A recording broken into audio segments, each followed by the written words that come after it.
Good morning. We're going to get started. Is Member Salamanca on the phone? Do we know? Come back. We ask for the courtesy of the board members, staff, and those that are attending today's meetings that you please silence your cell phones.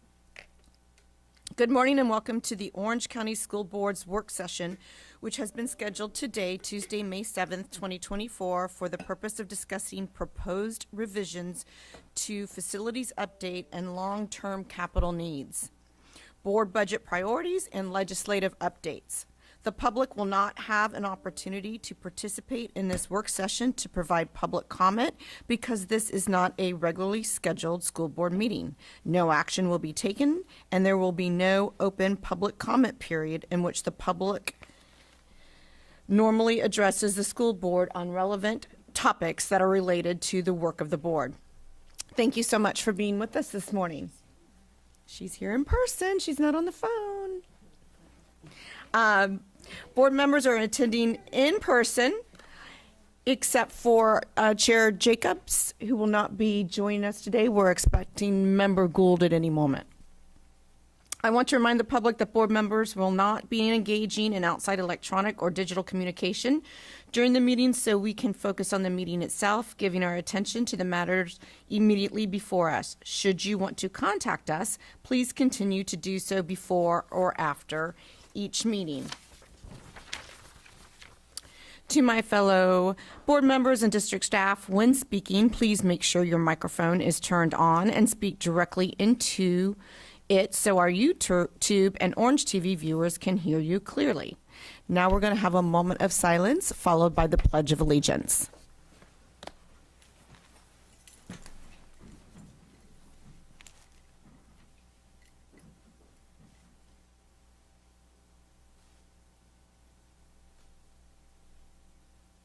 And now for the pledge. I pledge allegiance to the flag of the United States of America and to its republic for which it stands, one nation, under God, indivisible, with liberty and justice for all.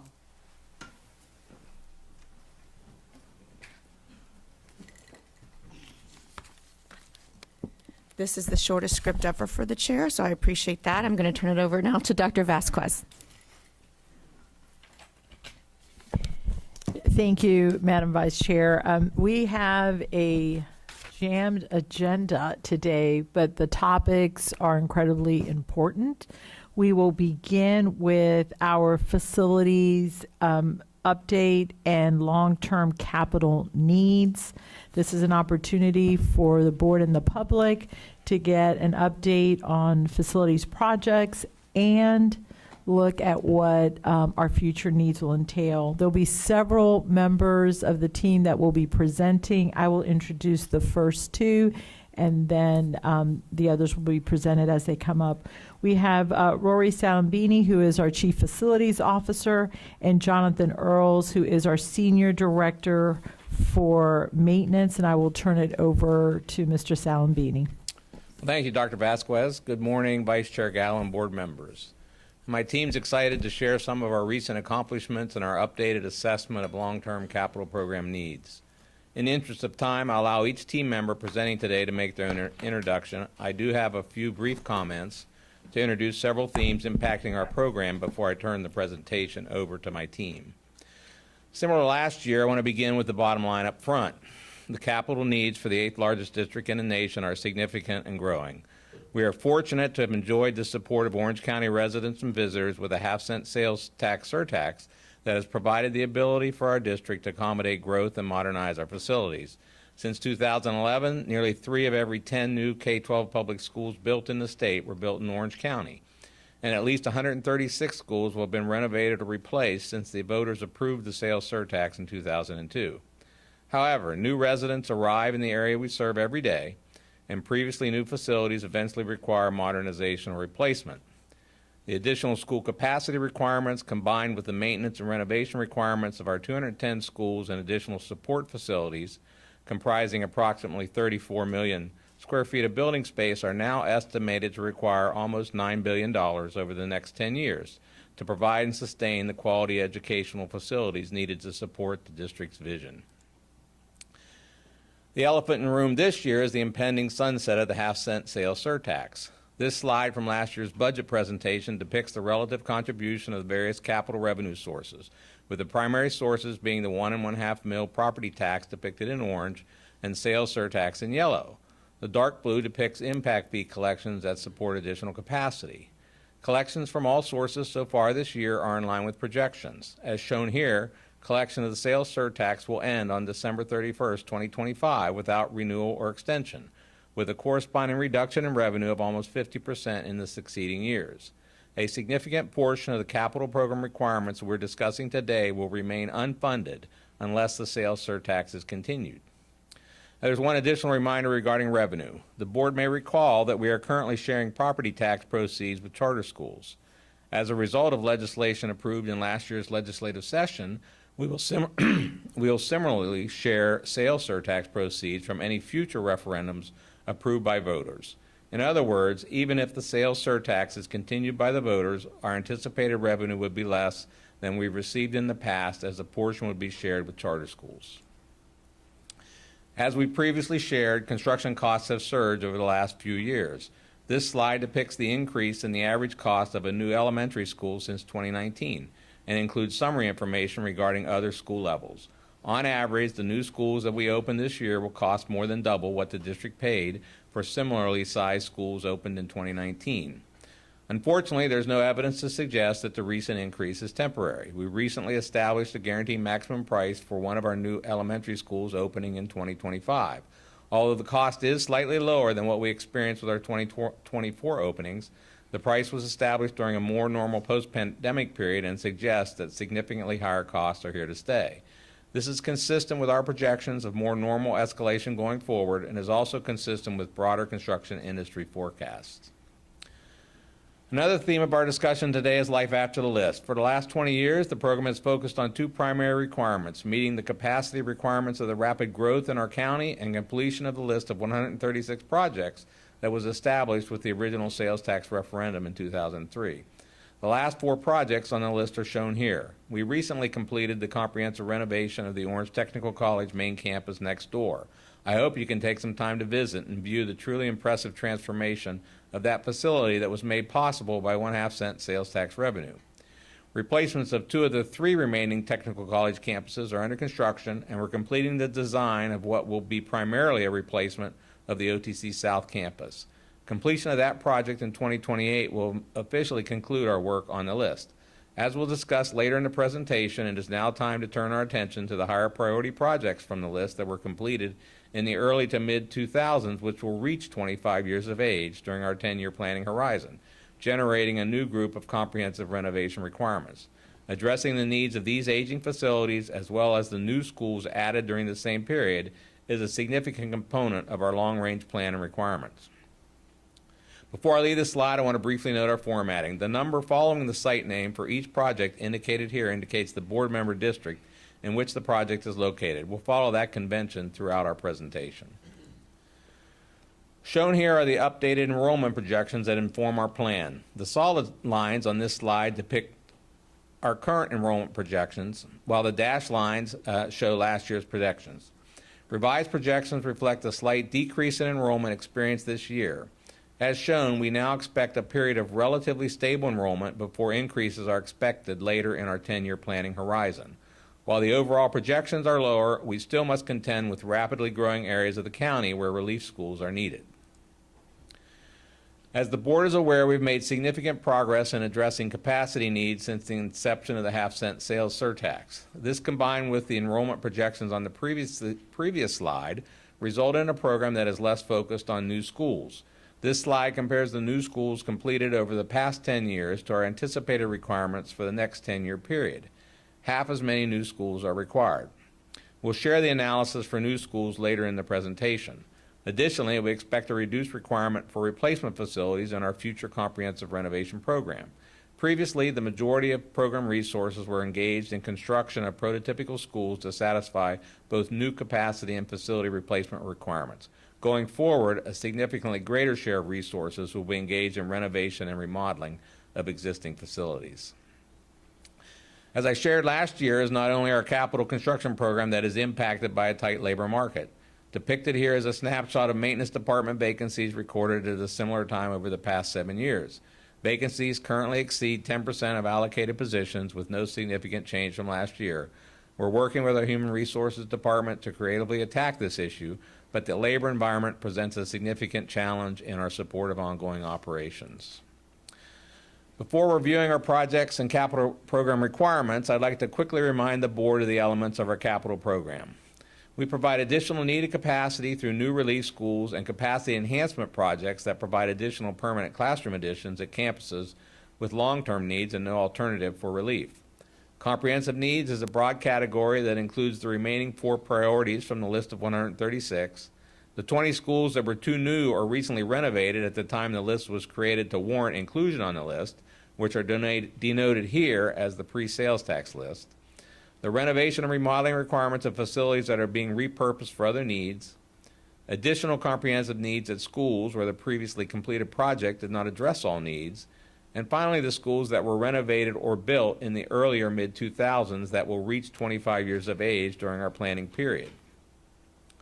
Our program also accounts for system renewals that are accomplished via the cap renewal program and are required separate from a comprehensive renovation, the renovation needs of our ancillary facilities, and the refresh of student technology devices and technology infrastructure. We'll follow this agenda this morning to review recent accomplishments and communicate program needs in the categories on the previous slide. We'll first review our maintenance and custodial operations, followed by an update on recent and current projects. The remainder of the presentation will address future program requirements, including new schools and their real estate requirements, and the remaining needs in the other program areas. I'll now turn the presentation over to my staff, beginning with our Maintenance Director, Jonathan Earls, who will provide an update on maintenance and custodial operations. 1 second. Dr. Vasquez, what is your pleasure for taking questions from the board? Do you want to stop it after each speaker? This is a lot of information that was just thrown at us. Yeah, we need to And fast. You might want to talk a little slower, and I talk fast, so I get it. But So if the board is fine, we can do it after each speaker. We were trying, just for the sake of time, because there are several presentations today, but it is a lot of information. Some of us have heard it several times, so we're willing to stop so that you are able to ask your questions, then we can move on. thank you so much. Do we have any questions? Member Felder.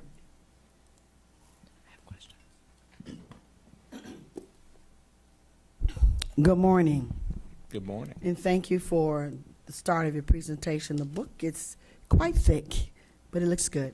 I have a couple of questions in what you said, and there's probably clarity, but again, you were talking kind of fast, so let me just see. Like on page 5, you said under the chart you have with OTC South Campus Comprehensive, OTC West Campus Replacement, OTC East Campus Replacement. Maybe you said it, but in the paragraph, addressing the needs of these aging facilities as well as the new schools added during the same period is a significant component of our long-range planning requirements. So what's the difference between the comprehensive and replacement? What are you doing? So a comprehensive, and we do have some information later in the presentation, but a comprehensive needs project can be a replacement, or it can be a renovation, or it can be a combination of both.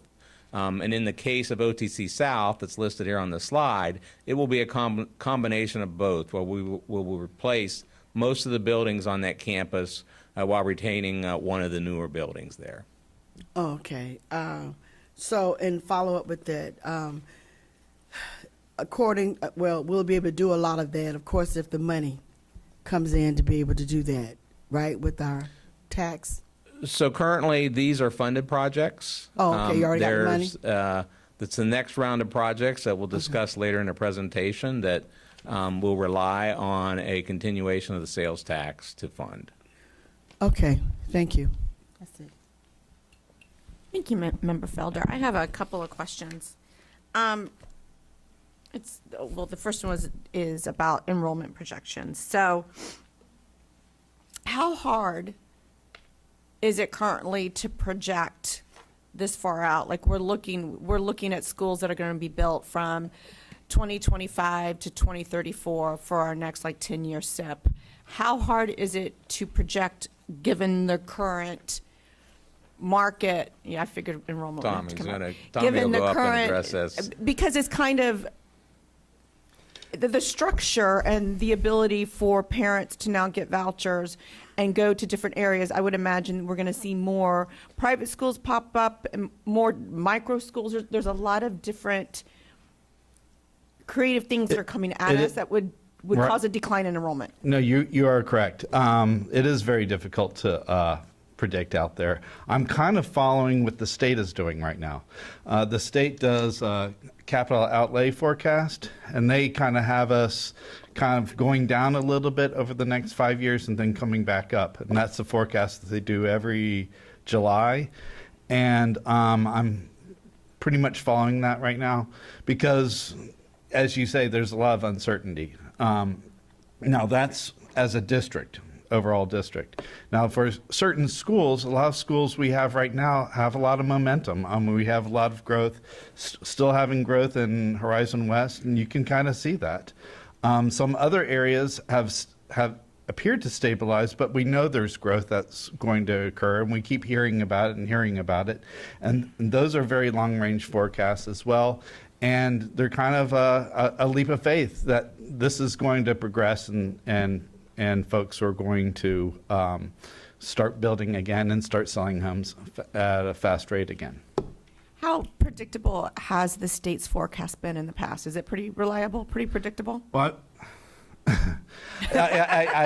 I've been here for 16 years, and back in 2011, they projected that we were going to decline in enrollment, and we went back and forth. We appealed it and things like that. Of course, as you're aware, that did not happen. And had we followed that course, we would have been in a lot of trouble. So I'm very hesitant to purposely align with the state. But in this case, I think, there was, when I did the projections back in February, there's a lot of uncertainty as to how many students are actually taking advantage of the family empowerment scholarships that were in our school district. We now have kind of an idea of how many have left us, but I would say sometimes the state is very close. So, I mean, this is just a projection, so obviously we'll have the opportunity to course correct as we move forward. Right. As we get more information, I'm optimistic about next year, and I'm hoping, we're projecting a slight decrease next year, but maybe it'll surprise us.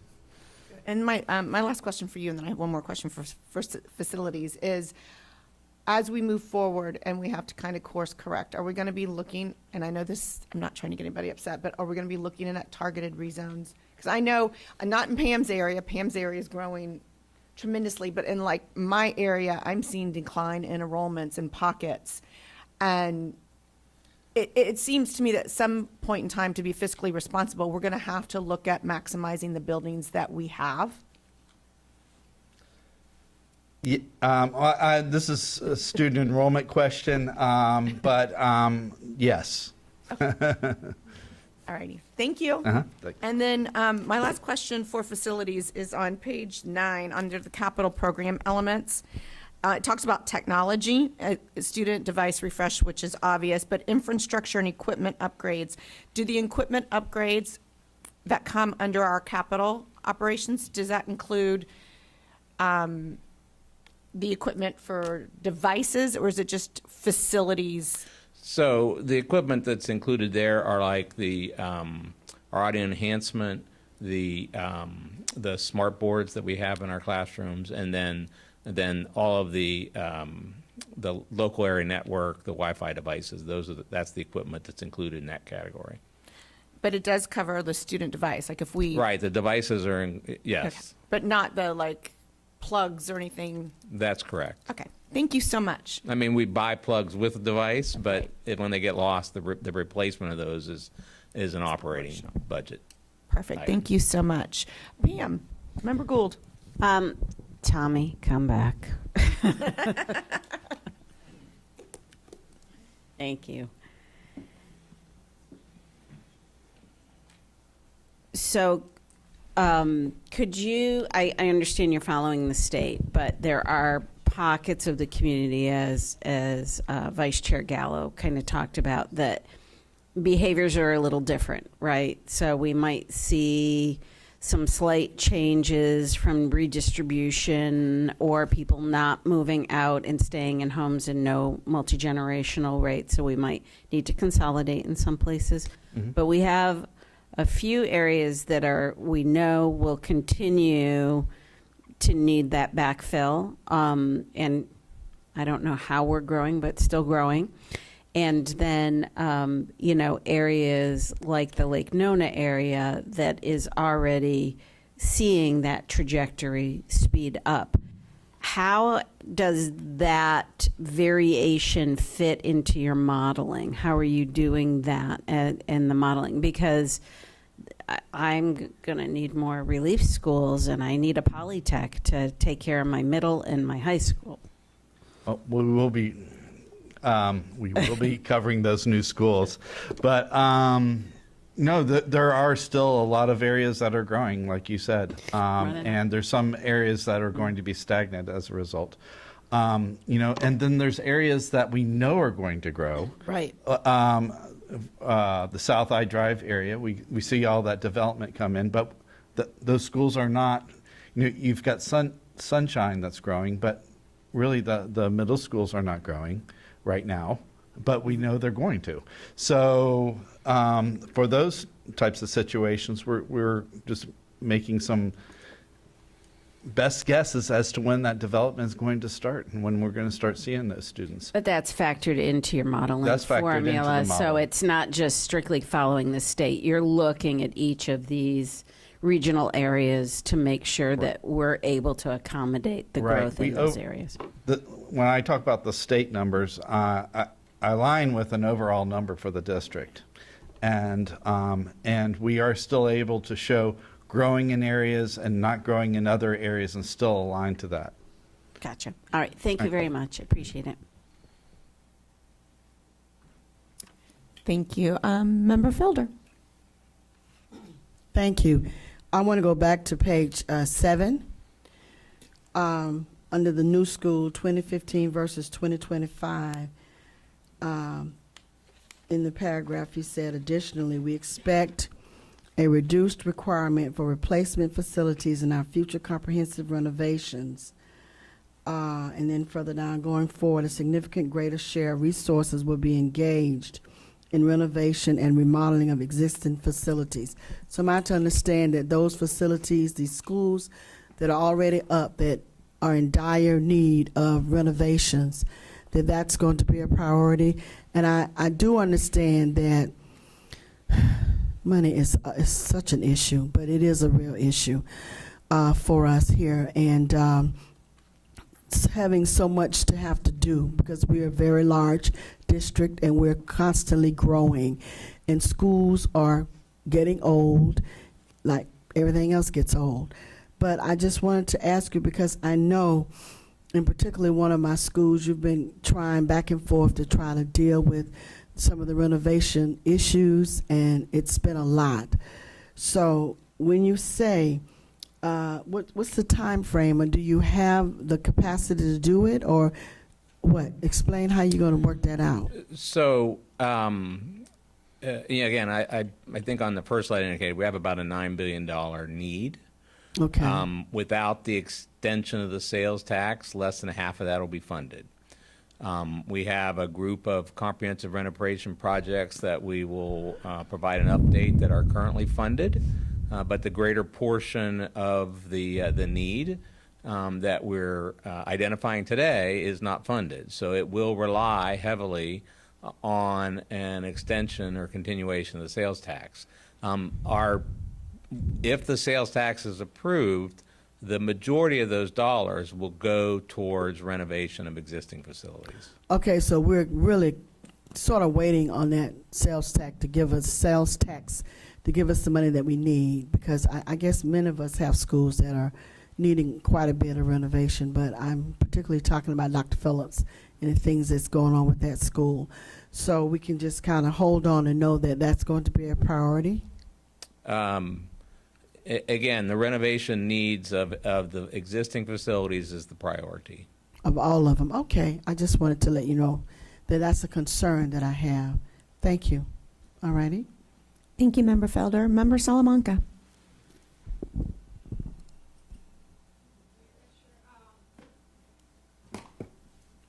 So one of my questions I had was, obviously I have one of the areas that's growing the most, right? And I know different buckets of money go to different stuff. For the acquisition of land, does that at all play into this, or where does that come from? And we'll talk a little bit about our land acquisition status later on in the presentation. Okay. Obviously, it's part of the process of providing a new school to make sure that we have Right. adequate land for those schools. And as Jad will explain a little bit later, we work with developers. In some cases, specific land is identified for us in developments. In other places, we have to get out on the open market and acquire it. So, but it's part of our, as we look at the long-range requirements for schools, then we identify. But does that long-range impact needs our for- capital program budget, the land acquisition, or is it a separate bucket in our finances? It would be included in our capital. Got it. Yeah, I think my concern, what I've noticed, especially in my area, is that sometimes the developers work with us to provide us land.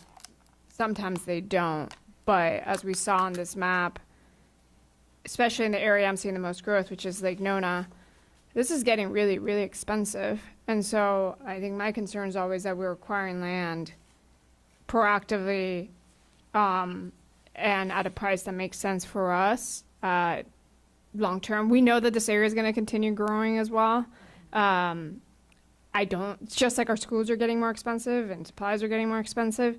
There's just no way land is not going to get more expensive. So I just think this is going to be a bigger pull in our budget for the next 10, 15, 20 years, no matter what. And so I was curious if that comes as well from the capital program in terms of budget, because I think that's a line that we can project out should be growing.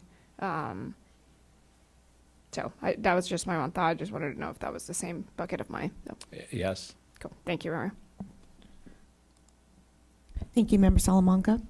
I think we're ready to move on. Good morning. Good morning. My name is Jonathan Earls, and I will be providing you with an update on our maintenance and custodial teams and the work we are doing to support the day-to-day facilities needs at our schools. I will provide an update on our work this year, our challenges ahead, and the work we are doing to provide a consistent, high-quality learning environment. We rely on a skilled and dedicated team to take care of 34 million square feet spread across 252 sites. Our building maintenance and custodial departments are organized regionally to provide localized support to meet the needs of our schools. The Grounds and Pest Control Department provides services to all 5,200 acres of school board property. Our asset protection team maintains all life safety and security systems district-wide.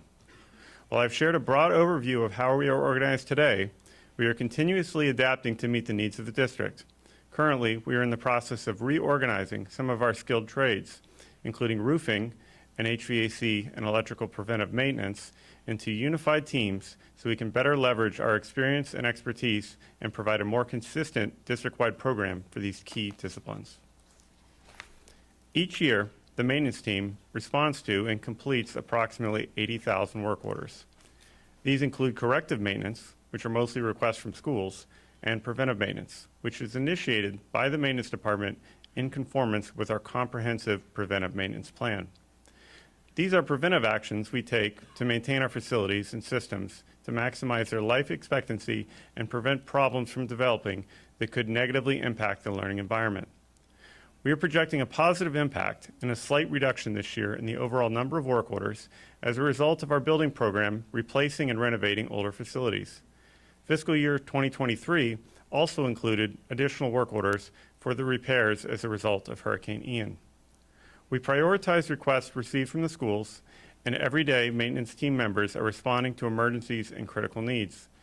Our maintenance team also provides an on-call service, working with district police to provide emergency facilities response 24/7, 365. In addition to responding to work requests and performing scheduled preventive maintenance, we also have a maintenance staff member assigned to each of our traditional high schools, where they provide the same corrective and preventive maintenance services while embedded within the school community, providing in-house facility support at the school level. We are in the process of implementing a new maintenance work order system to simplify the process for the schools and provide them with more information on the status of the requests they've submitted. It will also allow us to increase efficiency within the maintenance organization, increasing our capabilities. A key part of our preventive maintenance effort is our recurring services team. They are responsible for managing, scheduling, and coordinating all third-party preventive maintenance services and statutorily required testing and inspections to ensure conformity with all applicable laws and regulations. This year, the team worked on creating more comprehensive preventive maintenance plans and written processes. Our maintenance team was recognized by Internal Audit as Client of the Quarter when our preventive maintenance function was audited earlier this year. As a maintenance organization, we relied on a skilled and experienced team to maintain our schools. This chart provides a long-term perspective on our maintenance staffing levels and square footage growth over the last 15 years.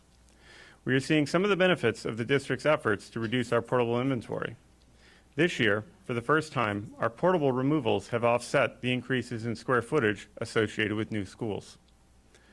I should also note that the staffing level illustrated by the orange line is our approved staffing level. Our actual staffing level has been approximately 10 to 11% below that for the last 3 years. Like many industries, we felt the impacts of the pandemic in our maintenance organization. We saw accelerated retirements in 2020, and we have not been able to keep up with stronger wage growth in Central Florida job market for many of our jobs and facilities. It's a significant challenge, but we're working with human resources and career and technical education to develop targeted strategies to help improve our vacancy rate. This slide illustrates our maintenance expenditures on a per square foot basis relative to our peer groups. We've been able to maintain our existing service level very efficiently, and we will continue to strengthen our team and use technology and training to make incremental improvements each year. I share this information to note, in order to substantially impact service levels, further investment would be necessary.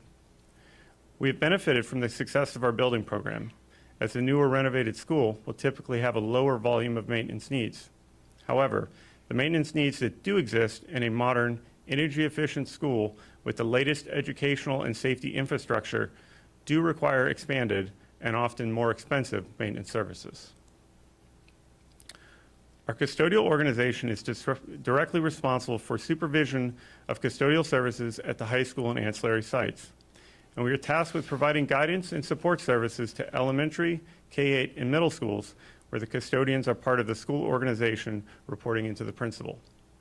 Our team provides training for both new hires and a certified custodian program for our custodians.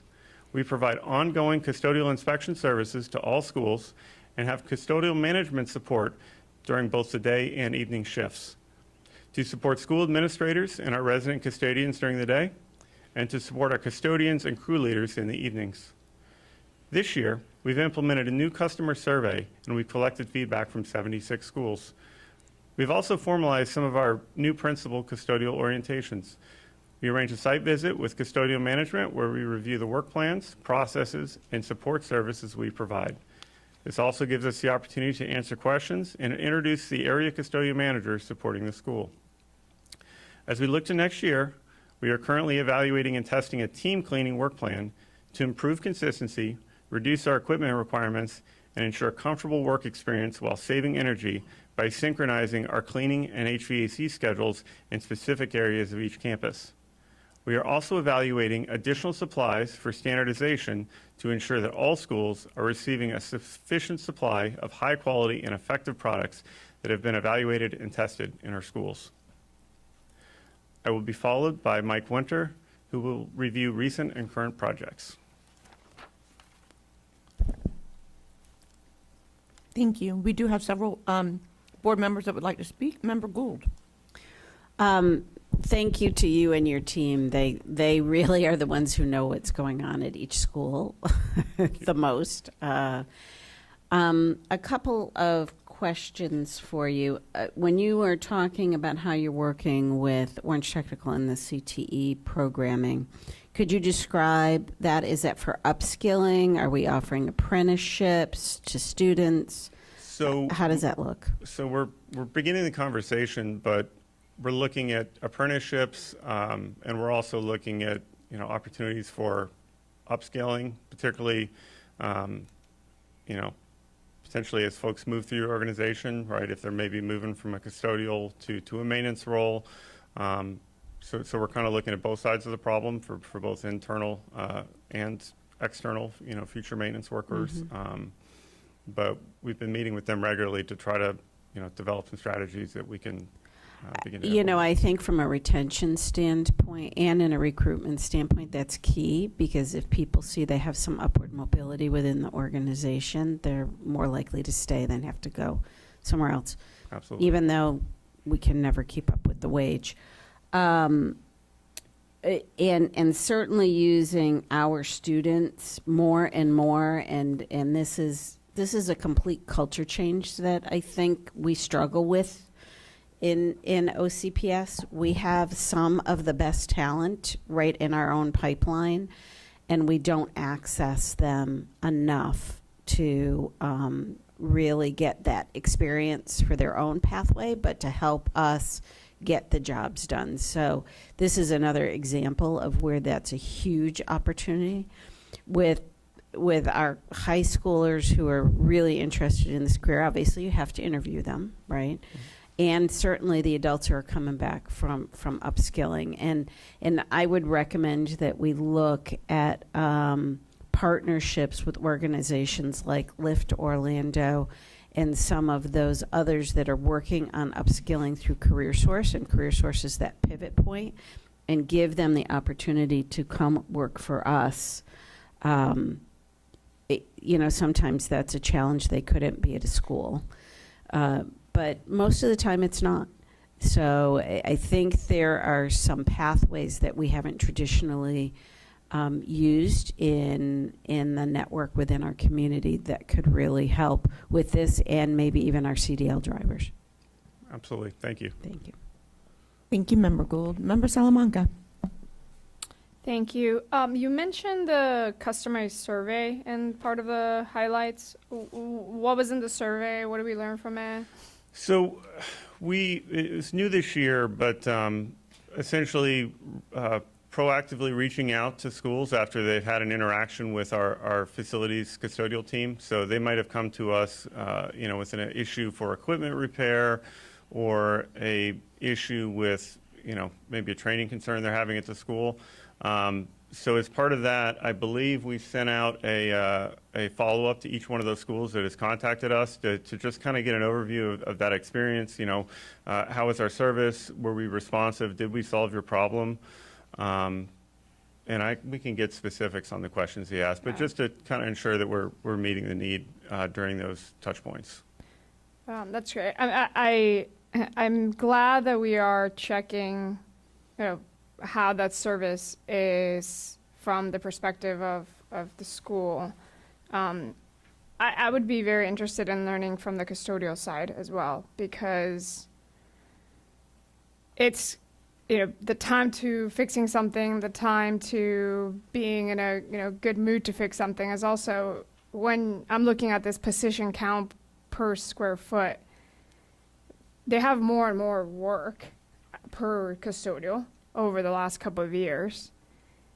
And on top of that, we're also kind of asking the schools, are they doing it, with a smile on, which is great. I think they should. But I'm concerned that like our custodial workers are spread really thin, and that some of these surveys were maybe measuring the nice to have part of it, but they're not getting to their jobs because they have too much work potentially. Right, sure. Just basing on the number of positions per square footage. And I know that this was part of something that we as a district were measuring ourselves against, right? That number of how much we were, the cost per GSF, and that was something that we cared about and keeping efficient. But now we're looking at these numbers of very high vacancies. And so I think there's something here as well that maybe we, So let me comment on a couple Yeah. of points. First off, so we do adjust the quantity of custodians every year based upon the square footage. So we're not asking individual custodians to do more. There's a formula that's been in place for several years. We apply that formula every year. So I did want to clarify from that standpoint. The vacancies that we've showed on the previous slides were maintenance vacancies. I think we've had a little bit better experience on custodial in terms of filling the vacancies. Jonathan's shaking his head. I think he can comment a little bit more on that. Still, they do have a big responsibility, and I think it's very important that we understand how the service is being received, how it's going. It's part of my periodic meetings to schools as well to review that, to see how that's working. yeah, I think I'm just talking about slide 15, if we can move to that, right? So you have the position count versus the square footage. And that's maintenance. Okay. So this is maintenance staffing levels separate from custodial. Well, okay, fair. So separate from custodial, but the logic still applies, right? The amount of square footage, I'm assuming, increases the amount of work. Correct. And by and large, the gap is being filled by two mechanisms. One would be we're getting more efficient in terms of our work, and then the second would be with contracted services. So between contracted services to fill that gap and the efficiencies that we're able to achieve is how we attempt to maintain service levels.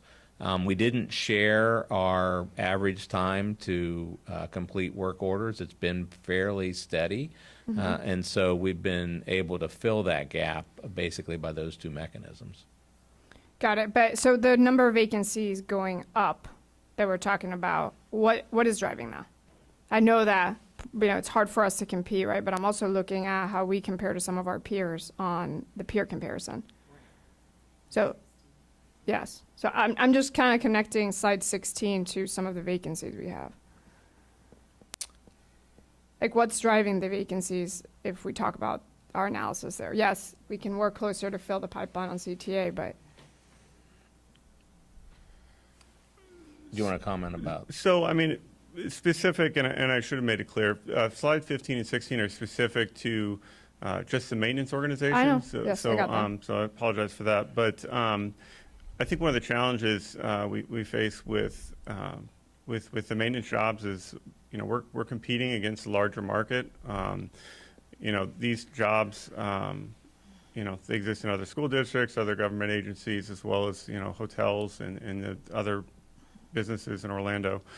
And the slide 16 is again, these are costs per square foot on just maintenance. It does not include the custodial positions. The custodial positions are adjusted annually based on the square footage. We have an allocation model so that the custodial work is consistent year to year and is we increase our positions with the growth of the district. And our current custodial vacancy rate is around 1%. We've seen a lot of success with our custodial organization since the board has moved wages up for that group in the last few years. So while it has been in the past, vacancies in the custodial department is not a significant concern in the same way that it is in the maintenance organization. yeah, no, I get that. Let me add, I think, too, so the issue with the maintenance vacancies is really in the skilled trades area. And I think the two primary areas that we're having challenges is in air conditioning technicians and then in some of the low voltage technicians. And so that is the challenge, and it's a challenge because of our ability to compete. If you can do a good air conditioning mechanic can work in a school, it can work for a mall, it can work at an airport, it can work in a variety of different places, it can work for a contractor. And so really it's just the ability to compete. We do find where as people gain experience and get trained, in some instances they'll move on. Jonathan also highlighted that we had around the COVID time frame a lot of retirements, and it's been very challenging to try and get those skilled trades back.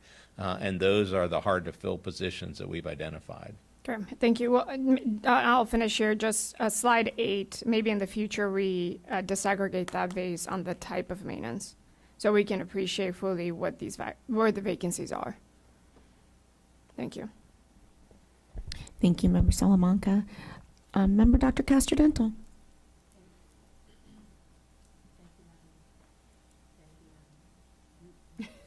Thank you, Madam Chair.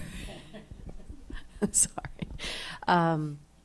Thank you for your presentation so far. I have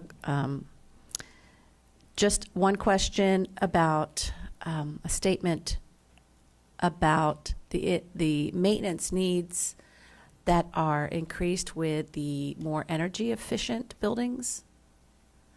It's in the notes here that maintenance needs do exist in the modern energy efficient school with the latest educational and safety infrastructure that require expanded, more expensive maintenance services. I was wondering what kind of maintenance are needed that would be more costly. I know upfront costs for a lot of energy efficient methods are often more, but how are the maintenance needs increased? So specific to energy efficiency, it's one example I'll use is classroom lighting, right? So conventionally, our schools, it was a linear fluorescent product, right, and controlled by a switch in the classroom. Our current standard, and part of this is advancements in the building code, but that classroom lighting system is no longer controlled by a single switch, right? It's an LED system. There's a motion sensor component to it. There's a daylighting component that reduces our energy usage during the day. So the systems have gotten a little bit more complex. At the end of the day, we're ending up in a much better place overall, right? Because we're saving considerably on energy. But the skills involved and the time it takes to train somebody, it's a little bit higher level than it may have been, 10 or 20 years ago. And there's other examples like that where, particularly with, some of our safety and security infrastructure, where we've, made investments to install new systems that might not have been in our schools 10 or 20 years ago. And those systems often have a cost associated with, the routine maintenance of them. And if I could add just a couple. I mean, the proliferation of cameras, for example. We've gone from 16 at elementary school to 60 or 70, and so there's just a lot more that require those individuals with technical skills to maintain. I think another good example is some of your more efficient air conditioning systems. You can find mechanics to deal with a split system like you have in your house fairly easily when you start talking about chillers, and you talk particularly water-cooled chillers and those types of systems. The more of that you have, the more higher-skilled individuals that you need. Thank you.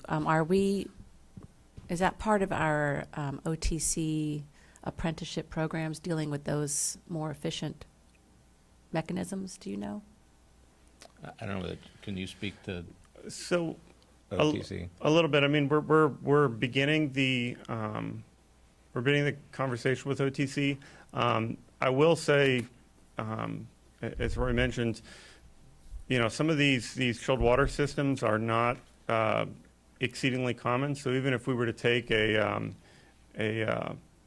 fresh graduate from technical school, there's still a training requirement that we need to then undertake to get these folks the tools that they need to be able to maintain these systems, because they're not, you see them in schools, you'll see them in hospitals, you'll see them in large commercial projects, but they're still not common, even on the commercial side, right? They're not going to be in retail, they're not going to be in multifamily. It's a large institutional system. Okay, thank you. Thank you, Dr. Castor-Dental. Okay, so I have a couple of questions. You kind of alluded to work orders and response time. What is our average response time on work orders? How quickly are we usually able So it depends considerably on the trade, right, and the nature of the request. If we look at overall, every work order that's submitted across the board, I think we're somewhere around 18 or 19 days, what we can confirm. But then if you look at, a subset of that, HVAC, that number is less than a week, and that includes all work orders. If you look at HVAC emergencies, well, those are getting a same-day response. So depending on what it is and the priority of it, it will impact our response, because we obviously are assigning our resources to the things that are most significantly impacting our schools. So you're triaging Correct. the workforce or the Correct. work orders that come in. Madam Vice Chair, may I? We're also instituting a new tracking system through Facilitron. We're actually in the final stages of that, so that schools will be able to track when it was put in and the progress that's been made. And so we'll have a better feel for the time and be able to disaggregate the data. But more importantly, a teacher, a principal, an assistant principal at the school site will be able to have a better handle on the time constraints around them. Thank you. Yeah, if I could add one thing too. So one of the other things that we do that Jonathan didn't mention is that each one of these maintenance areas, they actually have a team that goes from school to school on a cyclical basis.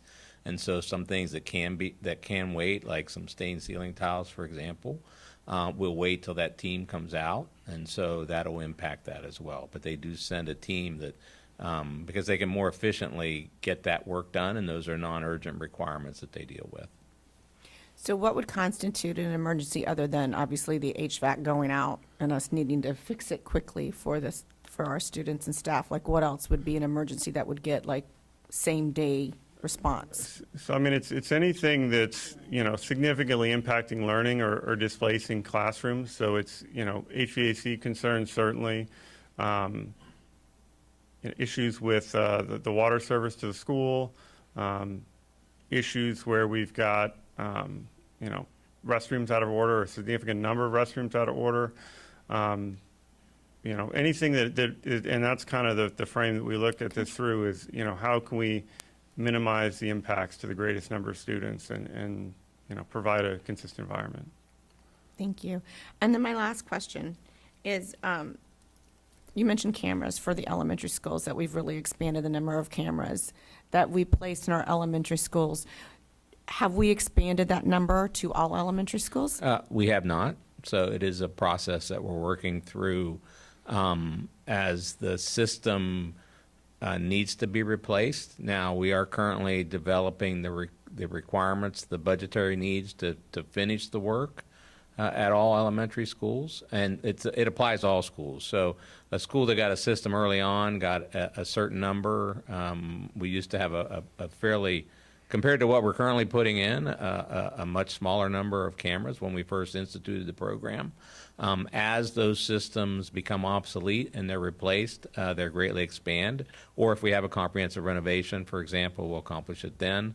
But we're getting to the point now where it's a select number of sites that we're going to identify the budget requirements for that and figure out a funding strategy so that we can get to that sooner rather than later.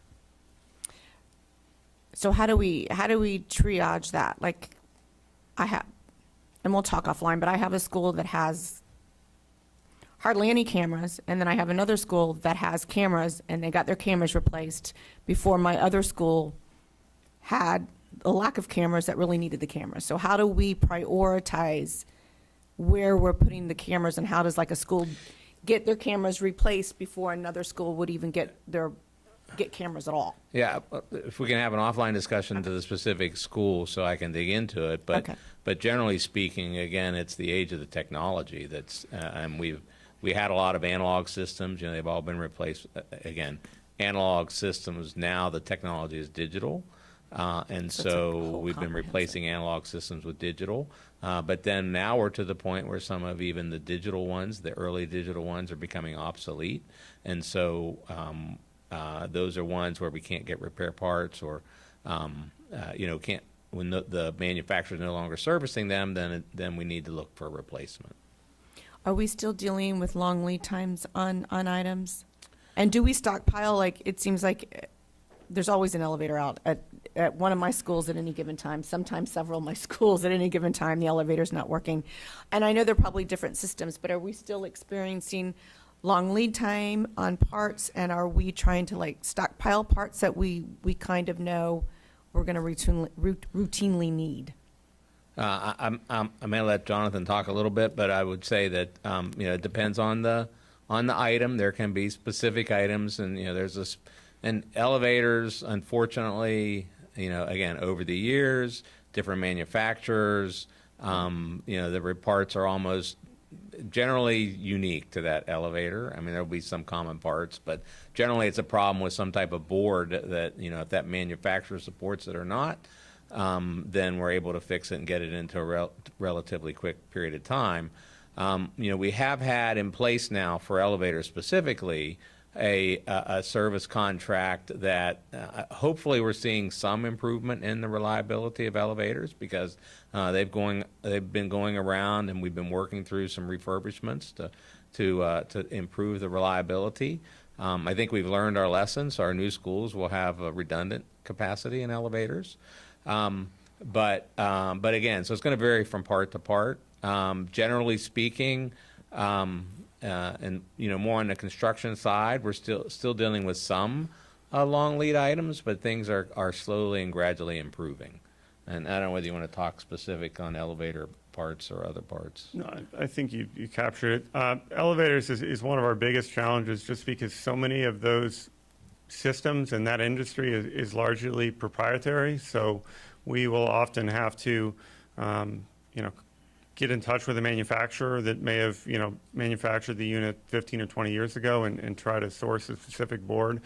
And elevators is probably the greatest example of that challenge. But like Roy said, we've got a good service contract in place so that they're getting regular preventive maintenance, so that we can, try to address those issues before they put the unit out of service. And then when we do have a unit out of service, that's a top priority for us, is to be able to return that unit. We know, how much the school community relies on the elevator to get students to class. So it's a significant challenge, but one that we're working on and should be seeing steady improvement as we go forward. Thank you. I appreciate that. Member Front. Thank you. And thank you to the team. I just had a couple questions. As if we can go back to the maintenance, I know we kind of touched on that a little bit, and I'm understanding now that the maintenance and custodial is separate.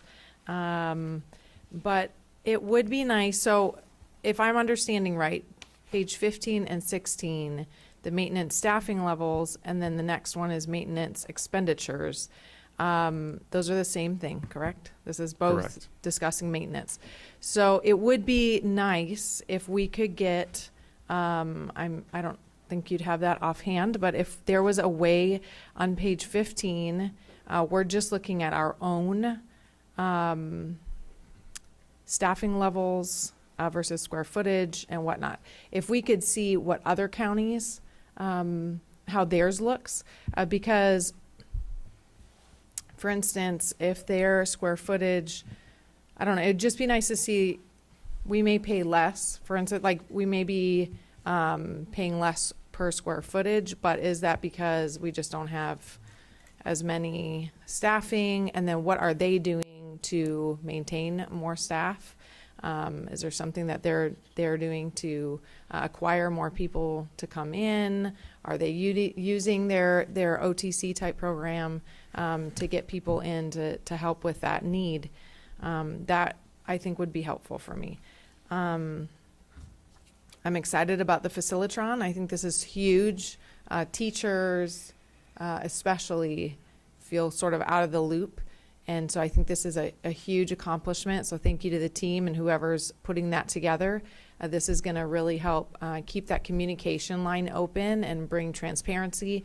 So our teachers, our staff, everyone, the principals can all be on the same page. Is that something that as a board members we could jump in and just kind of see how things are going, or if there's if we're seeing that things are taking a little longer, not that we're going to be like helicopter moms or anything, but just to sort of see if there's something that we've seen is taking quite a bit of time that we could just jump in and say, hey, do you know what is causing the delay? I don't know. So for all operational issues, those should be referred to me or members of my cabinet. Yes. Because that's our role.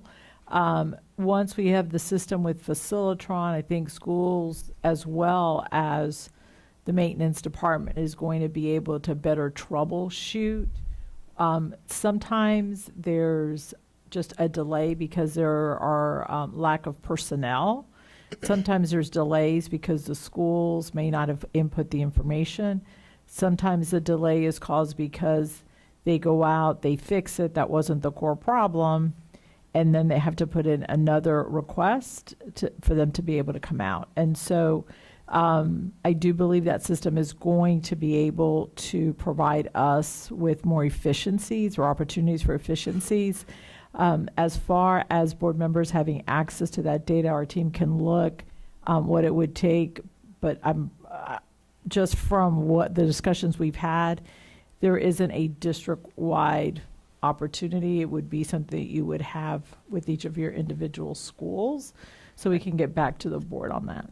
Okay, no problem. That sounds fine, just so we're kind of aware of what to expect. As far as elevators, I do have a school with an elevator that is out of service and has been. So my question would be, well, first, how much are elevators? Like, let's say you can't find a part, you're having issues, and now you have to replace an entire elevator. Do we know kind of roughly how much an elevator costs? Just for my own, I'm sure it's a lot of money. I think we'll have to get back That's okay. to you on that specific question. Okay, and then Mostly what we do is some type of comprehensive refurbishment okay, when we replace them, when we address the needs. perfect. That's what I would figure. How long, and maybe this is more for the superintendent, but how long is it okay to leave an elevator broken, for instance? Like if they're struggling to find a part and it's just taking a while, how long has it been? How long should we wait until we're like, hey, this is a major problem? So I can assure you. I'm sorry. Go ahead. So the issues, the struggles with elevators is real. And they, kudos to the team. They've added, I think, 1 or 2 additional vendors that has helped with the acquisition of parts.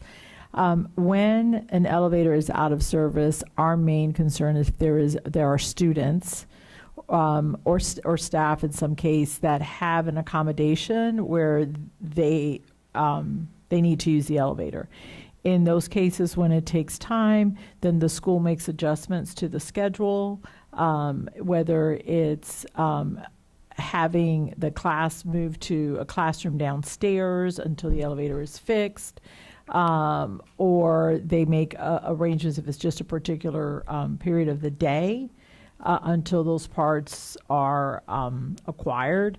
I can tell you that in those situations, the team takes extra care to try and secure those parts because they know that there is a student or a staff member that's relying on that elevator. But that's one of the areas where we really are at the mercy of the vendors to be able to not only acquire the parts, actually I should say be able to diagnose what the core problem is, because that's another issue, another example of when they say it's fixed and it's not the primary problem. I don't know if you wanted to add anything. Oh, I was just going to say that there's not a time. We're trying to put an elevator, particularly if it's the only elevator on the campus. We're trying to put it back in service as soon as we can, It's really kind of out of our control from the standpoint if there's a unique part, and Jonathan hit upon it. These are generally proprietary systems, so if that manufacturer's not producing that part, we're kind of at the mercy of that process,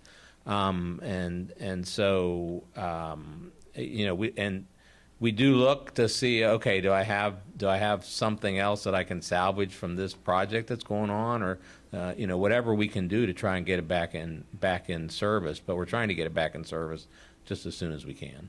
Okay, perfect. Thank you. Thank you. Member Gould. You were talking about the specialty training, especially on some of this upgraded technology like the LED lights and even some of the HVAC. Are we building that training into our contracts with those vendors so that they have to come back? You're nodding yes. Yeah. Yes, we are. So that's a requirement on all of our projects is that the contractor is required to provide that training. And we've got it broken down by trade and some of our specific requirements for each system so that, you know, we can ensure that the maintenance team that's going to be taking on that responsibility has all the information they need to be able to do that successfully. Okay, thank you. All right, thank you so much. I think we're ready to move on.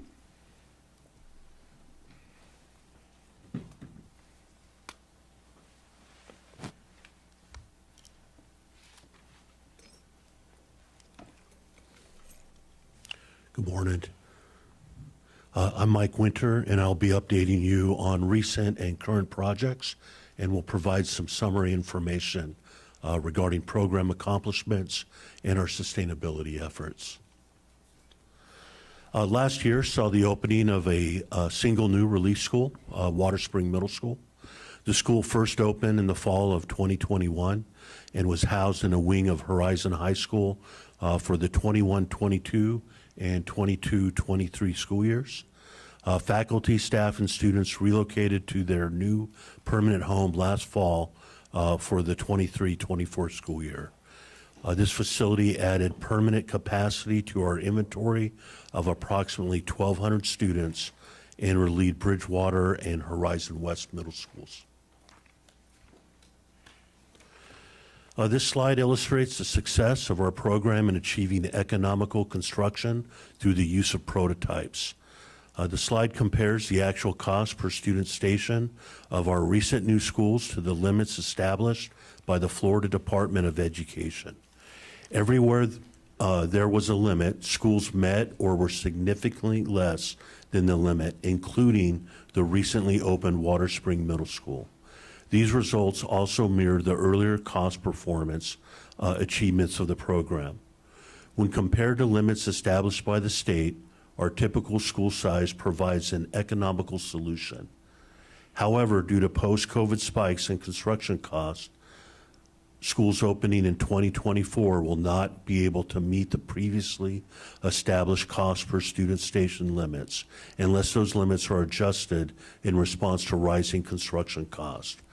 Recognizing this, the state has issued a waiver of the requirement to meet these limits through 2026, and legislation that would extend the waiver through 2028 has been sent to the governor for signature. As noted on the previous slide, we have successfully used prototypes to more efficiently meet the demands for new schools. To satisfy changing educational, sustainability, and safety and security requirements, we elected to develop new prototypes for all grade levels. The new schools we're opening this year that are shown on this slide will be the first iteration of new prototype for elementary, middle, and high schools. The project teams for these projects have successfully overcome lingering post-pandemic supply chain and labor availability issues, and all three schools are on schedule to complete this summer, ready for the 24-25 school year. These recently named schools will increase our permanent school capacity by approximately 5,400 students and provide relief for 6 existing overcrowded schools. We are nearing construction on 2 additional elementary schools scheduled to open in 2025. Both are a reuse of the new elementary prototype that will first be used for Atwater Bay Elementary School mentioned on the previous slide. Site 97E-2, located in the International Corporate Park Innovation Way area, will provide much-needed relief to Moss Park and Sunblaze Elementary Schools. We anticipate beginning procurement of long lead equipment and materials in May, with on-site construction scheduled to begin in August. The project is anticipated to be completed in July 2025. Site 130E-2, located in the South Lake Nona area, will provide relief to Laureate Park. The project team began procurement of equipment and materials with long lead times in December. Construction permits were issued in mid-April 2024, and construction is underway with completion anticipated in May 2025. I'd like to briefly review the criteria for capacity enhancement before providing an update on our active capacity enhancement projects. The Advanced Planning Committee identifies candidates for capacity enhancement when the projected 10-year enrollment exceeds school capacity and there is no opportunity for relief from a new relief school. Projects provide permanent classroom additions, such as the one shown here at Lake Gem Elementary School, to eliminate long-term portable classroom requirements. When planning for each project, we consider opportunities to remodel existing spaces in conjunction with classroom addition to better satisfy program needs. In some cases, we increase capacity above the current prototype to accommodate the projected enrollment. Current capacity enhancement projects are shown here. Design is nearing completion on these projects, providing additional capacity at 7 sites. The elementary and middle school additions shown here are currently projected to be complete prior to the 25-26 school year, with the Oak Ridge addition completed later in the fall of 2025. The classroom additions listed here will increase permanent school capacity by approximately 1,600 students and allow for the removal of existing portable classrooms on each campus. A significant portion of our capital program involves the upgrade of older facilities to meet current codes, design guidelines, and educational program requirements. These comprehensive needs may be addressed by either renovation or replacement of existing facilities. A Castaldi analysis prescribed by the Florida Department of Education is used to determine when replacement is more economical than renovation and remodeling. Comprehensive needs projects can include either full or partial replacement of a campus. When replacement is warranted, we use a current prototype for the replacement when feasible. Dream Lake Elementary, depicted here, provides an example of a comprehensive renovation where a portion of the campus was replaced with an existing prototype, while other buildings not meeting the criteria for replacement were renovated. When enrollment projections exceed the existing permanent capacity and real estate and land entitlements allow, permanent capacity may be added as part of a comprehensive needs project. During a comprehensive renovation, all systems with less than 25% remaining useful life are considered for renovation or replacement. Comprehensive renovations also include a refresh of furniture and equipment. Active comprehensive needs projects include the last of the 136 list projects addressing the comprehensive needs at the 4 main technical college campuses. As Rory noted, we recently completed the renovation of the Orange Technical College main campus next door. Construction on a replacement for OTC West commenced in September 2022, and that project is nearing completion, which is currently projected for July 2024. I'd like to highlight the solar panels which are visible on the current aerial photograph of the OTC West project shown on the right side of this slide. This site will serve as a pilot project for the district for the construction and operation of a solar energy system. Construction is also underway on a replacement of the OTC East Campus at a new location adjacent to University High School. The project, which will provide capacity for approximately 1,000 students, commenced construction in June 2023 with completion anticipated in March 2025. We recently completed development of the program needs for the OTC South Campus. We plan to replace most of the existing campus at the current location to provide industrial, transportation, manufacturing, culinary, and hospitality programs.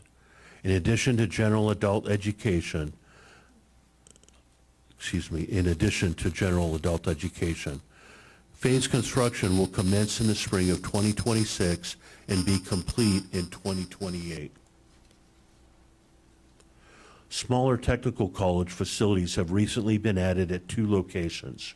The OTC Apopka campus shown on the left is a freestanding 2,500 square foot facility providing classrooms and offices that was completed last year. OTC Eatonville campus is housed in a newly renovated Building 8 on the Hungerford campus and includes a new 3,000 square foot pre-engineered metal building housing a welding lab which is shown in the photograph on the right. Construction of this facility will be complete this month. The pre-2003 sales tax list includes 20 schools that were either too new or had been recently renovated at the time the list of 136 was created. This is the first of 2 slides depicting progress on the comprehensive needs projects for these schools, all of which are funded in the current budget. We recently commenced construction on the first 2 projects for this group, with 6 additional projects commencing construction this year. The remaining 10 schools in this group are shown on this slide. All are funded and currently projected to be complete in 2027. We anticipate adding additional needed capacity at 3 of these schools, as indicated on the slide, to be accomplished in conjunction with the comprehensive project.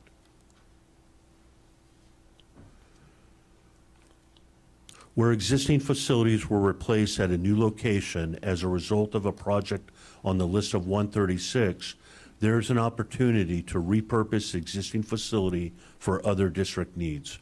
We currently have active funded projects for 2 of these sites. We anticipate selecting an architect soon to commence design on conversion of Cherokee School into a school of arts and entertainment, which we expect to complete in 2028. And we recently decided to relocate the programs currently at the Old West Orange 9th Grade Center to Old Maxey. We plan to renovate the Old Maxey facility for the new use before relocating the programs there in summer 2027. As new or newly renovated facilities won't stay new forever, the board has established and funded a capital renewal program to ensure the availability of funds to maintain the safe and efficient operation of the new replacement and renovated facilities. The program relies on a special renewal fund that is funded at an annual rate of 2.4% of cumulative capital expenditures. Funds for the program are derived exclusively from sales tax, and continuation of the program is dependent upon future renewals of the sales tax program. Unlike comprehensive renovations, which holistically address building and program requirements, the capital renewal program is limited to the renovation and replacement of individual building systems and equipment costing $50,000 or more, similar to the heating, ventilation, and air conditioning system replacement depicted on this slide. The primary tool that we use to identify capital renewal requirements is a comprehensive facilities condition assessment. There were no capital renewal projects during the first 11 years of the sales tax program. In 2014, the capital renewal program began to ramp up, completing 285 projects at a total cost of $291 million between fiscal years 14 and 23. Currently, we have 67 active projects at 131 sites with a total budget of $392 million.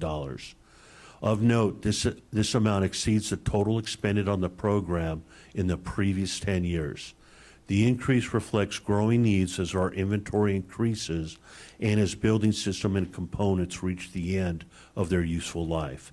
As mentioned previously, the capital renewal program is funded solely from a portion of the sales surtax. When the current surtax sunsets in December 2025, the last transfer into the capital renewal fund will occur in fiscal year 27.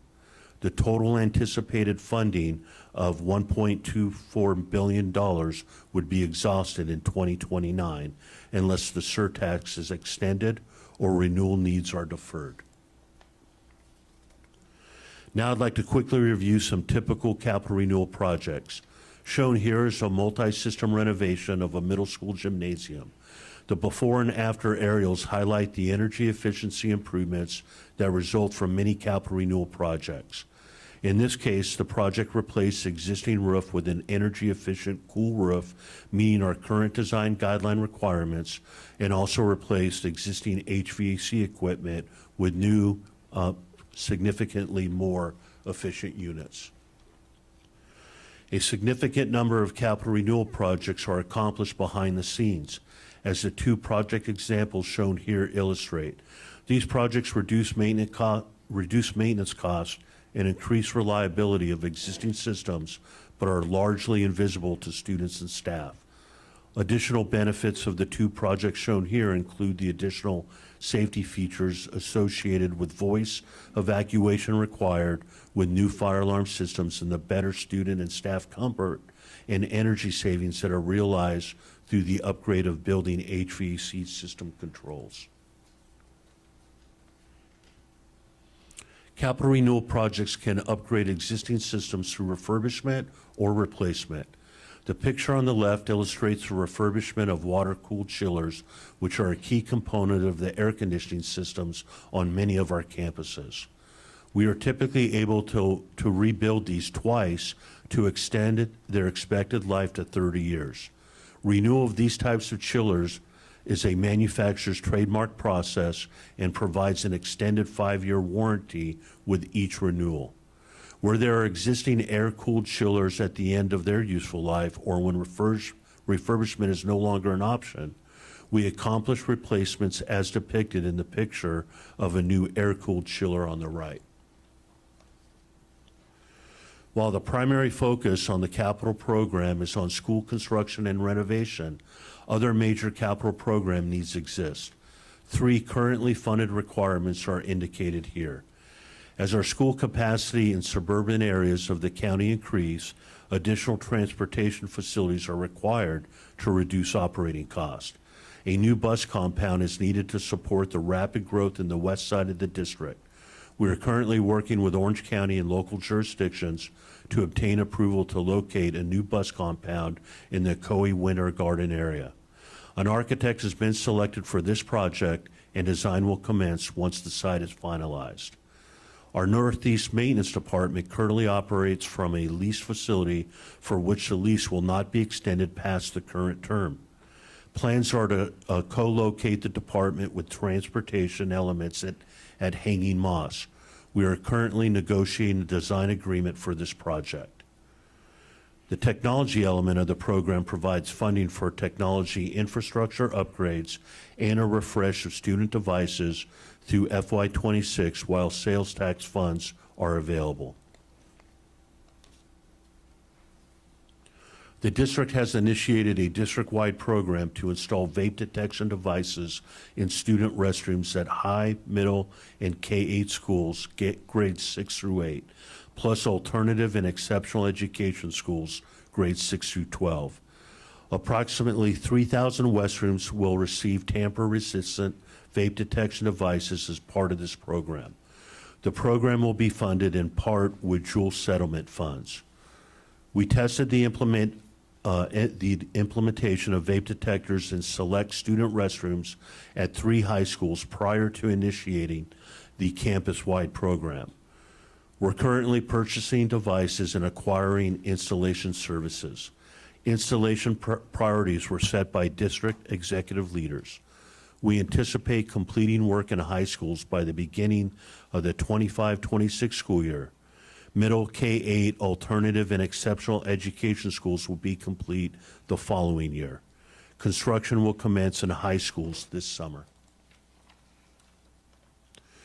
We've also initiated a program to provide unisex inclusive restrooms in all schools district-wide. This will be a multi-year program beginning with high schools, followed by middle schools, K-8, and elementary schools. We have recently modified our design guideline to provide unisex restrooms within allowable travel distances in new schools and schools receiving a comprehensive renovation. The goal of our current program is to provide unisex options within each building at our existing campuses until more extensive modifications during a future comprehensive renovation. Codes require a minimum number of gender-specific restrooms, and unisex facilities do not count towards minimum requirements. A select list of high schools have been identified with some restrooms known to be in excess of the code minimum. Those restrooms can easily be converted to unisex inclusive restrooms by changing signage, and that is underway. The balance of the high schools require a design and construction step to add new unisex restrooms. A pilot project providing at least one exclusive restroom for both students and staff per building at 2 high schools is nearing completion. Similar work will be completed at the 5 additional high schools not requiring architectural services to identify excess restrooms. Later this year, conversions of restrooms at remaining high schools requiring professional architectural services to assess availability of excess single restrooms will be completed by summer 2025. A similar analysis will be performed at middle, K-8, and elementary schools to determine how unisex inclusive restrooms can be accommodated. Now I will discuss some program-wide results. Being a governmental entity, the district is exempt from paying sales tax on the purchase of construction materials associated with our projects. Through an owner direct purchase, also known as ODP, program, we work with our construction managers and their respective subcontractors to identify materials that can be purchased directly to take advantage of this exemption and generate sales tax savings.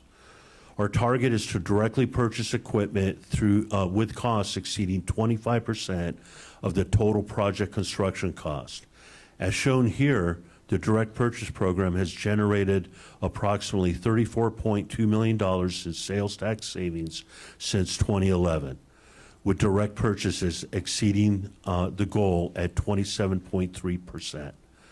The low savings in 2023 reflects the limited number of projects achieving completion last year. The new schools and 2 technical colleges projected to be completed this year are all on track to achieve the direct purchase goal, generating significant savings for next year's update. The district is committed to constructing energy-efficient facilities. We utilize the Green Globe standard rating system to evaluate and verify our sustainability efforts. Green Globes is an industry-standard rating system that meets the Florida statutes. Since 2015, there have been 72 new schools or comprehensive renovations that were evaluated using the Green Globes rating system. Our goal is to achieve at least 1 Green Globe. The results shown here indicate that all projects met the goal, and in 2019 and 2021, some projects exceeded the goal by achieving 2 Green Globes. We are currently developing strategies to increase the Green Globe rating to 3 Green Globes for the new schools constructed in 2030 and beyond as part of the District Sustainability 2030 plan. We included a high-performance design analysis when designing the new prototype schools opening this year to identify options to improve sustainability. High-performance design elements included in our new prototypes are shown on this slide. We have also incorporated solar hot water heating for the field house at our new high school. I previously highlighted our solar energy pilot at the new OTC West campus. As a reminder, the district is a subscriber of the Duke Energy Solar Farm program. Our subscription will acquire renewable energy for more than half of our existing campuses with a shorter return on investment than achievable with smaller installations on our campuses. As part of the high-performance design analysis of our new schools, we tasked the A&E teams to analyze alternative systems and building components that would enhance the sustainability. The return on investment for various enhancements compared to our current design are shown here. The results indicate that our current design provides a cost-effective approach. As mentioned earlier, we continue to evaluate advancements in building technology and their related costs as part of our efforts to reach the Sustainability 2030 goal of 3 green globes for our new facilities. While we continually seek to improve the sustainability of our new schools, the primary opportunity for greater efficiency and cost savings is by improvements to our extensive inventory of existing schools. As mentioned previously, renovations accomplished through either comprehensive renovations or the capital renewal program frequently address systems impacting our existing energy consumption. This slide highlights the significant number of projects that have been or will be completed over a 10-year period that will positively impact building efficiency. We are also using ESSER funds to make further improvements through the recommissioning of existing heating, ventilating, and air conditioning systems at 90 campuses without a recent or upcoming project. Recommissioning will help us identify needed improvements to increase system reliability and operational efficiency. We're also using ESSER funds to add bipolar ionization to existing air conditioning systems at 36 existing campuses to achieve improved air quality. That concludes my portion of our update. Next up is Jessamine Lambert, our Director of Facilities Construction Planning. Thank you so much. We do have a few board members that are wishing to ask questions. I do want to remind the board that we are about a third of the way through this presentation, a little bit further now, and we still have the budget to go through and our legislative update to go through. So just making you all aware of the time constraints. Member Dr. Castor-Dental, you're up first. Thank you, Madam Chair, and thank you for that presentation. I have 3 questions. One is, do you have a figure for the amount of the OTC Eatonville campus, how much that cost, that investment? And if you don't have it offhand, could that be sent to me? Yeah, I don't have that number offhand. Yeah, we'll get that to you. Okay. Second is, No, that was so we had a building on the campus, Building 8, that we renovated, and then we added the welding right. facility So there. yeah, So we'll provide both the of cost. We'll provide the cost for that, thank you. unless my budget folks can quickly pull it up while we're sitting here talking. Okay. No, They don't seem interested right Yeah. now. Maybe before we get to the end of the Okay. discussion. All right. I have a question about the Duke solar energy farm partnership. We also use OUC for our schools. Is that correct? Yes, that's correct. Do they have a similar program They that do we can not. tap into? They have a similar opportunity to make investments, but we don't get the benefits like we get from Duke. So we wouldn't see other than paying more to support solar energy. We wouldn't get the benefit with the Duke program. We benefit by the lower production cost for that energy after it's developed. Okay. Thank you. And then for the sustainability projects, I appreciate you're continuing to look into those as the technology advances and costs come down. Are we looking into federal grants for some of these programs and projects? Yes, in fact, I know Jennifer and I are actually meeting with some outside folks to help educate us on the various grant opportunities that are there. I think it's sometime later in May, but we have that meeting already set up. So yes, we are continuing to do that. Excellent. Thank you. That's all. Thank you, Dr. Castor-Dental. Member Salamanca. Thank you. I wanted to just give your team also a big shout out for all of the new projects, especially the new high school, how untimely it's been on just the timeline, the budget, the project. I've just been so impressed with how quickly we've moved to get this high school open on time. And then, we've worked together now in a couple of the middle schools and elementary schools. So it's just been great to see the whole thing work really well and meet our deadlines. And I know we started so many of these projects when it was still post-COVID supply issues, and acquiring some of the stuff is really difficult. But I've just been so impressed with the contractors that we brought on board, with the project management that we've had, and how we've managed the programs and projects. So I really appreciate it. It's been really great to see that. And I think the community and the parents are really grateful when we can get things done on time. So thank you for that. So if I would like to comment, because my team makes it looks easy. It turns out it is a bit harder than what we make it look. But in this particular case, for these schools that we're opening this year, we set about to design a new prototype before COVID hit. And we started our design process on a normal timeline. And then all of a sudden we had a significant impact from all the pandemic-related issues. So it has been a scramble. But again, our team, the contractor team, has risen to the challenge, and I appreciate you noting that. And we're very optimistic that we'll land these schools this summer. Yes, no, I've just been so impressed, because I knew how much was against the time and the clock. And Innovation High School it looks great. It's just the structure, the design, the implementation, even how we're thinking about which part of the school will be ready and go in the first day of school versus there will be some part of it that we're going to continue working on.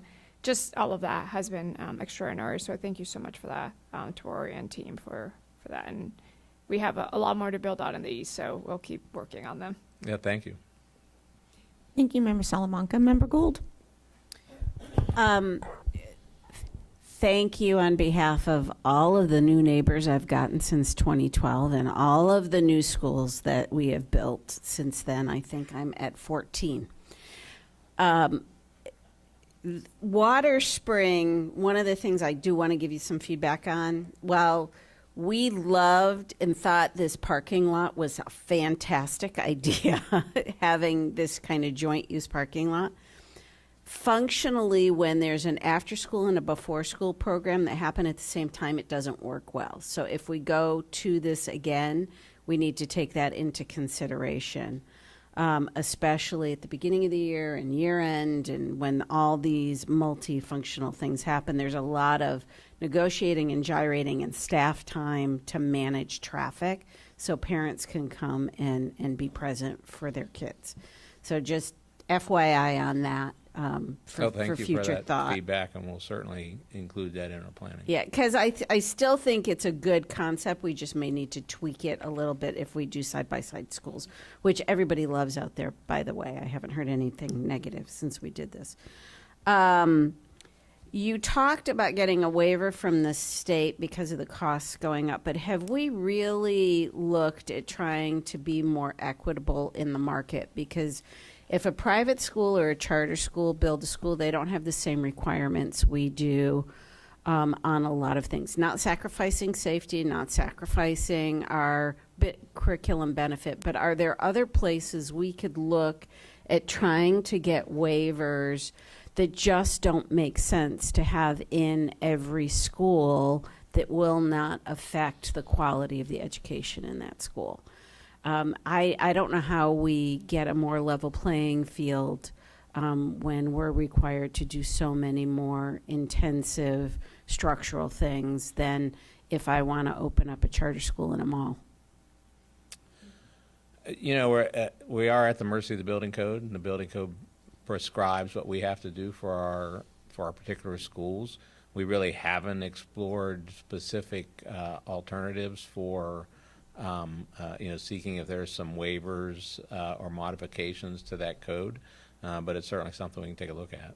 Because I think, with the exponential price increases, I just think we have to start looking at different ways to value engineer and have an equal playing field with this whole open market that we're supposed to compete in right now. And if it costs us, frankly, 100 times more to build a school than anybody else, it's not a fair playing field. There were a couple of projects I didn't see anywhere on our list so far. One is Bay Meadows, and that facility is not a good functioning facility. And with the growth of the STEAM program in there, it's really needs enhancement, and it is a market competitor. So I think we need to look at that in keeping kids. And the other is Palm Lakes Car Loop. And I know that's a kind of an offshoot project that we talk about, but we have an access road there, and we can immediately relieve traffic and make that more efficient and make parking better if we could figure out a way to use that access road that belongs to us in the right of way. And I just didn't see those on any of the lists. So Bay Meadows specifically is part of the schools that are in that next round of comprehensives Okay. that are waiting for funding. I'll look into the Palm Lake issue and see if we can't pretty easily resolve it. Yeah, because we were on a path to do that a couple of years ago, and then COVID hit, and then it kind of put back to the back burner. The bus compound. I have been intimately a part of the West Orange community for 20 plus years. I've helped to build historic and renovate historic buildings. I've helped with the economic development in Winter Garden in Oakland. I've led an organization that was helping with the un- and underinsured. And I feel like we are a little stuck with our partners in that area with the bus compound. And I can't get bus drivers on my side of town because they can't afford to live there, and they have to come too far with their buses to get to our side of town to service our students. And not nobody. We have a lot of great bus drivers. Don't leave us, bus drivers. But we have vacancies and people who transfer out because of the challenges of not having efficient operations on our side of town. It would break my heart to utilize the West Side campus of Orange Technical, because I don't think that is the best place or the best intent, but we're going to have to move soon on a bus depot. And so I hope we can come back to the table, and I talk to Chad regularly about this subject, but I hope we can come back soon and find the best place. I thought we had on 50, where it's already a major artery road that has all the access points to all of the highways, that would be the least disruptive to any neighborhood. So I look forward to trying to get an update on that. If you have something, I'd be... Jazz whispering something. Okay, come on up. Okay, come on. I was just going to say I have a meeting with Winter Garden staff tomorrow. So. Okay, I wait with bated breath, and I hope that they are willing to come to the table ASAP, because it's just untenable. It's just untenable for our kids and for their residents and their communities. It's untenable. So, thank you. Thank you, Member Gould. So I have a few questions. My first one is Cherokee, I can say that, school, the School of Arts and Entertainment. I guess this is to the superintendent. That's fabulous. Do we know, is it going to be a magnet school? Do we know what the enrollment, do we know anything more about it other than it's in the planning stages? No, I can tell you a little bit more. It will be a magnet school, district-wide. We do have some challenges with the area, one of them being parking. Mm-hmm. We do have an individual that has spoken to us about championing that philanthropic project, and so we are hopeful that we will be able to get a little bit more traction on that project for next year. But as far as the size of the facility, and details about opening. That's really all contingent on further discussions regarding the property, what we'll be able to put on there, and our ability to raise the additional dollars for the cost of the building. Thank you. I appreciate that.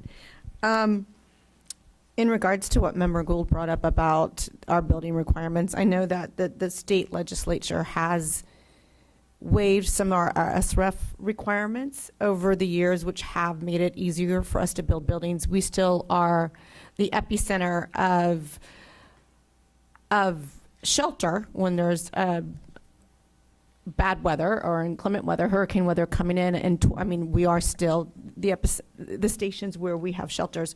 We are such a large county that it makes sense to me that we already have those buildings built, which are up to SRF code, and we have many in all sectors of the county. We never use all of our schools to shelter. So I'm wondering if that's not something maybe we could talk legislatively about later, about maybe for the new buildings, like if we already have so many that are built to SRF, would they give us some relief on the new buildings that we build? Because we have plenty that can maintain shelters, and maybe we could get some relief in the SRF that we have to adhere to now. So we actually negotiate with Orange County for every school, and the requirement to build to the shelter requirements is based upon what the EOC, the Orange County EOC, tells us their needs are. In fact, our new middle school and our new high school are not needed. So they've been very forthcoming, recognizing exactly what you're saying is that, we have a lot of shelter capacity. Do we continue to need that? So they evaluate the requirements. I believe they're moving away from schools as a preferred option, frankly. So I do expect as we go build more middle schools and high schools, we will only get asked to do it when it is absolutely necessary based on the location and the need. Okay, but we're still required to build to those SRF? No, we're not. No, We're okay. not required to build to, it's called the Enhanced Hurricane Protection Area Requirement, the HPA.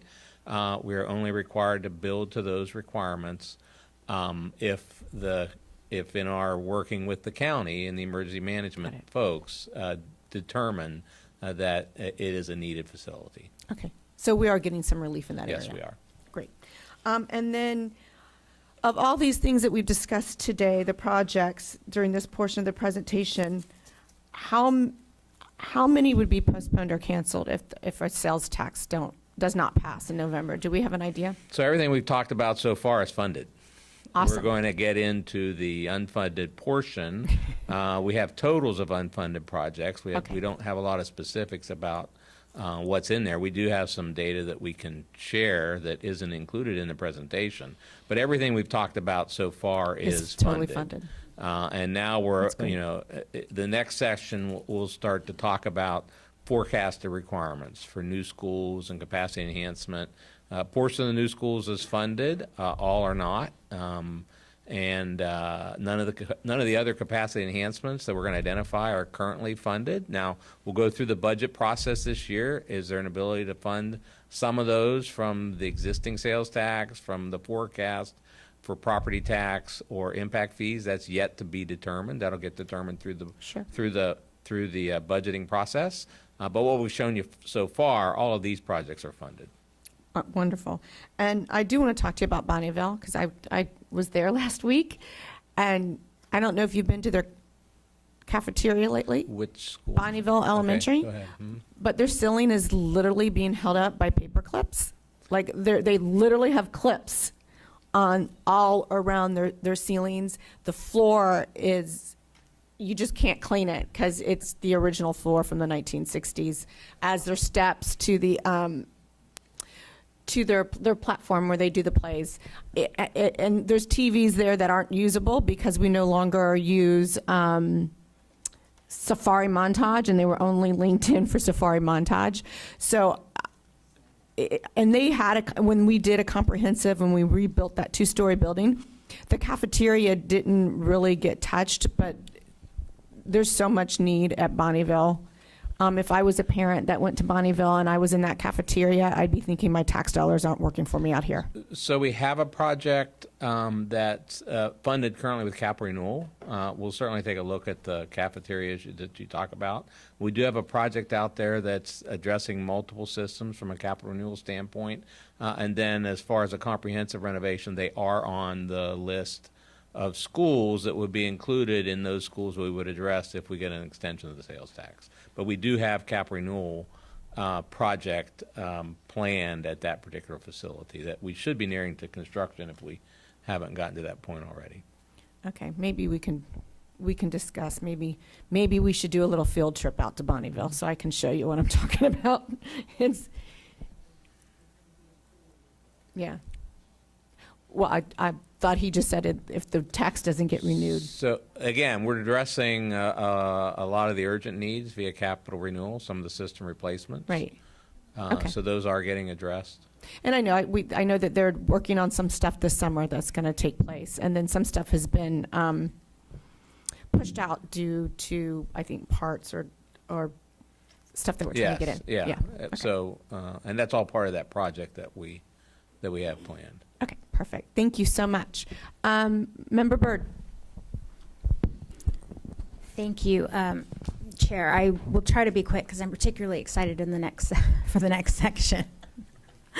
But along the same lines as what Member Gallo was just speaking about, we are going to be covering some unfunded, obviously, projects coming up. But on page 33 of the capital renewal, you spoke about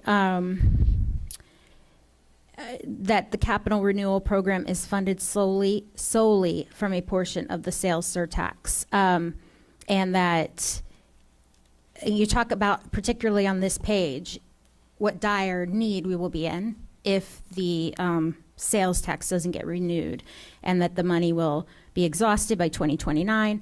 So my question is, and this is kind of a suggestion, actually probably more than a question, but can we get a very clear, definitive list of these are the things that we will no longer be able to do after fiscal year 2029, or it's 27, I think you have in here too, 29, if this does not get funded, to share with voters. I think that if they could see specific, and I know that we have talking points, but I also think that we need to be really, really specific so that they see how dire the situation is, that we will not be able to fix the air conditionings. We won't be able to, maintain these buildings, but specifically what we will not be able to maintain anymore.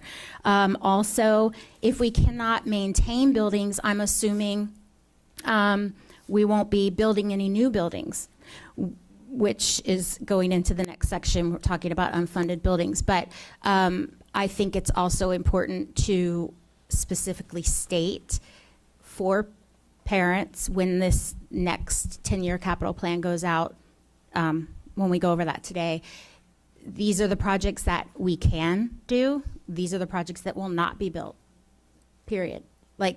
Because I know in my community, I get at least 2 times a week asked when the new high school is going to be built. If I say to them, well, it's not going to be built if you don't vote for that tax, would be an accurate statement, exactly. But I think that parents all over the district need to know exactly how it's going to affect them and their kids and their communities if that doesn't get built, very, very specifically. And I thought page 33 was a great illustration of that. And real quick, I just wanted to say ditto to everything that Member Gould said about the bus depot. Jad knows I talked to him about it a lot. I don't even know what to say about that. That whole situation is very frustrating. The solar on page 42, and I had mentioned this to the superintendent a while back. And I don't know if this is kind of related to the program with Duke, but have we explored or have we talked or one suggestion I have is that we maybe talk with Duke about the possibility of using some of our surplus, well, it's not surplus, but our reserved properties for schools that we aren't building on yet, that we have in hold, for possible solar farms as a way to help us, with our costs. There's a lot of companies that do that with property. They set up solar farms and then, you work out a deal with the energy company. So I'm just thinking we own a lot of property that we're holding for schools to be built. So it might be an idea to use that for. Thank you. Thank you, Member Byrd. All right, I just let the board know that there is lunch. Lunch is available. We have about 26 pages left of this facilities. So I'm hoping we can get through this quickly so that we can then go enjoy a brief recess before we move on to budget. Back to y'all.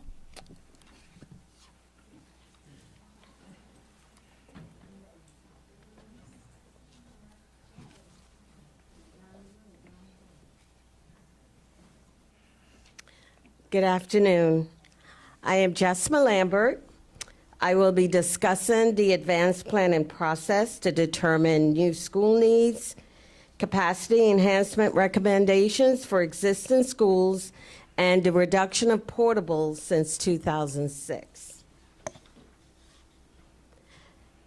Planning for new schools involves several steps in collaboration with multiple OCPS departments.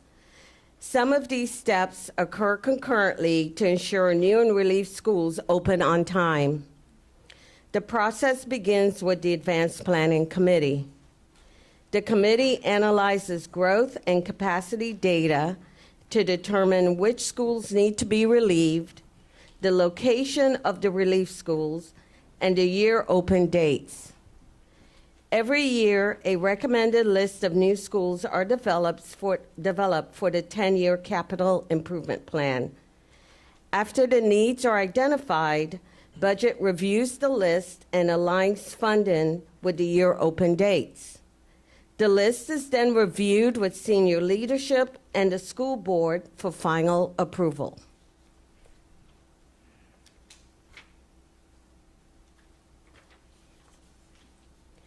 New residential construction is one of the main factors that determines where we build new schools. Our demographer tracks all residential construction as indicated with the colored areas on the map. The circles highlight 4 major hotspots of growth. Horizon West has been the fastest growing area of the district for some time. We have built 15 schools in the past 15 years just in this area. The remaining developments are Hamlin West, Silverleaf, and Village I. Southeast and East Orange have now become our fastest growing areas. These areas have been discussed recently with the anticipated openings of Luminary Middle School and Innovation High School in 2024. In the North Orange area, in and around Apopka, we have been seeing increases in the numbers and size of projects over the past couple of years. We anticipate we are going to see faster growth as these projects are approaching their construction phase. Our recommended 10-year capital improvement plan will reflect this growth. Here is our recommended list of new schools for the FY25 10-year capital improvement plan. This list is prioritized based on the year open date. We've added some schools to the list and changed the year open dates for others, as indicated in red font. The list includes 15 schools, of which 2 are high, 3 are middle, and 10 are elementary. The first school listed is Site 130E2. This school is under construction and the attendance zone has been board approved, so a priority number was not assigned to it. The remaining schools are in priority order to indicate the need based on enrollment and growth projections. Site 106E3/5 is the primary relief for Sunshine Elementary School.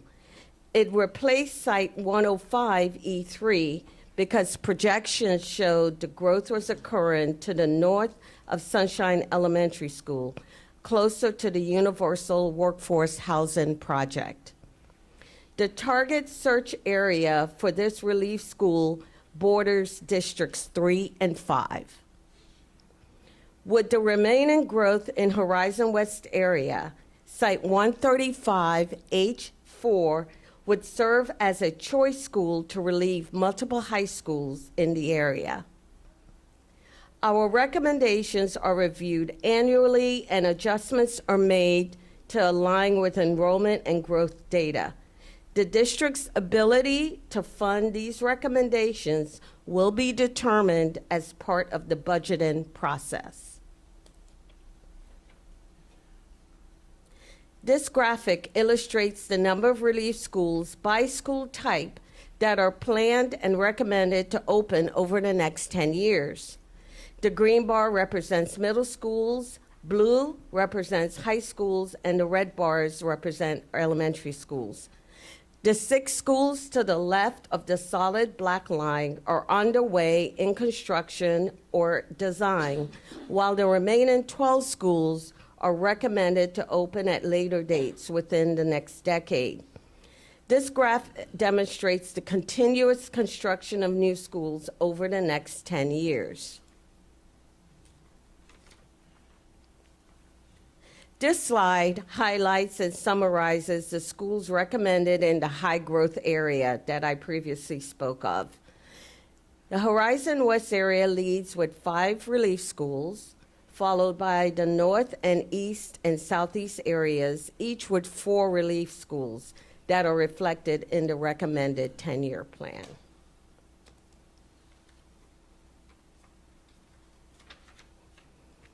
As previously described, capacity enhancement projects are also reviewed in advanced planning to determine need, location, and timing, as with new schools. Here are the schools we're recommending for a capacity enhancement project. They include 4 high schools, 1 middle school, and 4 elementary schools. These schools have long-range enrollment projections that exceed their current permanent capacity, and there is no relief option in the long-range plan. Adding capacity would allow us to remove the portables at these schools. As with the 10-year recommendations for new schools, we have prioritized the list and provided a recommended project completion year. All of these schools on this list are unfunded. The district's ability to fund them will be determined as part of the budgeting process. Our building program has been successful in helping to reduce the number of portables on our campuses, achieving a 65% reduction since 2006. We are currently at 1,511 total portables, of which 1,054 are classrooms. The graph shows our forecast of 1,457 by the end of the calendar year, which includes 54 in active removal projects. We've identified over 200 more, a portion of which will be removed by the end of the calendar year. That would take us below 1,000 portable classrooms. This is the lowest number of portables and portable classrooms we've had in decades. A significant number of portables remain throughout the district, indicating that additional capital investment would be needed to further reduce the numbers. And now I'd like to turn it over to Jack Brewer. Thank you so much for that great presentation. So we do have a few board members that wish to speak. Member Front? Thank you. And thank you so much for all your information. Amazing Loved your first graphic. Kept me excited here. So just a couple quick questions. I know you didn't, this might be touched on later, but as far as like impact fees, do you know what the impact fees, or if you're not the one to? So it'll be touched on in the next section. Jazz Next going to section. talk about impact fees, yes. Perfect. Okay, so then my other question would be, when we're looking at relief schools, for instance, I know Member Gould and I have one with, my school is the Sunshine Elementary. And when schools are like bursting at the seams, for instance, this one is, they have roughly 270 kids over capacity. But it looks like it won't be, nothing really will happen until 2029, which is in 5 years. So by then, I would think that there'd be even more overcapacity. Is there a reason why we wait so long? So we look again, school by school. We evaluate it within their zone. What growth is anticipated. It's all the stuff that Tommy really does and tracks. And so we have numbers for each school. 270 is not a unique situation. We've had elementary schools with even more.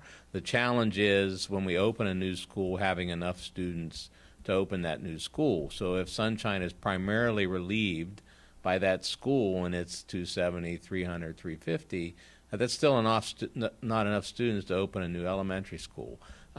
It takes at least 500 students really to make an elementary school not be a drain on district resources, meaning that the FTE in that school will pay for the administrative staff and the custodial staff and the utility costs and those types of things. We actually like to get at least 600 students from some surrounding schools for an elementary school to have it open with somewhere in that range of students. It does become more challenging when one school is primarily relieved. If you have a perfect situation where you're relieving 3 schools, it's 200 each. So none of those campuses, while they all have to deal with portables, they're not all overly burdened. But when you have one school that's taking the bulk of it, it is a little bit more challenging, and that all factors into the decision on the timing of the schools. Okay, so in this case, there's 3 schools. And we can, certainly we can provide the data that's supporting the year opening to show you what we're anticipating in each one of those school zones, because we have the data from each one of those school zones as to what, how many students we anticipate being generated in the zone for each school over and above the capacity of those existing schools. And that's what we use to identify the timing. But we can certainly share that for would be that great. particular school. Awesome. Thank you so much. I appreciate it. Thank you, Member Front. Okay, so I have a couple of questions. On the platting on page 47, are we seeing less platting than we have? I know that it shows like what's underway, what's being planned, but when you look at what's being platted, it looks relatively small. Have we seen less platting? We're going to let Tommy go previously? ahead and answer Tommy's- that okay, question, thank you, because he's the one that watches that the most closely. There's always fewer platting parcels because platting is kind of a very short window. Okay. So once we identify a project as being platted, we know it has about a year before, give or take, before it actually starts construction. Whereas other projects that have been planned, they can be up there for a number of years. So you always have more planned projects based on that graphic than platting. So I guess my question is, are we seeing development at all slowing down in Orange County compared to the past couple years? It has slowed down a little bit, yes. Even in our fast-growing areas, it has slowed down, but I think it's getting ready to pick up again. Okay. But some, in the case of Sunshine, for example, we moved Sunshine back a year. It grew by 100 students this past year, but it didn't grow by 200 students, which we anticipated that it was going to grow by. So that's typically the case. We still have a lot of growth, but it's not quite as fast as we are we're projecting. I know in my area we have the Grove that has been approved for a couple of years now. They haven't even broke construction. They haven't even started that building, and there's several other developments that haven't even built out. So maybe that's just unique to the east. No, that happens. No, it had been happening, and I hate to use Apopka as an example, but you go by and you. Now it's starting to change. Now they're doing a lot of clearing and things like that. But you would go by and you would see, the construction would start. Then you drive by and then you see weeds. But it happens. But yeah. Thank you. And then I have a question about 48. The recommendations for new schools. In looking at this chart, the ones that do not say unfunded, are they funded? Yes. Okay, so I guess my question is the priority, like, because we have some like that's a priority 4, 5, and 6 that are unfunded, but then you skip down and you have some further down the list that are not as high in priority that are funded. So again, it's part of the annual process. So the last year's annual process, 106, 102, 135 weren't where they're scheduled. So since the timing of the recommended timing of the schools has changed, as we go through the budget process, certainly we will look to reallocate the funds to the higher priority projects in this year's list. Okay. And then, hopefully with a sales tax extension, we'll be able to allocate funds to every school on the list. Great. And then just University High. It's on the list on page 51, and it's recommended for completion 2028. It's unfunded, so it really will be determined if the sales tax is renewed. But it needs to be painted. So when I asked about getting it painted, they said, well, they won't do it until like 2028. I mean, there's areas of that school that are, you could see rust. Yeah, we'll take a look at it. Thank you. Member Gould.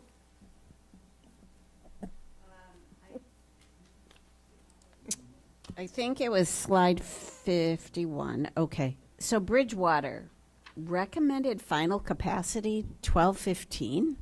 Yes, Bridgewater is, when it was originally built, it wasn't built. Our current prototype is a capacity of 1215, but when Bridgewater was built, it was built a little bit smaller, and it currently has portables. So the goal is to build a few more classrooms that are permanent, remove the portables, and bring it up to our prototypical size of 1215. I don't think that'll be enough there because there's no place to put a relief middle school over there, and we know that has a lot of generational change because of the housing market around it.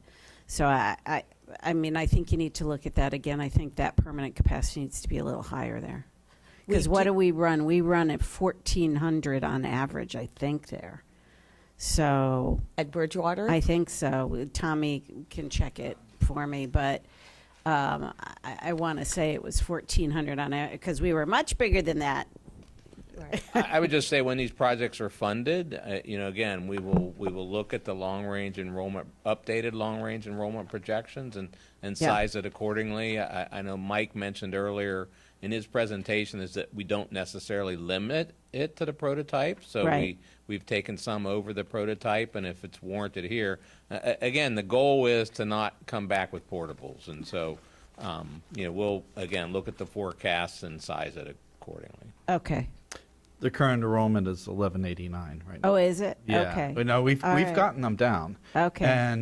And the projections show them stabilizing around 1100, 1200. So okay. Well, keep an eye on it when I'm not here because it's a lot of what's right around there is more of that out there starter home, which is Gotcha. not representative of the price of those homes, but that size of starter home is the majority of that immediate neighborhood around Keene's Crossing and that end of Bridgewater and So you anticipate Independence. there might be a bunch of turnover. That's what I worry about. Okay. Is with that, and there's no place to put another middle school out there on that end because you got the park. Gotcha. Yeah. Thanks. Thank you, Member Gould. Member Salamanca. Yeah, along those lines, I think, so for Lake Nona, can you just walk me through that one? Because that one's also new to me on, I know the recommended final capacity. Are we just thinking that Lake Nona needs more still on top of the new high school? Again, the capacities that were recommended are based on the demographer's 10-year forecast of needs with the hope of removing all portables at the end of the day. So like Rory said, we look at these numbers every year. We look at the needs every year. So there will be opportunities to adjust as needed, but the current forecast dictates the capacity that Right, I'm just saying this accounts for the existing high school that we are doing for relief as well. Yes. Got it. And then maybe it's a question for Tom. Tommy, where's that growth coming from? Is that from that luminary area or like everything to the left of that? I'm just trying to understand because we're leaving it with this We are part over relieving here. it, and Lake Nona core might age out, so I just want to understand that to the. so right now we're relieving Lake Nona down to the point where it should fit into its existing school. Correct. Correct. And one of the things we're looking at is maybe we with the high schools making kind of even out the enrollments in that area, perhaps doing a future attendance zone change, perhaps relieving Cypress Creek, perhaps doing other things. So I see. Okay, that's what I was wondering. All right, we can talk about that later. Sounds good. okay, yes.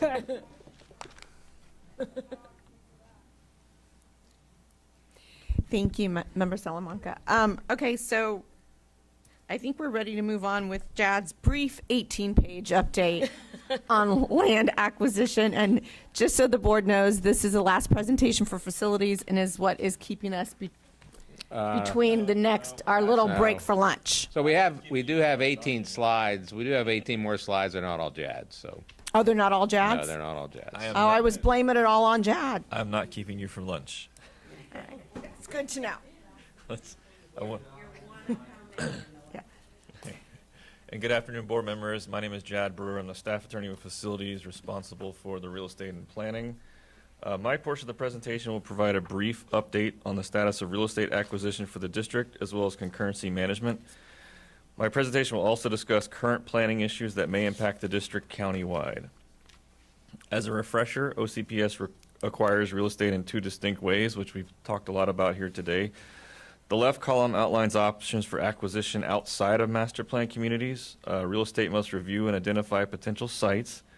Sites may then be acquired as a market purchase, similar to a normal market participant, or the school board may authorize the use of eminent domain.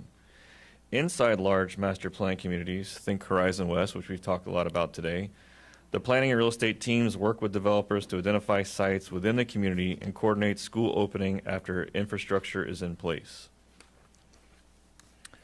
This chart shows the current status of school sites in the proposed CIP in order of proposed open date. Real estate is working diligently to acquire all the needed parcels. The rapid rise in values over the past few years has made it more difficult and will continue to be a challenge to acquisition budgets. However, many of our development partners thankfully still realize the value of having a school in their new neighborhoods and how those new schools attract families. This map shows the vacant real estate inventory for the district. Sites in the fiscal year 25 proposed CIP are shown in gray. As noted in Jesma's presentation, new schools are situated in the far east, west, and northwest parts of the county, as well as the one site in the I-Drive corridor. This chart shows the status of concurrency mitigation agreements with the district. Fiscal year 23 shows the effect of the post-COVID housing boom, along with the large developments such as Kelly Park and the Ridge and Apopka proceeding towards development after delays. Additionally, the number of encumbered and reserved seats was extremely high for fiscal year 23. And since then, many of those new developments holding vested seats were closed out and the encumbered seats could be released. This has had the effect of causing a surge in CMAs being required for fiscal year 23. As the board is aware, legislation in 2019 made the use of capacity enhancement agreements, or CEAs, ineffective as a means of mitigating the impact of new development. The decrease in CEA prepayments is most likely due to many of the CEAs being satisfied as the projects proceed forward to development. CEA payments should continue to wind down as the remaining inventory of CEAs are satisfied, with CEA payments eventually sunsetting. School impact fees have not changed since the adoption by the Board of County Commissioners in June of 2021. Of note on this slide is that in 2025, the fees may be reassessed without requiring the Board of County Commissioners to make a finding of an urgent need to reassess per statutory requirements. The dramatic increase in construction costs since the last study will most certainly affect rates. Additionally, the past and future effect of impact fee waivers for affordable housing may need to be evaluated in the impact fee study and discussed with the county. The following shows facility use management actual collections for fiscal year 22 and 23, current collections to date for fiscal year 24, as well as a projection for fiscal year 24. As of today, 150 schools have HVAC scheduling fully automated through Facilitron, requiring no action by district personnel when a reservation is made. Using Facilitron as a vendor has allowed the district to reduce employees while providing greater customer service as well as a standardized process. Another benefit the district has realized is that Facilitron is able to push out mass updates to all registered users via email during closures and emergencies. This has been an invaluable tool during tropical systems. Okay. The county is currently in the process of adopting Vision 2050, which will be the new comprehensive plan for the development of the county over the next 25 years. The direction of Vision 2050 is to funnel new population towards infill areas or targeted sectors, instead of continuing urban sprawl towards the boundaries of the county. Think Horizon West again. Vision 2050 will make infill development easier by removing entitlement barriers. One of the main targeted sectors is the International Drive area. If population predictions are correct, up to 8 schools may be needed in the I-Drive area alone. Although the current version of Vision 2050 contains no language directing coordination with schools, although the current version of 2050 contains that language, the current version of Orange Code, which is the accompanying code changes to implement Vision 2050, has no language requiring mitigation or providing school capacity. Upon adoption of Vision 2050, the vested development rights of all landowners will increase significantly overnight without the requirement to mitigate for the new vested rights. Vision 2050 is not all bad news, however. Increasing infill development, for an example, an old shopping center being replaced with new multifamily housing, may be beneficial to under-enroll schools in the urban core by increasing student enrollment for those schools. Additionally, in recent meetings, county staff is committed to working with OCPS to ensure a process is in place to ensure mitigation for the effects of development. As you may have seen on the news lately, the city of Orlando has annexed the first phase of the Sunbridge development despite county objections. The second phase of the annexation has begun to encompass the remainder of Sunbridge. The accompanying annexation agreement states that the current plan development conditions approved by the county will remain in place until amended by the city. Despite assurances from the city that the intent is to honor all previous agreements, the annexation agreement does not explicitly require honoring those agreements. For future planning purposes, it is yet to be seen if the city intends to expand further eastward past Sunbridge. Eastward expansion would be contrary to the goals of Vision 2050. Eastward expansion may delay the effects of Vision 2050 on growth in more dense targeted sectors and continue the current model of providing new suburban school prototypes in planned master developments. Staff will keep a close watch on future developments and keep the board informed. And actually, since I wrote this, the county has triggered the interlocal process to dispute the annexation. So that'll be continuing on, and we will watch that closely. This concludes my portion of the presentation, and after questions, I will turn it over to Bassem Ghanim from the program management team. Thank you. We do have a few board members that are wishing to speak. Member Salamanca. Thank you so much. So I want to go back to 54. Maybe not. Right? No, that's 54.9. It's the one that has the vacant inventory. Either 55 or 56. Yeah, well, it says 54 on the number at the bottom, right? It's fine. It doesn't matter. Or that you're on the right one. So at the top, this Sunbridge thing is fascinating. Definitely on my district, but we can see the Sunbridge area is right at the bottom, right, where it says like 68 EE and that general area. It's 56 and 58 are the exact. So we know that the city and the county both find this piece of land incredibly valuable because of how much amazing development is going to go down, right? We can agree on there's a lot of development and potential in that land.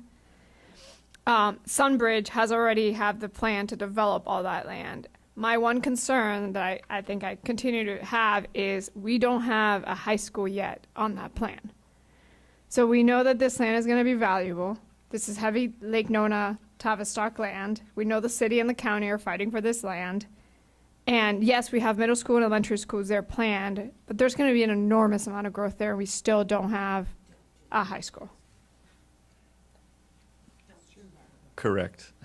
So I have high degrees of concern that I know that we're mapping out 10, 20, 30 years here, but this land is going to get more and more expensive. I urge us to either work with Tavistock, work with the city, work with the county, whatever it is we need to work on to get a high school there. Like the high school that we just built for my district just now, 50HS or Innovation, is the most expensive high school in OCPS history. I don't imagine whatever else we build out there will get cheaper either. So I don't know what the plan is, how we're thinking about it, what's the strategy. And we can take this offline, but I do want to just highlight it to the board that this is probably one of my biggest concerns in District 2. And so I believe the new high school does take into account the development that is entitled in Sunbridge. Now, if Sunbridge moves further eastward, that will be certainly a major discussion as providing a high school site, because as you point out, if you had it. But in the current plan, we don't have a high school because we don't, even though Sunbridge is supposed to be developing right there, we don't think we need a need for a high school there? Yeah, come on up. Because we have Lake Nona High School is about to be at capacity. The new high school will be at capacity within a couple of years, and we don't have another high school out there. So, innovation is Sunbridge will overcrowd innovation, but it's not going to be enough to warrant like one full high school. My concern is what happens after Yes. Sunbridge is done, because there's a lot more over there, and Yes. you know, if we get a high school site out there, that could serve that area out there, but there's not enough for one high school alone out there. Yeah, I mean, Sunbridge, I think size-wise is twice as big as Lake Nona. Like the Tavistock development plan is for Sunbridge is twice as big from what I've seen on the maps. Geographically. Right. Yeah. And so I just worry about that. You're right. Maybe Sunbridge on its own won't be enough, but everything to the right of Sunbridge, Yeah. that's still going to be impacting these middle schools, these elementary schools. Like, I don't know kind of how the planning works. It Well, just a lot of seems that, like a lot of logical. that may go back to Vision 2050 and future annexations. I mean, Vision 2050 probably may not allow that to be turned residential. We can get specifics on that by looking at the plan, but if it has to remain agricultural, that would certainly be an impact. But if the city can annex it and move And that forward. data they gave us, they did show growth out there a little bit. So Okay, well, let's take it offline, but I think it's a Yeah. conversation for us to have, and I think I just want to flag it. This district right now has Colonial High School, Lake Nona High School, Innovation High School, which are all going to be at capacity or in a good place. And then everything that everyone is kind of in a debate about is to be built. So I have a really hard time not seeing why we shouldn't, at the very least, have some optionality on what if our land should be. So I want us to be on the lookout for this. Thank you all. Thank you, Member Salamanca. Member Gould? Okay. I'm going to follow up on that before I get into my stuff, but remember, Windermere.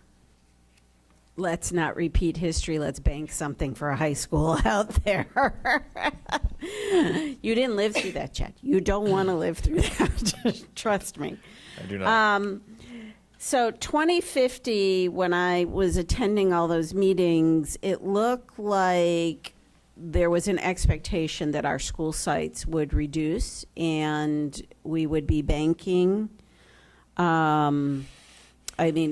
would be going more vertical.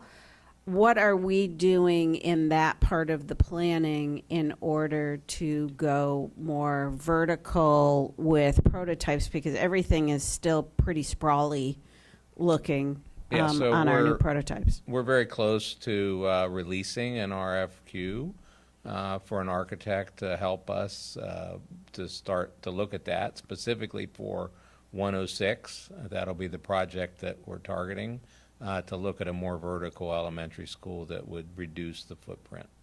Okay. And then the same for the middle and the high schools?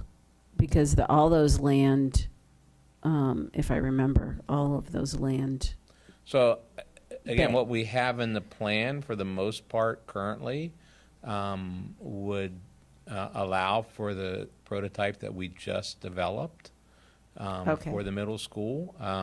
It was one of, when we get the requirement, we'll certainly address it. So when we have and if Vision 2050, for instance, generates a middle school requirement in a more urban dense area, then we will look at it at that point in time.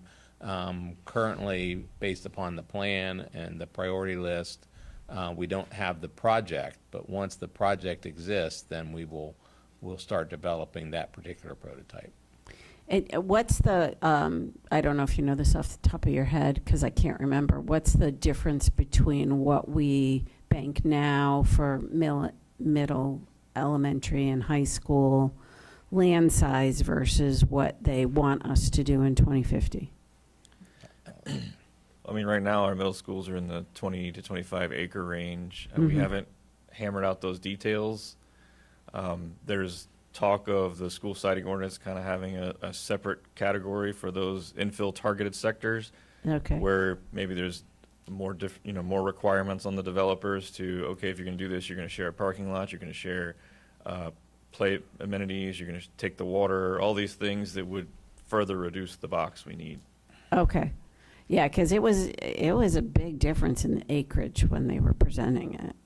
I just don't remember what it was. And we've reminded them repeatedly that the school board gets to set what the schools look like and what programs will be there. That, it's we can work together, but it's this board's Right. priority for that, Right, not the county commission. right. Okay. All right, well, thank you very much. Thank you, Member Gould. I have a couple of questions. Can we go back to the map? I think This it's one? page 56. Yeah, thank you. So in District 1, we have 3 sites that are owned and then 2 sites that are reserved. The 2 sites that are reserved, is that the grow? It's the Grow and Sustany. So we have them, even though Sustany was, They've committed to keeping that site for us. So oh, they did, We've- even though it was rejected by the BCC? I mean that may affect where we're at now, but Okay. we've been showing that because they've been continually saying that they know they have to do this to get approval. So Right. No, I understand. Thank you. And then the sites that we own, those 3 sites, what's our plan?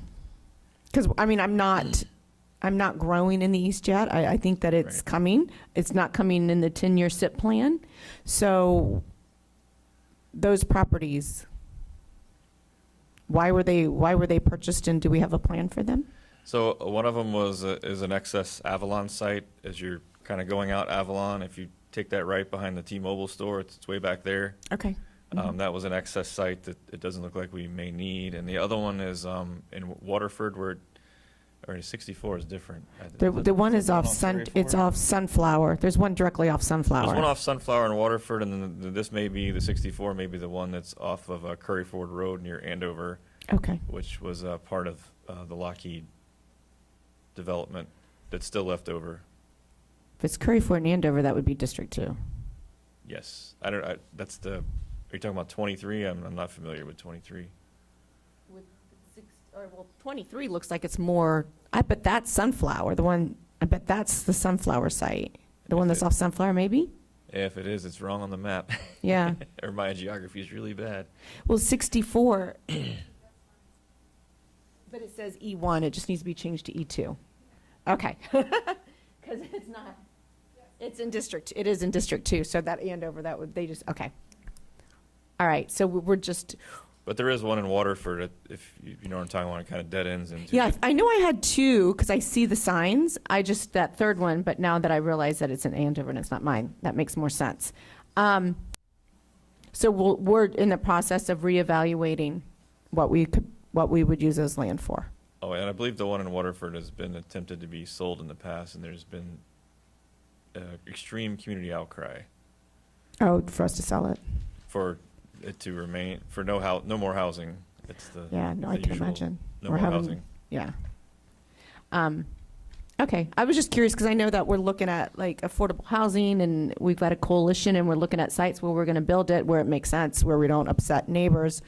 So I was just curious about what that land was going to be used for, or what our plan for the future was. I mean, they're already in residential neighborhoods, so it might be a really good use of that in the future. Right, yeah, that's what I was thinking. All right, thank you so much. That is all the questions we have All right. on land acquisition. Thank you, Chad. I was going to say good morning. I guess it's good afternoon. Yes, it is. Vice Chair, board members, Superintendent, my name is Bassem Ghanem. I'm your program manager.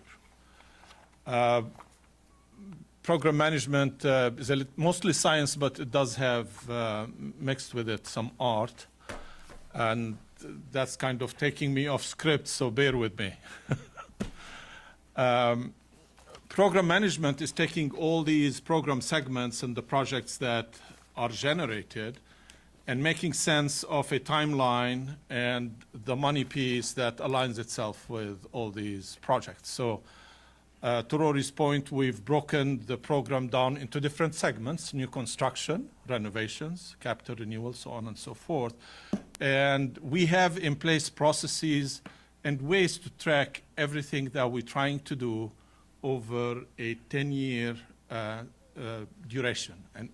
And that's the challenge. The challenge is projecting out, and that's when we start implementing cost models and apply some of the theory behind the practice. So speaking of that, theory behind the practice, a big piece of it is a facility condition assessment. And simply stated, a condition assessment is an accounting of all of our facilities, campus by campus, building by building, and we take it even further into the granular level of system by system. And by system, I mean building system. So we take all those components, so we track them. The district was extremely wise back in 2013 to do a comprehensive assessment of everything we have. Industry standards tells us refresh on 5-year cycles, so we did a refresh in 2018, and we recently completed one in 2023. So we have the tool to know what we have, and we monitor through the tool the aging of systems and buildings, and that's the basis of the next slide.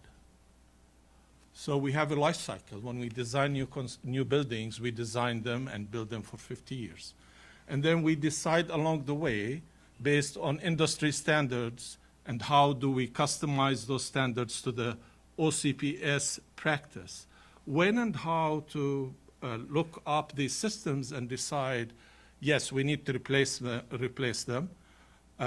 Again, like the most critical point in that entire 50 years is the midpoint of 25 years. That's when we earmark projects our schools to go implement comprehensive renovations. And by that we mean bring things up to design guidelines, but more importantly, look at the program side of things, i.e.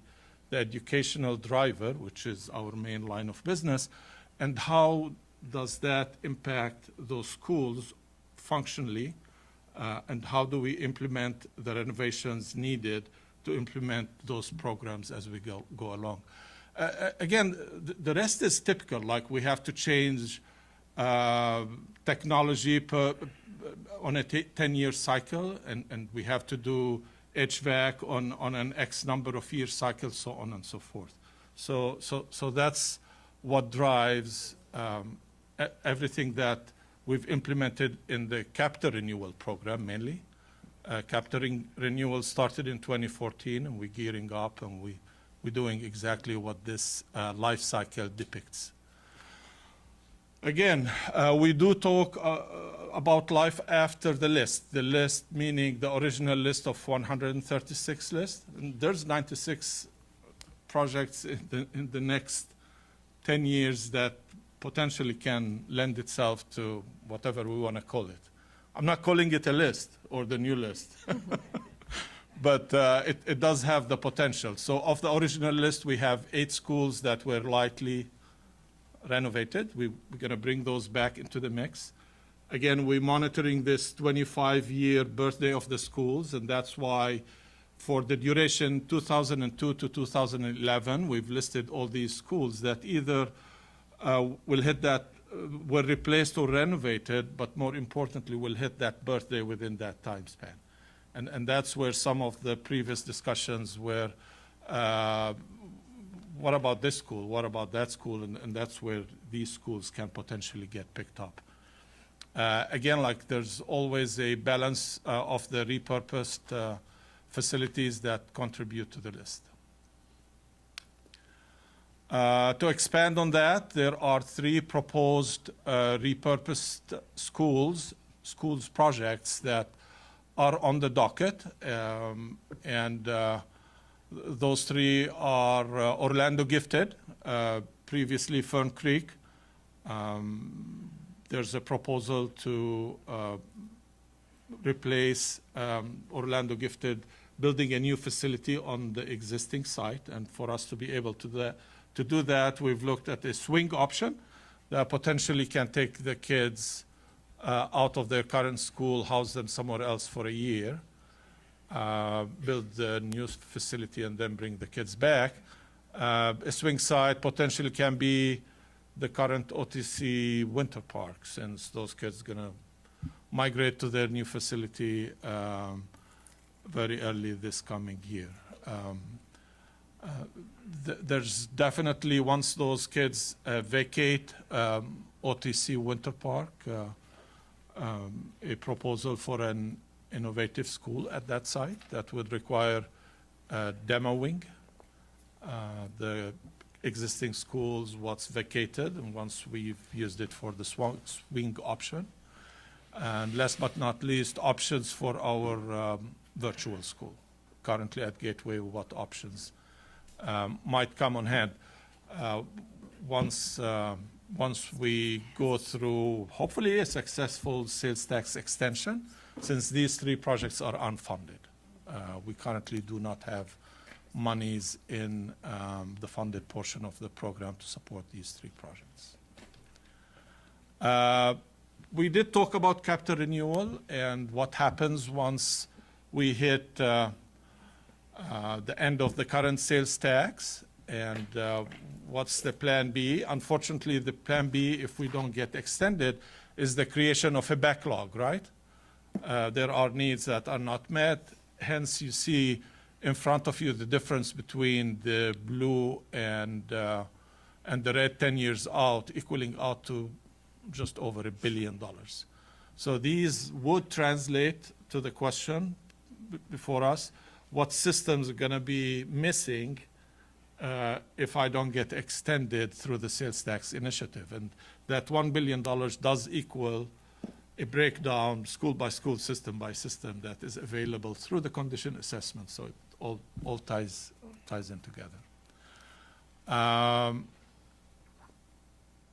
Again, like the ancillary facilities are obviously a component of our asset and does show up in the condition assessment, so we have to track the needs on those facilities.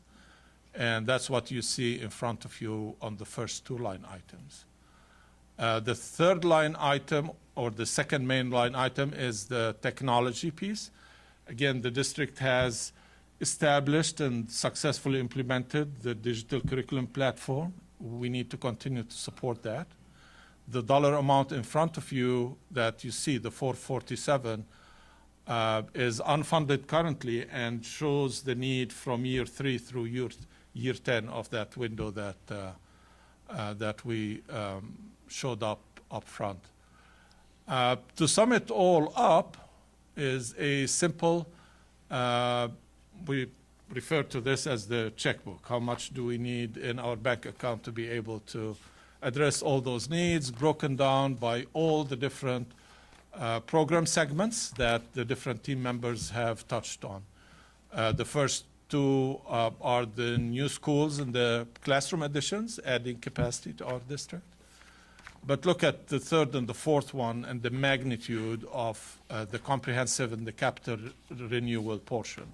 And that's kind of the shift in the program. We're going to be building less new construction, but we need to keep taking care of the existing asset, hence the comprehensives and the capital renewal. You add to that the ancillary facilities that have to be accounted for, and then the significant investment in the technology, and there's a simple addition to the 8.9 billion. Again, I do want to emphasize the word need on this. This is a need analysis of the program and what is required to address everything that the theory tells us is needed. Typically, the process goes through the budget cycle, projects the revenue side of the formula, and then determines what is the funded versus the unfunded portion of the program. I think that concludes my part of the discussion, and I'll give it back to Rory to wrap up.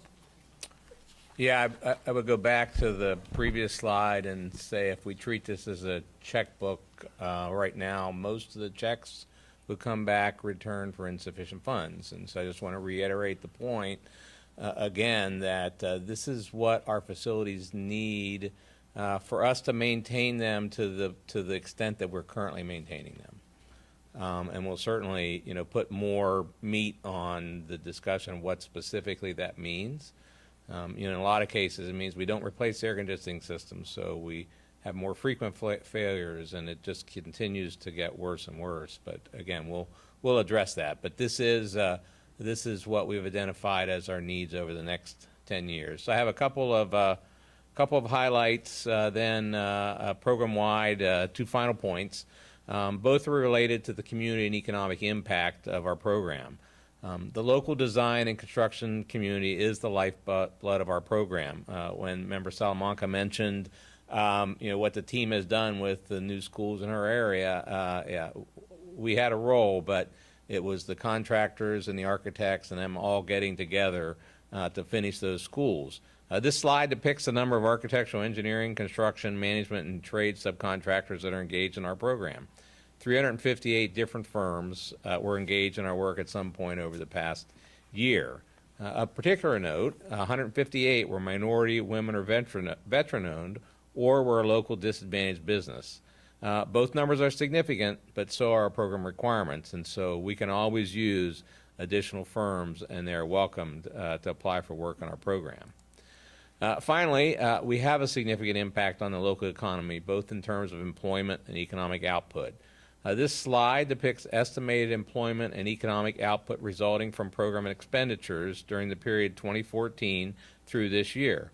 Most significantly, dollars invested in construction labor are returned to the community through the goods and services required to support the labor force, generating a local economic output that exceeds the initial construction labor investment.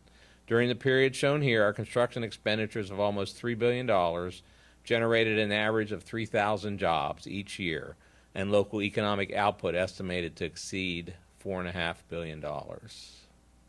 This is my last slide, addresses the next steps, and we've talked about this throughout the process. A significant focus of ours is on executing those previously funded projects that Mike Winter described, as well as the cap renewal program. But separately, we'll collaborate with the Chief Financial Officer on the development of an updated capital budget for board consideration during the budget adoption process. And I've also highlighted here some key dates relative to the continuation of half-cent sales surtax. Thank you for your patience and your comments and questions, and I'm going to turn it back over to Superintendent Vasquez.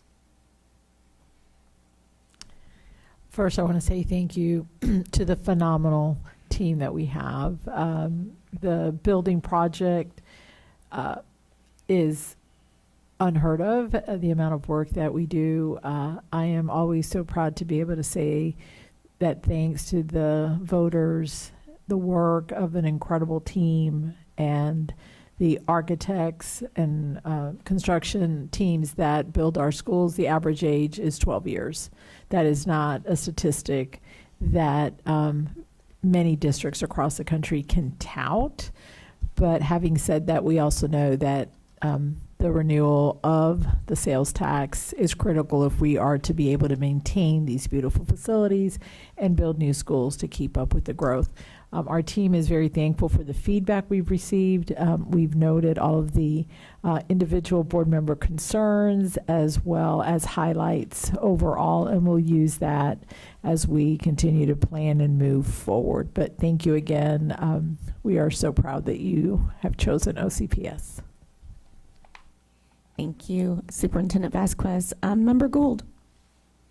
I think one of the summaries, particularly in Bassam's section, but it encompasses everything that we need to highlight as we go out once again for the support of our community in the half-penny sales tax, and having that continue, is that it's very expensive to replace what can be maintained.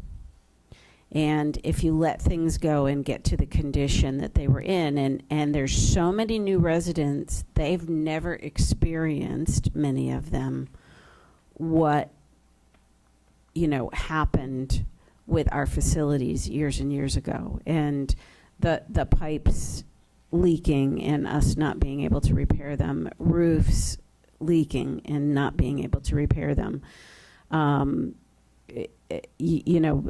Member Gallo was talking about the wear and tear of a facility that has been well used, well loved, that needs that. Well, times that by 200 schools if we don't have the ability to maintain them. And then the cost, the true cost, not only to our community and to the district, but especially to our students, if that environment is not a good learning environment. It's already hard to keep teachers and staff.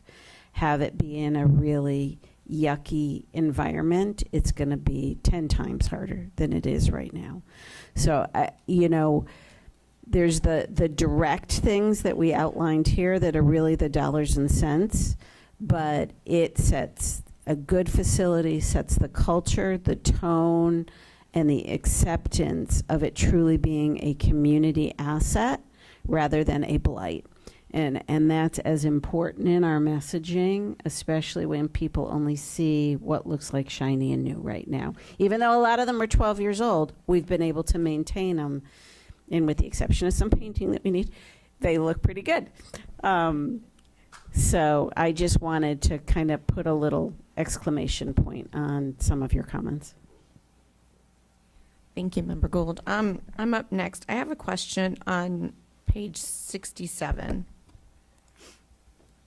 It's about the technology, infrastructure, and device refresh, because it's saying in FY27 through FY34, it's like $447 million.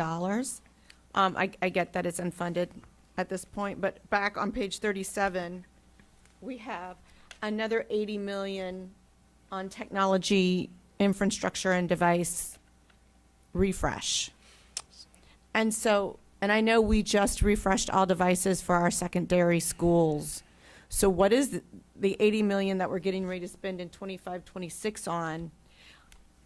I guess my question is, these devices are costing us a lot of money.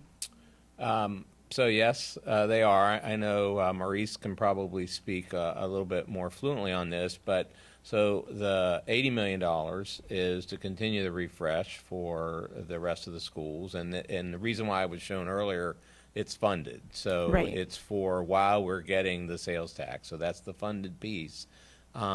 Without an extension of the sales tax, what's on this slide stops, and so now we're no longer refreshing devices, and everyone knows that technology needs to They'll be be obsolete. periodically refreshed to be useful and effective, and so that's what's represented here. And as I mentioned earlier, this also includes planned replacements for smart panels. They're not permanent, obviously. Right. So there's a replacement of those. Our audio enhancement systems that support our teachers in the classroom.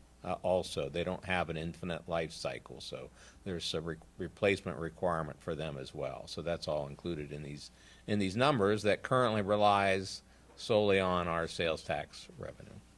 And I understand technology is expensive. Upkeeping it is even more expensive. And I know we're looking at alternatives to try to keep those digital costs down, but it seems like that would be something that we would really need to look at if it's sustainable over a long period of time. Madam Vice Chair, yes, Maurice and his team are looking at options, including leasing as a service, and maybe that is something that happens for some of the grades. We're looking at do we not have some of the devices in the lower grades going home? We understand the cost. Before we had a replacement that was every 7.5 years, which doesn't work with technology. So we were spending quite a bit on repairs because the devices were long past their shelf life. I know the board has expressed concerns about the cost. When we look at across the country, every district now has devices. And so our job, I believe, is not to go back in time and not have them, but to find the most efficient use. And we are currently looking at leasing that can save us, a significant amount. The decision points are what grade levels, what are the drawbacks when we're not purchasing devices, and again, the messaging that you have the tool, that you have the device as a tool in some of our classrooms. I think that message has not rung clearly enough, and maybe we need to look at a longer replacement time for the elementary grades, as opposed to having the same for the middle and the high that use the device much more so. But we are definitely working on that. And as Mr. Salvini mentioned, it's not just the device. Right. I mean, there's a lot when you're looking at the teacher stations, the panels that they are using more and more for interactive learning. And we can certainly break down that cost, but I know when I saw the numbers, I said, okay, help me understand that cost. And it's a combination of bringing down the life cycle to something that is more manageable, and we're not spending additional dollars on repairs because the device is so old, and the classroom hardwares that are also very costly. Thank you. Superintendent, I appreciate that. And I'm not suggesting we go back, because I think as a society, we're going to keep going forward with technology, and it's important that our students keep up. But maybe putting in parameters in elementary school that requires them not to take it home. I know a lot of parents don't want their kids on computers when they get home. They would prefer paper if they have homework or projects that they need to work on versus the computers, and then just maybe getting innovative with what can we do in secondary to kind of reduce those costs. And it might be something we're forced to do, because that's a lot of money coming out of capital. My last question I forgot to ask in the last section. We're projected to make about $5.7 million off of our facilities use. And over time, it looks like we've collected about $3.7 billion. Where does that money go? Does a portion of it go back to the schools for their use? Does it go back into the capital budget? Where does that money go and what do we use it for? Yeah, I'm not sure where the 3.7 billion comes from, but the bulk of the Well, it says F24 collections, 3.7 million, sorry. I added a couple zeros to that. Be nice. 3.7 billion. That- that's 3.7 fun. million, sorry. That would fund a good portion of that project list. The bulk of it goes back to the school where the rental is generated. Okay. They get all of the rental fee less the 10% that Facilitron is collecting to manage the program. So that we also collect utility costs. And when a staff person is required, we collect those costs as well, and so those go to reimburse that portion. There's a small supply fee as well, but the rental fee itself goes back to the school where the rental was occurred. So then the principal gets to decide how to disperse those dollars at Yes. his or her school. Correct. Thank you so much. Member Salamanca. Thank you, Vice Chair. And thank you so much for the projected needed. That number is really helpful for us to just wrap our heads around and understand the different buckets of where that goes to. And, as we start talking to folks about where this money is going, it's going to make a huge difference in just allowing us to explain what each of these areas are and how it impacts their communities and their children. One of the questions I had was on page 63, let's hope I'm looking at the right one this time, but the building life cycle. As we talked earlier today, as we have kind of more technology, more green focused buildings, is this changing? I almost want to ask like the big fundamental question of, is this accelerating how often this life cycle goes through? Are we going to have more technology inputs rather than year 10 and year 20? There's just so much more that has evolved from what I imagine was one of the first times we looked at this life cycle. And some of our schools end up having needs on voltage or on technology a lot earlier than year 10 and 20. And so I'm just wondering, as you think about like those long-term 10, 20, 30-year planning. Yeah, so, one of the things, we're still building the same basic building. We're using tilt panel construction. We have the same roof type. So those components we would expect would last the same amount of time. And as we mentioned earlier, we're constantly evaluating building technologies to see if there's a better way to do it.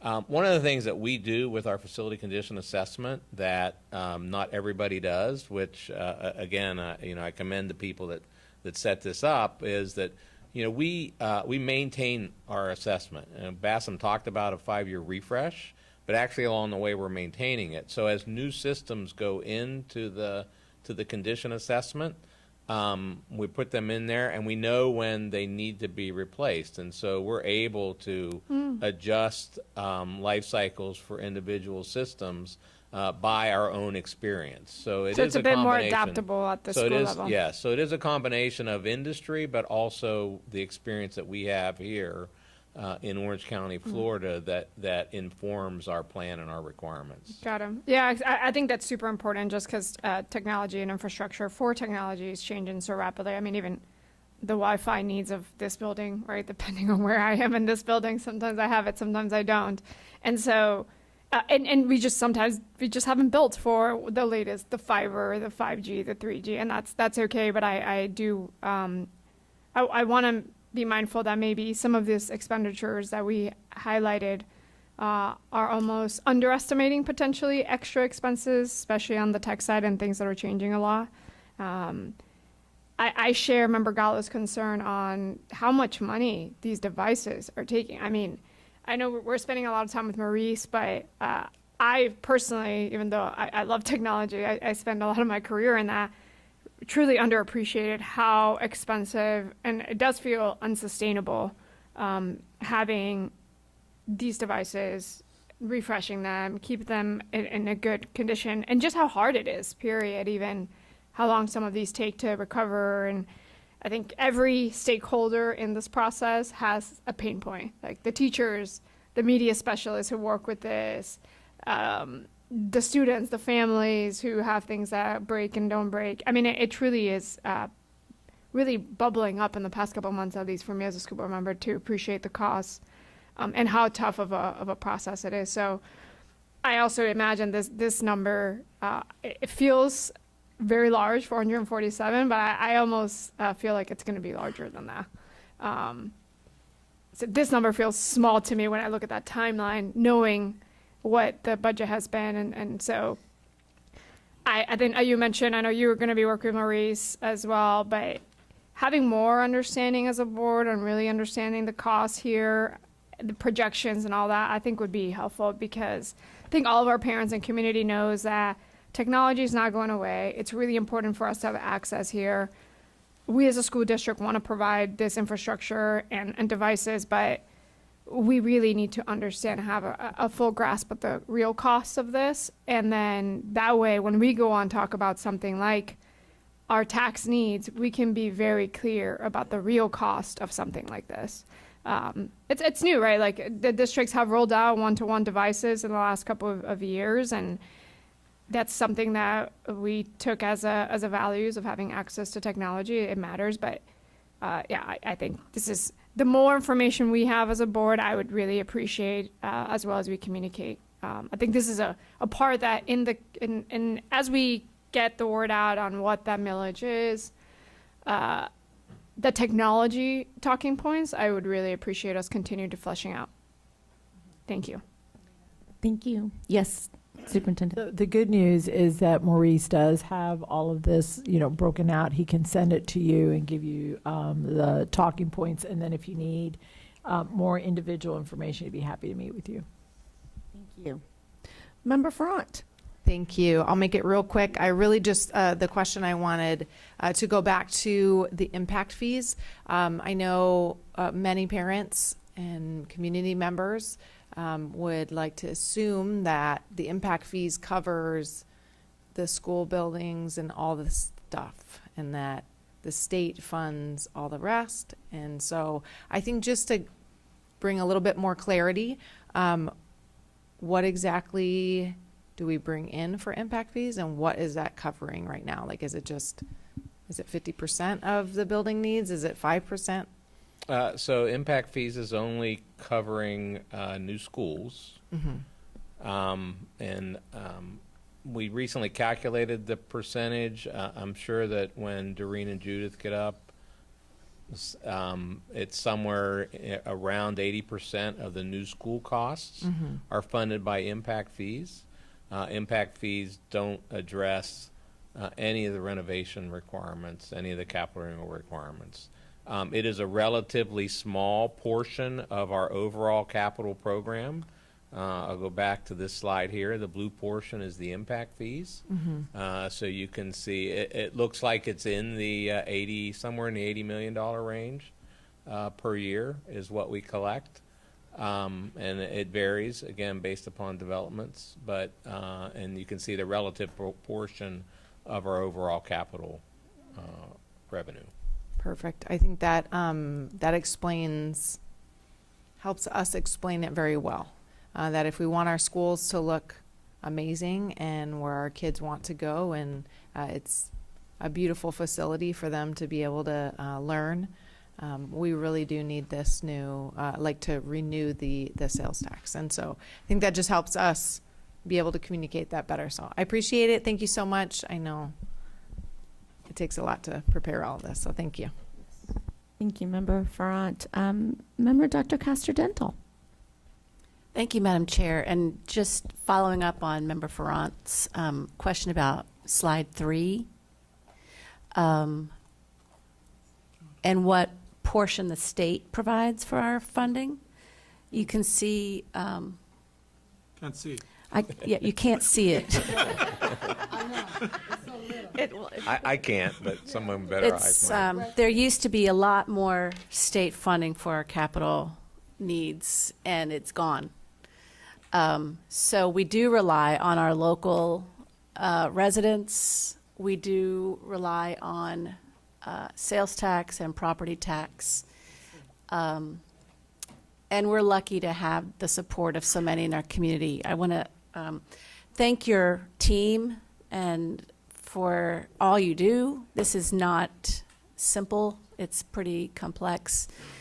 And I appreciate this presentation and this exhaustive information. And I like how you were able to review the last 10 years and the progress we've made. And just driving around the district and visiting schools, I can see the impact. It is something that I am so proud of to when I have people who come visit from other counties and other states, when they get to see our schools, because they don't have this kind of support and this kind of program. And we're very fortunate. And I think you did a good job making the case for why we need to continue our investment in our schools and our neighborhoods and in these public assets. And when I've been visiting these schools lately during the end of the year, we have, so many celebrations and performances and teacher impact letters. The schools on the inside are joyful places, and that I want to thank our architects and our builders as well for all that they do, and all of our community vendors and businesses that contribute. It is a mutually beneficial relationship. When they invest in our schools, we in turn invest back in them, and it really sustains our whole community. So I appreciate all you do, and I look forward to the support of our community in our renewal. Thank you. Thank you, Dr. Castro-Dental. I'll just echo what Dr. Castro-Dental said. Thank you all so much for this presentation. It was huge. I know that a lot of work went into it, and we appreciate the update. I feel, as she does, like I walk into schools, and first I see signs all over my district where we're doing work. Like I can't drive but a few miles, and I see a sign that shows that we're doing some type of renovation, we're doing something to that school. But when you do walk inside the school, the level, it makes a difference. When you I walked into Union Park last week, and it's just such a warm and inviting school, and that matters, right? Because then kids come in, and then they're calm, and they feel that warmth. And so buildings do matter. What's on the inside of them, how they look, matters to how a student learns and how they behave. So thank you for all that you do. And we are done with the facility portion. There are no more questions. So I know we're going to take a quick break. How long does the board need for this break? I know. 1:30? 20 or 30?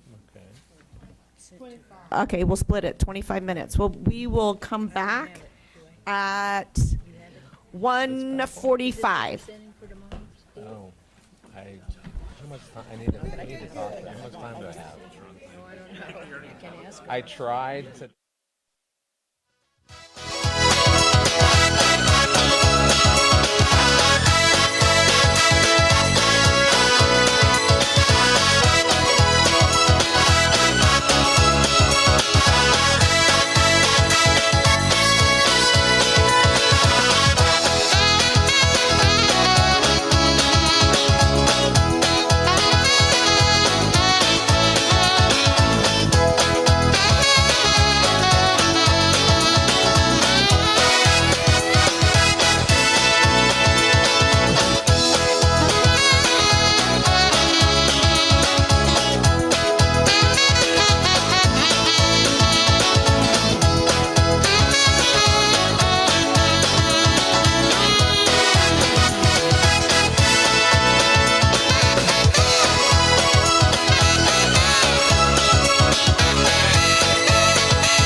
Good afternoon. Welcome back, everybody. We have 2 more presentations as part of this work session, so I will turn it over to Dr. Vasquez.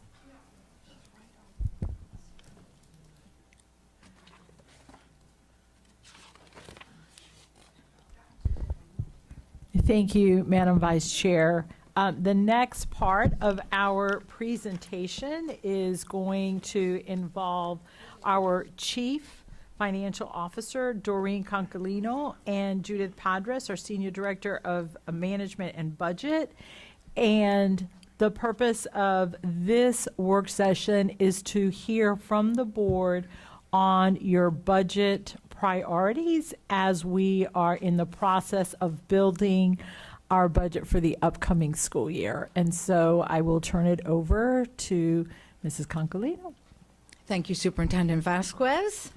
Good afternoon, Vice Chair Gallo, school board members, Superintendent Vasquez. I have a very brief budgetary presentation for you today.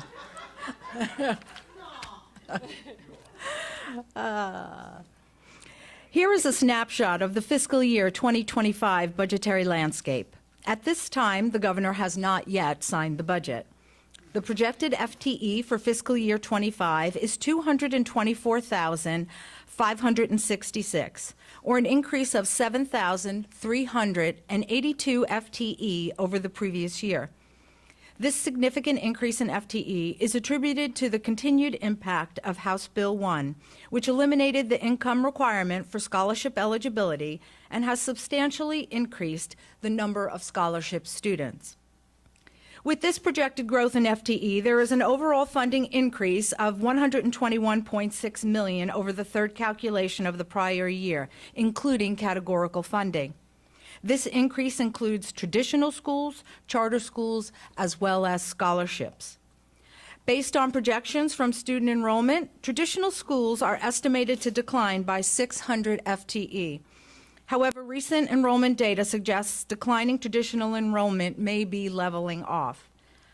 The base student allocation, or BSA, increased by $191, or 3.7% over the prior year. With last year's overhaul of the FEFP, 4 categorical funds are now included in the BSA. The total per student funding, including categorical funds, is $8,862, an increase of $258 per student. Here are our proposed increases to categorical funding. Safe Schools is increasing by $2.9 million. Starting in FY24, the Supplemental Academic Instruction Allocation, or SAI funding, and Turnaround School Supplemental Services Allocation are combined into a new categorical called Educational Enrichment Allocation. The uses of these dollars remain as previously established when the allocations were funded individually. This increase amounts to $1.7 million. Mental health assistant dollars are increasing by $1.3 million. Additionally, there is an incremental increase of $1.3 million in transportation funding.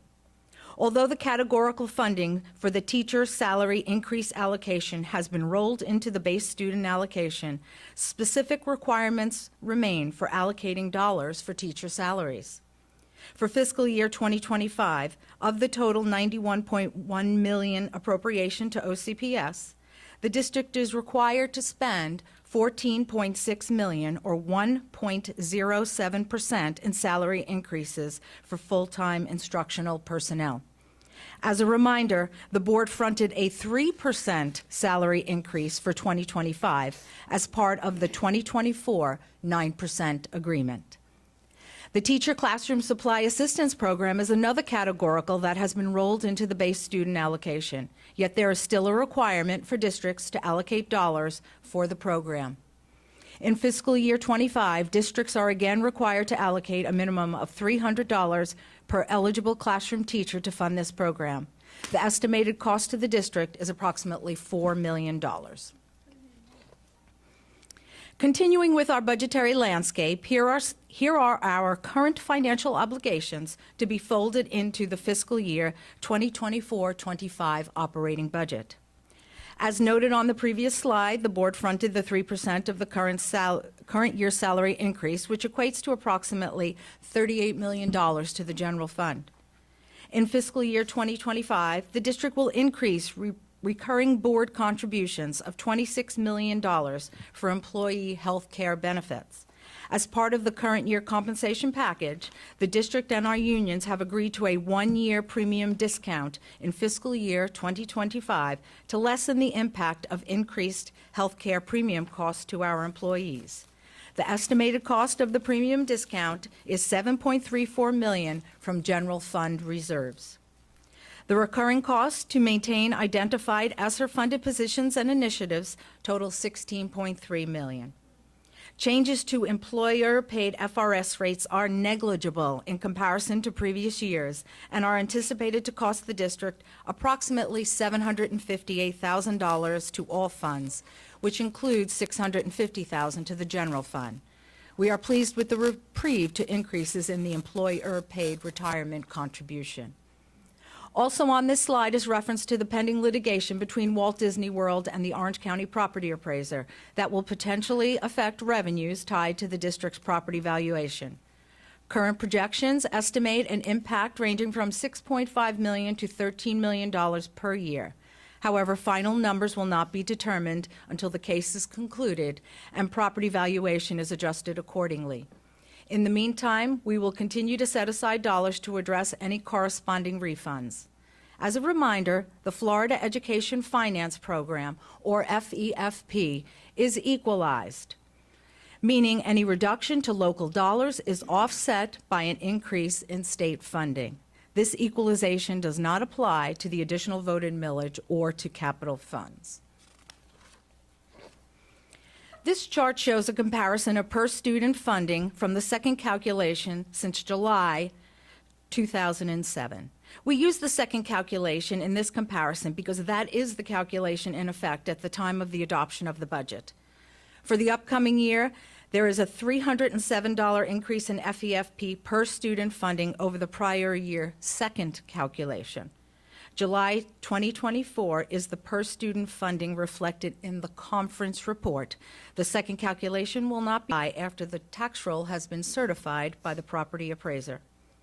In 2008, when state funding declined dramatically until the FEFP funding reached its lowest point in 2011, the Consumer Price Index, or CPI, is represented in the line above the funding bars, which signifies the inflationary impact year over year and demonstrates that funding has not returned to the 2007 pre-recession levels.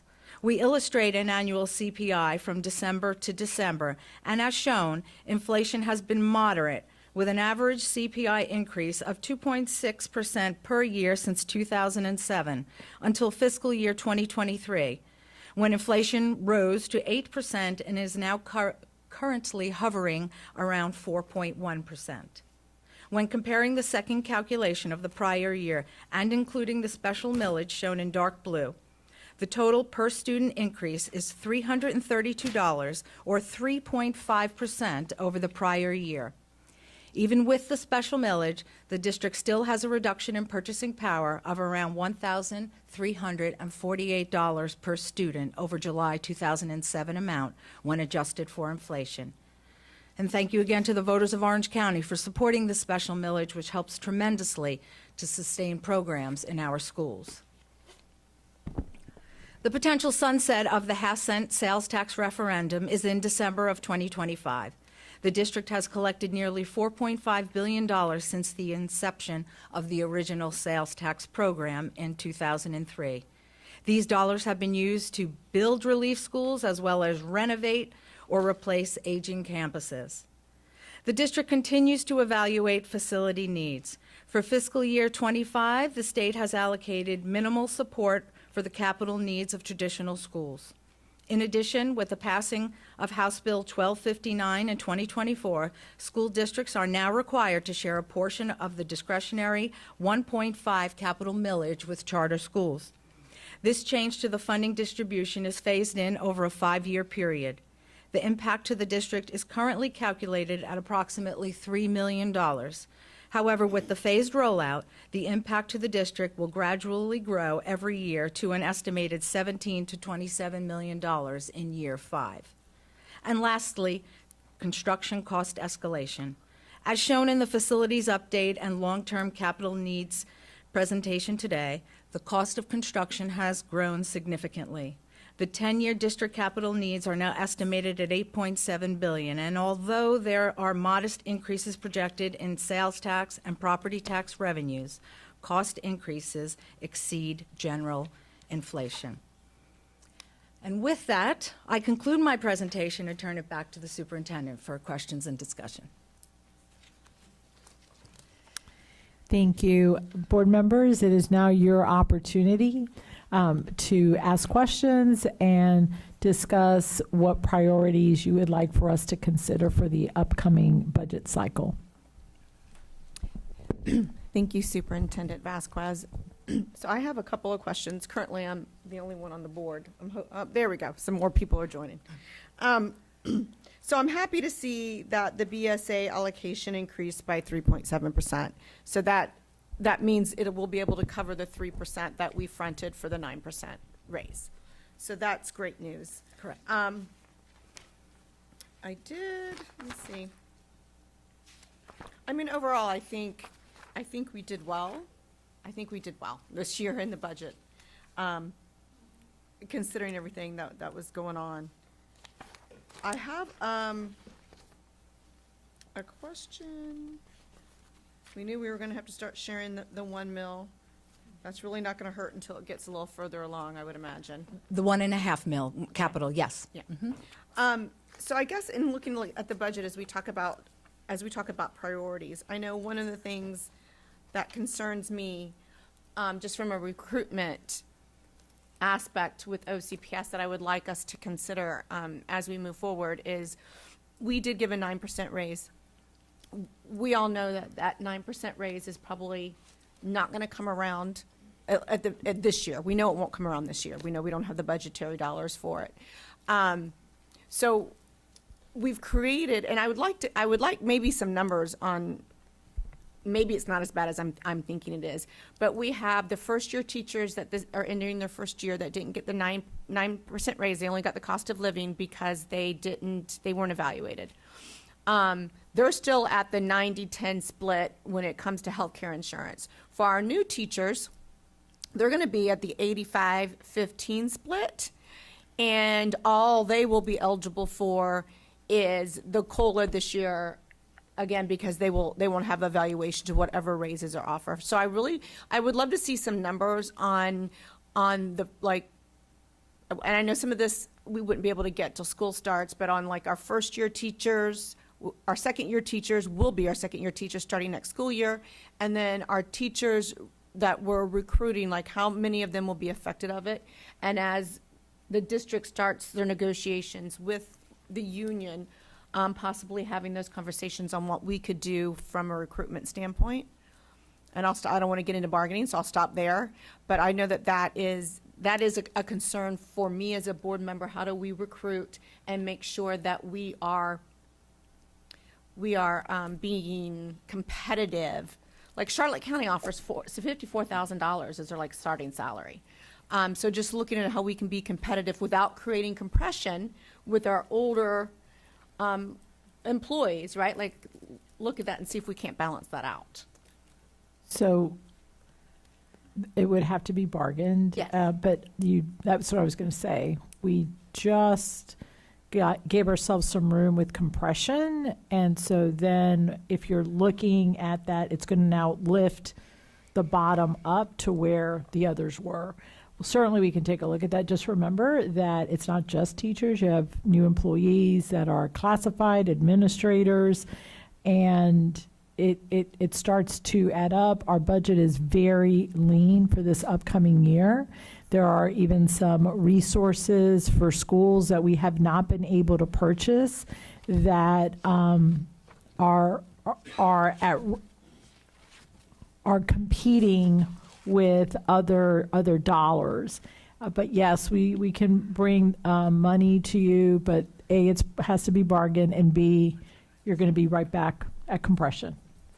No, I understand that, and of course, I'm always looking at the classified as well when we look at the raises. If I could just see the numbers, if I could just look at it, I don't want to create compression. I don't want to try to fix one problem and then create a problem in another area. That's not my desire, but just looking at it, you have Yeah. beginning teachers that are lower than a teacher that is a first or second year teacher or third year teacher. You lift them up to 9%. Now they're at the same level. I'm not even thinking like the 9%. I'm like, what can we do to make it kind of equal so that the difference between a second year teacher this school year, second year teacher this year, and the first year that all they got COLA, that gap isn't so big. Because what I'm thinking, and I could be wrong, is that if we break down the average of our second year teachers and add it to the average of our first year teachers, there's going to be a bigger gap than we've seen before, because we haven't given out a 9% that since I've been sitting on the board. And then there's going to be an even further gap between what will be a second year teacher and a brand new teacher, because they're not getting anything but the starting salary, and that starting salary, I think we only add the COLA to, and then once you incorporate the 85-15 split, it's even lower. And so just looking at those, We can. I'm just saying all that has to be bargained, course. and that is the concern that we tried to resolve was compression. Right. And so now in my opinion, and we'll get you the numbers, now we're stepping back. We're going backwards because now you're going to have more of a compression than you currently have. Yeah, and you could be right. I just, in my mind, and I'm not a mathematician, but in my mind, because this was a percentage raise and not a percentage of their salary and not a percentage of the budget, I think that, I don't know. I don't know that there's going to be as much compression as we're thinking, but I could be absolutely wrong about that, and I'm not looking to create it. So that was the first thing that's been on the top of my mind. So the other thing, if I might just expand for a moment, I want to bring you back to slide number 4. So yes, I believe we are pleased and thankful that new funding from the state appears to be sufficient to cover the 3% that we have fronted. But we do have the increase to health care for us as board contributions, $26 million. The ESSER positions and programs that the board and along with recommendations from staff have decided their priority and roll them in. So unfortunately, FRS is minimal, so we don't even have to think much about that one. But those are 2, or 3, but large ticket items that we are rolling into the recurring budget. So superintendent's asked me, I'm waiting to hear board priorities, but I honestly can't tell you right now how much additional dollars may be available. Yeah, no, I understand. I know how lean it's going to be, especially with the ESSER dollars going away and a lot of things that the board has decided to prioritize and fill in the gaps where we needed to on the items that were effective and were working well within our schools. So as always, I'm going to say what I say every year as a priority. It's got to be teacher pay, educator pay, our classified. It's got to be to make sure that we're paying and we're competitive and we're bringing up the pay of those that work for us, because as you showed with the CPI, we're not even keeping up with the CPI. Housing is atrociously expensive, and so is renting. Like it's being a teacher, especially a teacher within the first 5 years. It's not really affordable for them to live in Orange County. And so anything that we could do to try to reduce that gap as a board member, that would be one of my top priorities. My second priority is always going to be safety and security. I know we've done a good job on that. And I appreciate all the work that the district is doing, but kids can't learn if they're not in a safe environment and in a secure building. And safety looks differently to each student. So sometimes it's mental health, sometimes it's healthcare, like safety, it looks different to them. And then the third thing is literacy. Like what can we do for literacy. How, you know, we've got to focus on the things that we prioritize, and we've got to close some of those achievement gaps, and we've got to make sure that our students are well prepared for the workforce, and that we're giving them the highest quality education that we can, and we do that by ensuring that every child can be successful and they're literate. I have a lot of other things that I could throw out there. I'm not going to, because I know that it's lean, and I've mentioned every year that I want a gym for Arbor Ridge. So I mentioned that. Yeah, we were just talking about capital. So I throw that out there every year. I know that's going to be hugely dependent on if the sales tax is renewed or not, but I just want to thank the district for all the good decisions you've made up to this point, how we have prioritized, how we are looking at return on investment on academic gains, and if things aren't working, then we get rid of them. So I appreciate that. So that's all I have. Thank you. Member Gould. Thank you. Member Gallo covered a lot of what I was thinking as far as retention and attraction, and I think that's going to look different in different ways, right? So salaries is always a challenge for us across the board. We see that with we heard about it from maintenance. We already know it for bus drivers. We know it for teachers. It's paraprofessionals. You name it. We're in a highly competitive market, and in Florida, that's not going to change. Our unemployment's going to stay low, and the competition's going to stay high. So, what else can we do that makes OCPS the best place to work?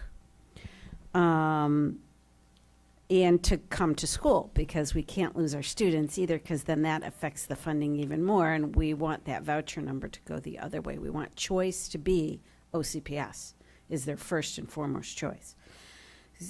So I think pathway education, I know we are still at the will of the state, which is shifting slightly to understand what they're doing isn't working to get what we want from an economic driver, and it's going to take a few legislative cycles to undo the testing. Indiana is going through a revolution right now where they are going to change their accountability system completely.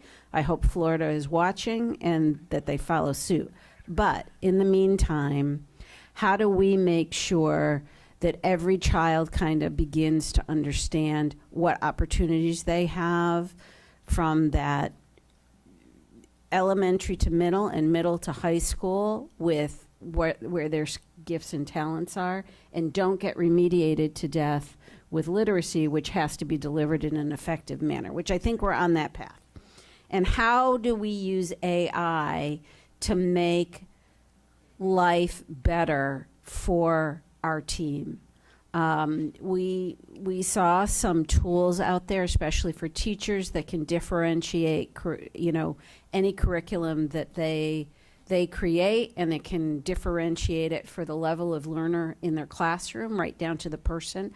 I would think that would make things a lot easier. So how do we incorporate a review process of some kind to say, well, this will actually save us time and dollars, and there's an upfront investment for that. And I know that's always the push-pull of this. And the third thing is, how do we bring affordable, attainable housing to our staff in models similar to the attractions are doing? How do we develop that with community partners? We don't have to be the developers of that, but we need to have ownership in it in some way so that we can make sure it goes to our teams and other first responders first. So I think those are priorities when you look at a long-term horizon to keep OCPS healthy. Is how do we make it better for our employees? How do we use technology? And how do we do other things like attainable housing that then takes the impact and the bite out of some of those salary competitions?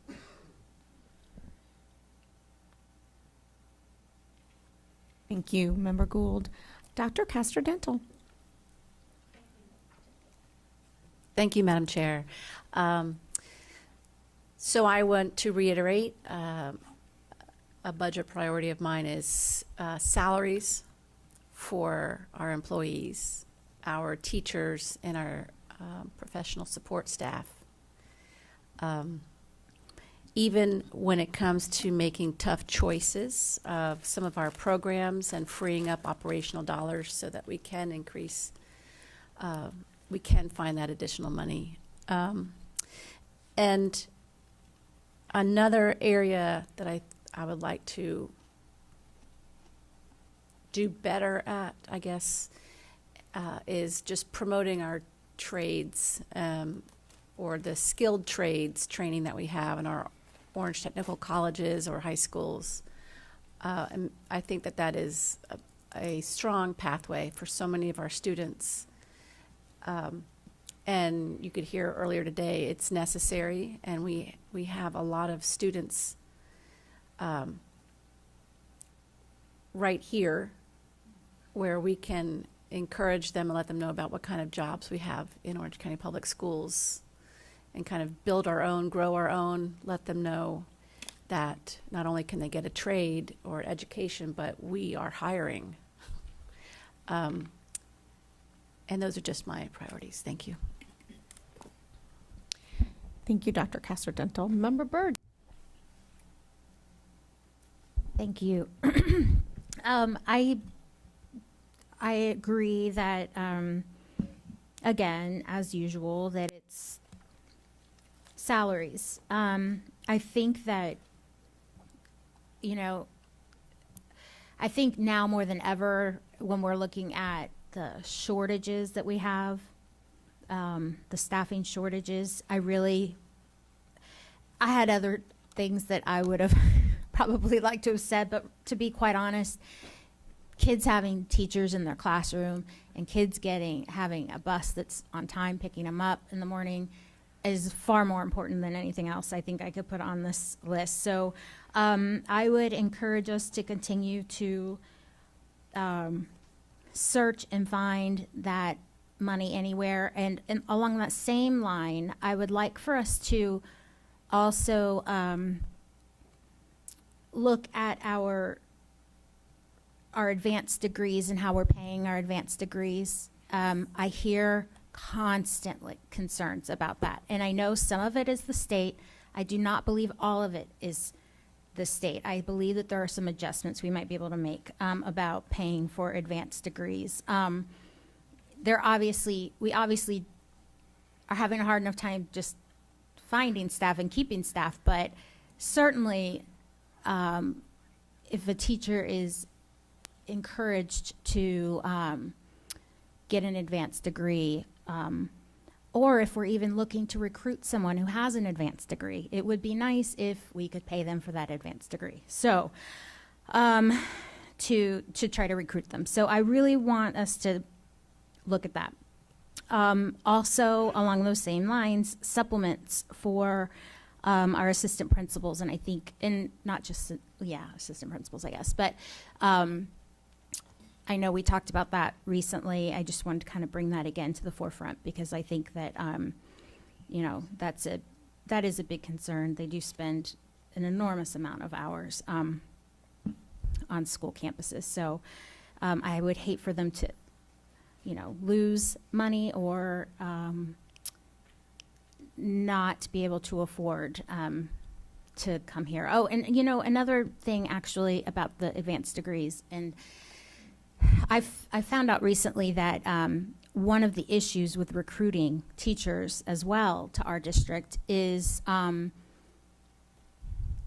that we don't recognize, I might say this wrong, 1 to 10 years, or if someone from another district has 1 to 10 years, they come in at the beginning level of salary.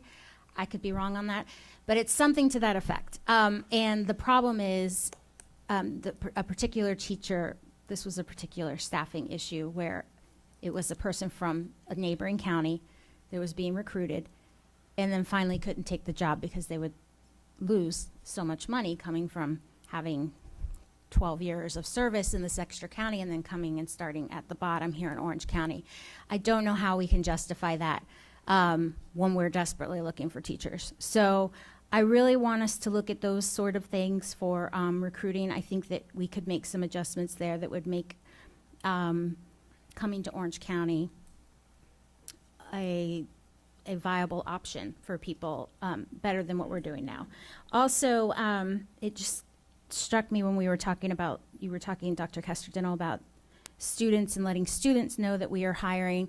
I'm just wondering if maybe we could do some more advertising to parents as well, to families. I know that many schools have like the signs, hiring substitute teachers, but that's only works if the parent is coming and picking up the kids at the school. So are we doing anything to get, we have a lot of families, we have a lot of students, we have a lot of families. I'm thinking that's a good prospect of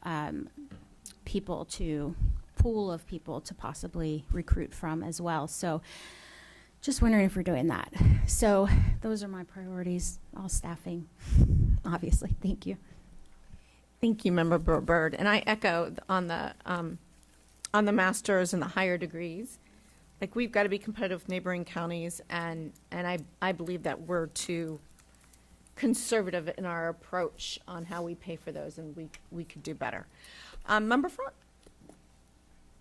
Thank you, and thank you so much for all this information with the budget. I know it's a huge budget, so trying to keep everything in check, and then also listening to us and our priorities, so I appreciate it. I would echo a lot of what has already been said. I think teacher pay, making sure our bus drivers are getting a competitive pay, that's a huge, I believe a huge reason we're seeing a bus driver shortage, although I think it's also just the lack of people wanting to drive buses. So I have also heard a lot about the advanced degrees, supplements for the APs. I've had several APs tell me that they actually are really, in essence, making less per hour because the way it's spread out now with a 12-year instead of 10-month, or 12-month instead of 10-month, whatever.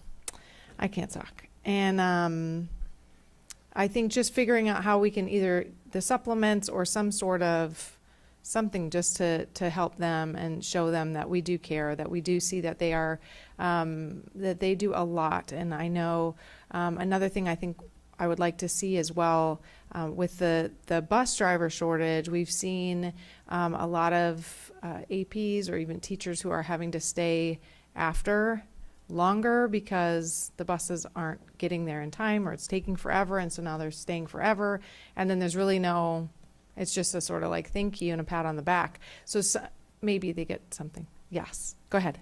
There's what's called a double back supplement. So for those staff, and superintendent, correct me if I'm wrong here, I'm a little bit out of my wheelhouse, but there is a supplement for those staff members that remain late to supervise students until they're picked up from the late run. Awesome. Hey, that's great info. Thank you. Mm-hmm. I appreciate that. The other, my big thing, I'll echo what Member Gallo said, is literacy. So I think funding to ensure that all, I would love to see VPK through grade 5 at least. If anything, VPK to second grade, but I mean, I'd love to see it go all the way to 5th grade, where these teachers are all being trained in the science of reading. Just this last week, I actually was at a school and they were, brought me into their 1st grade classroom, was showing me how the teacher was training in the science of reading. She had all these amazing little tricks and tools, and they said, you'll not believe the difference we've had. Consistently, they had, prior to the science of reading, they had been seeing 50 to 60% reading literacy rate in 1st grade. This year, they have seen consistently 90% literacy rate with the science of reading. So kudos, Dr. Vasquez and your team, for ensuring that this is a priority. When students are reading and they get it, all the other subjects are just going to come into alignment, I believe. And so I think making sure that our funding goes to help ensure those teachers are being trained, maybe covering for the subs that they would need or whatnot. I know this might be a bargaining thing, but if there was a way to make that all mandatory and not just we would like to encourage you. To me, I think this is the only way we are going to stand out in the state of Florida and the nation is if every child has a teacher who is trained in the science of reading and they are getting foundational skills at that young level. And then we're going to see things explode through the roof and people are going to want to move to Orange County because our schools are getting students out with high level of education. So that would be a big priority for me. Another thing, and I'm not sure how this works with the state. I don't know if there's things that make it impossible for us to do this, but is there a way for us to invest some of our money to try to make money? Does that make sense?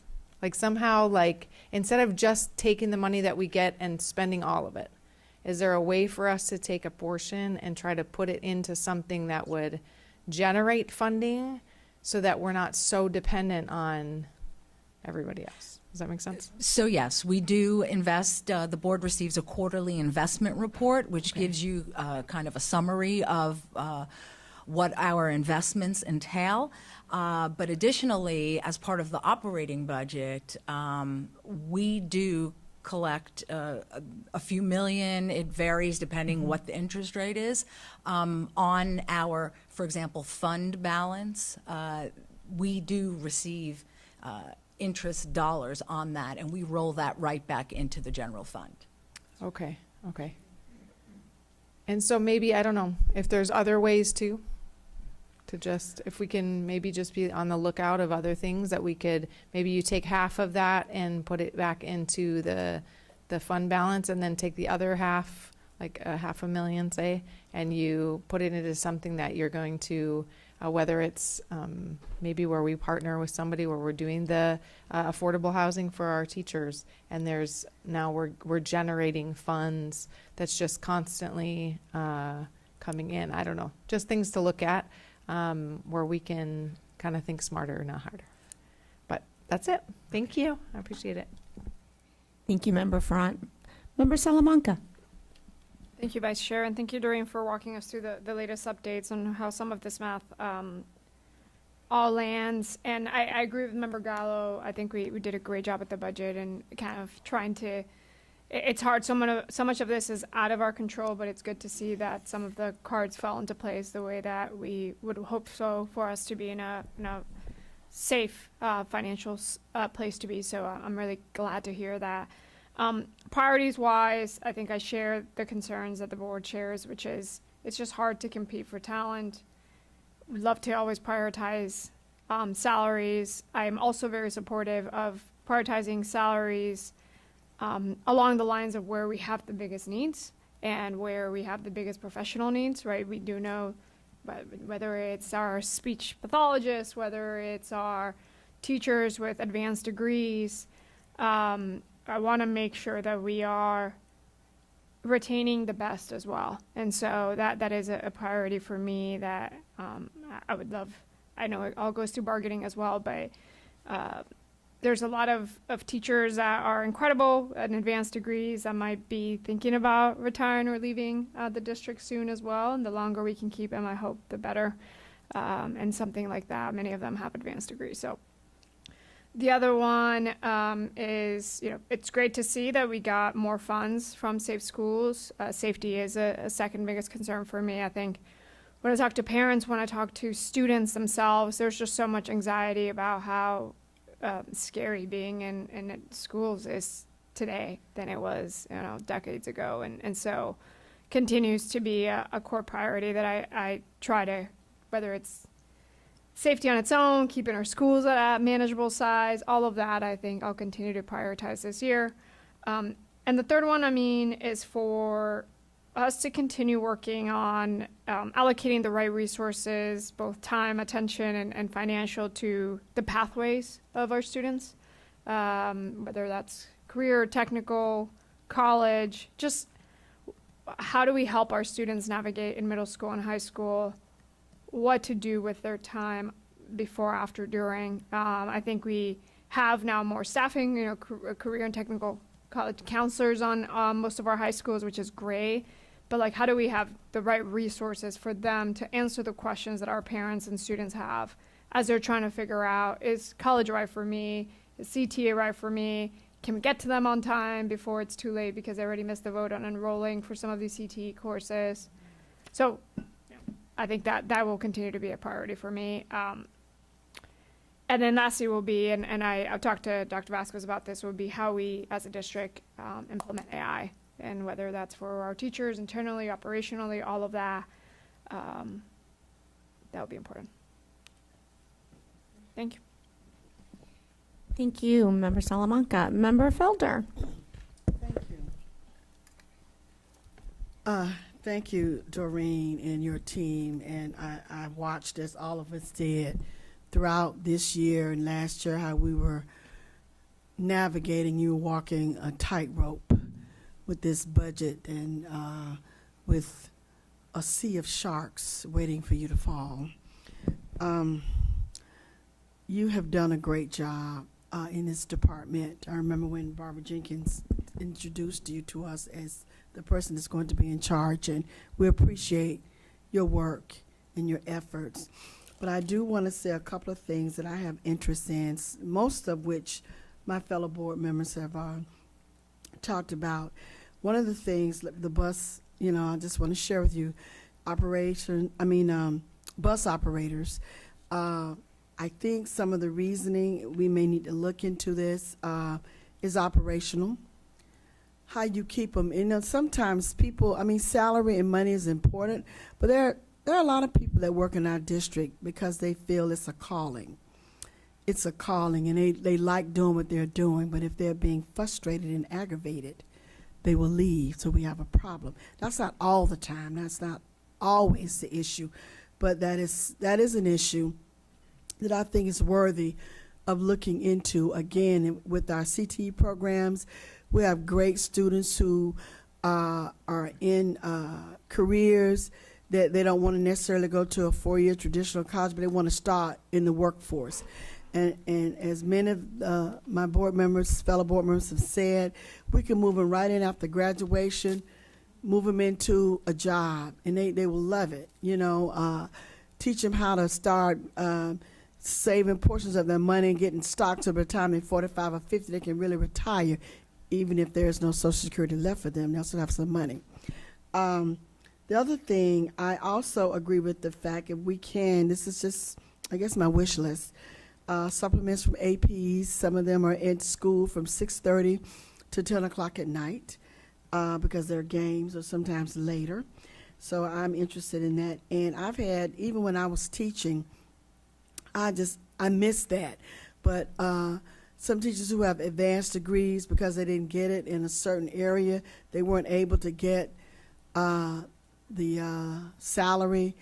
I did. I missed that because I was able to get paid for the work that I had put in terms of my education, working on my master's, and I have now 2. But I'm just saying that is something I guess I'm concerned with. As Member Byrd said, that some of it is state, but maybe if there's something that we can do, I'm not sure.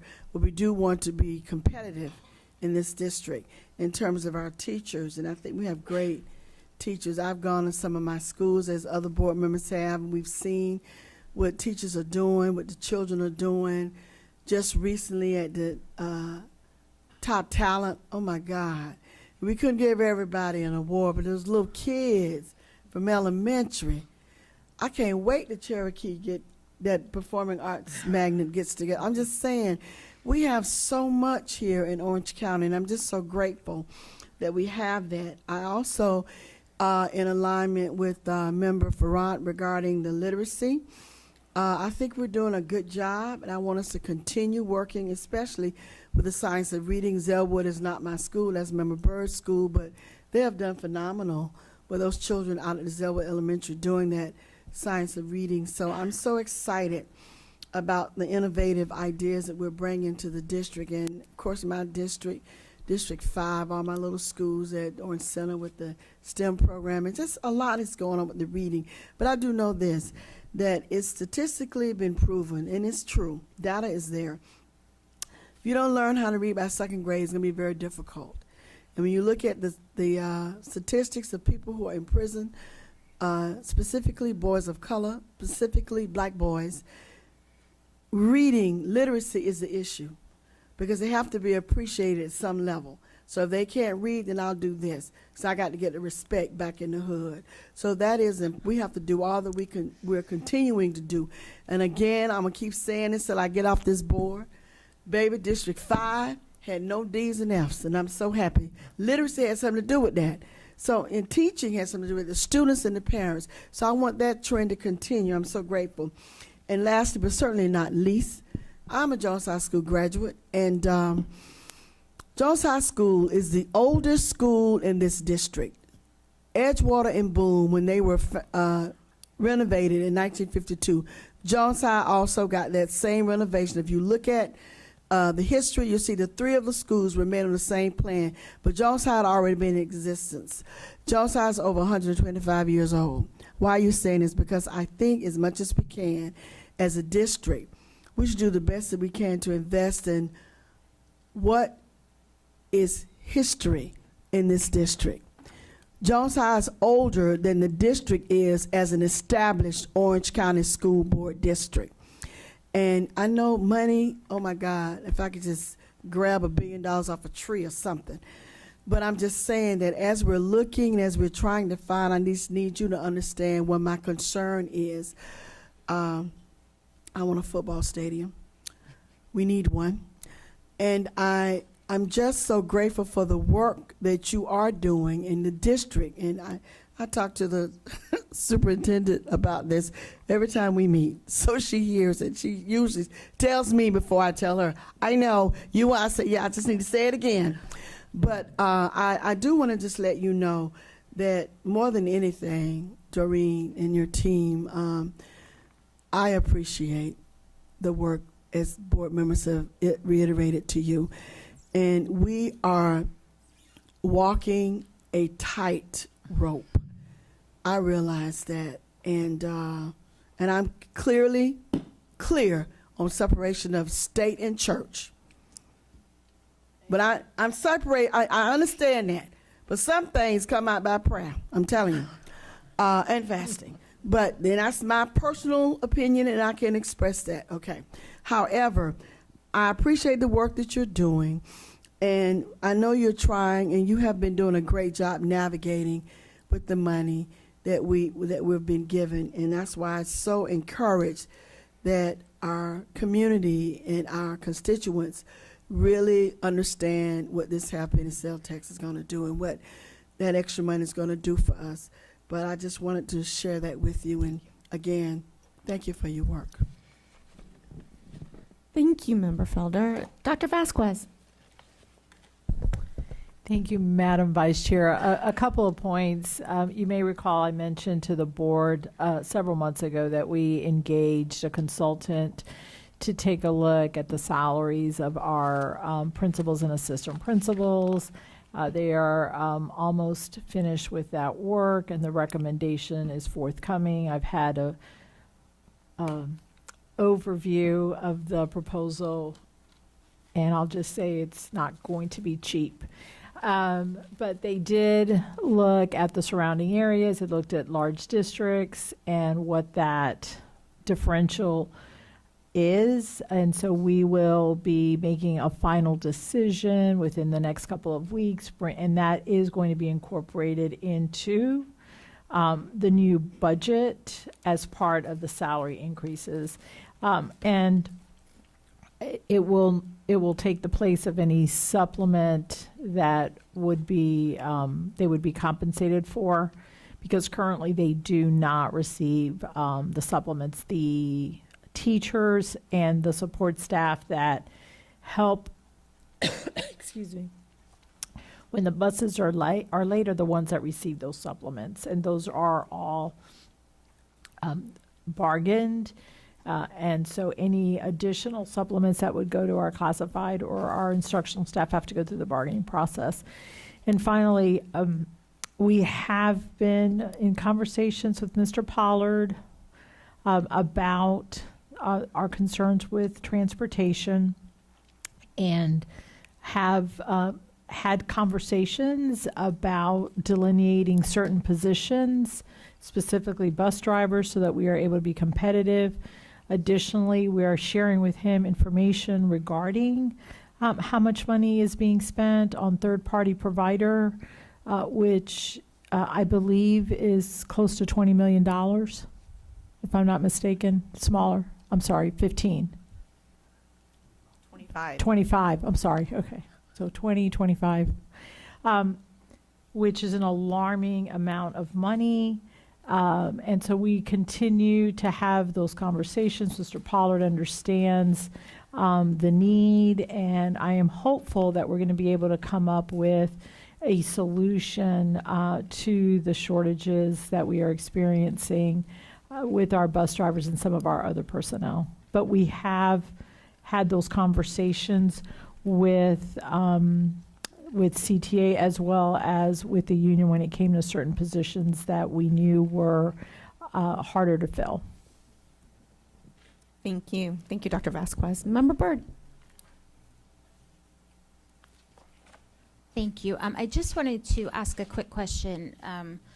Something that Member Ferrant mentioned was the science of reading. I thought all of our elementary teachers were being trained on the science of reading.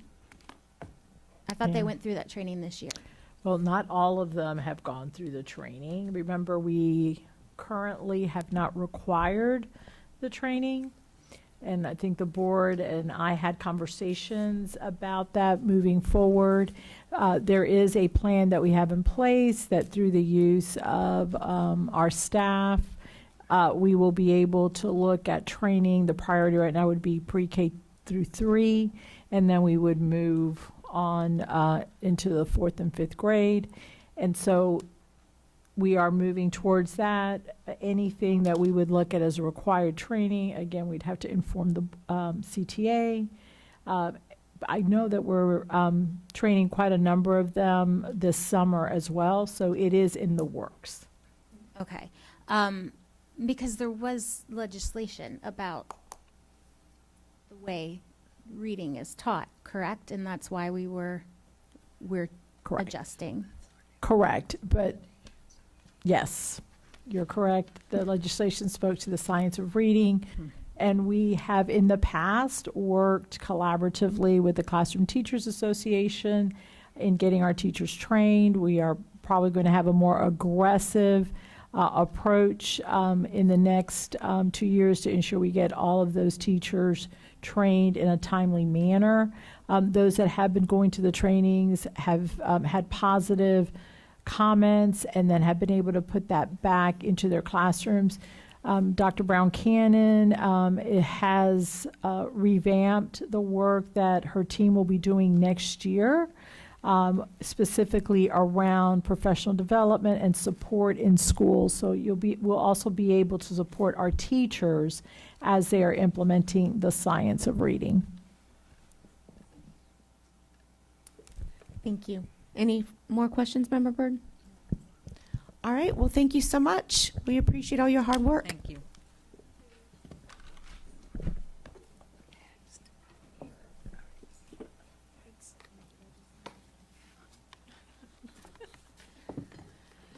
Dr. Vasquez, you're up.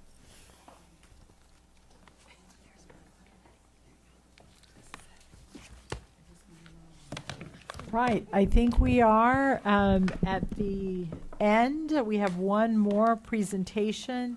As you know, the legislative session closed a few weeks ago, and every year we bring to the board an update on new legislation, impact that it will have on our district. And so I am asking Mr. Scott Howitt to come forward, please, as well as Marquise McMiller, our Senior Director of Legislative and Congressional Relations, to present to you the impact of this past legislative session.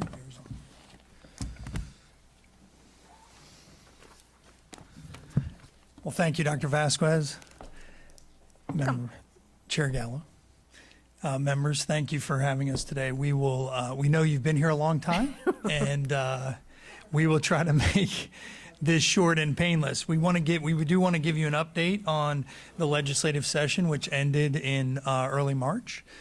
This year's session was early. It ran from January to March, and Marquise McMiller, who joined us in January, jumped right in and filled in as the brand newly appointed Senior Director of Government Relations, and finished up. So he's going to lead the discussion. We tracked 43 bills, ultimately narrowed to that.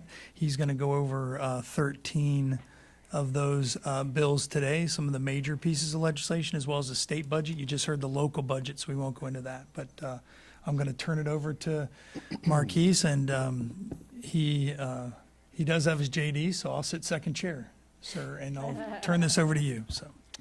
All right, thank you, Scott. Good afternoon, Dr. Vasquez, Vice Chair Gallo, members of the board, and to the leadership that's on the dais.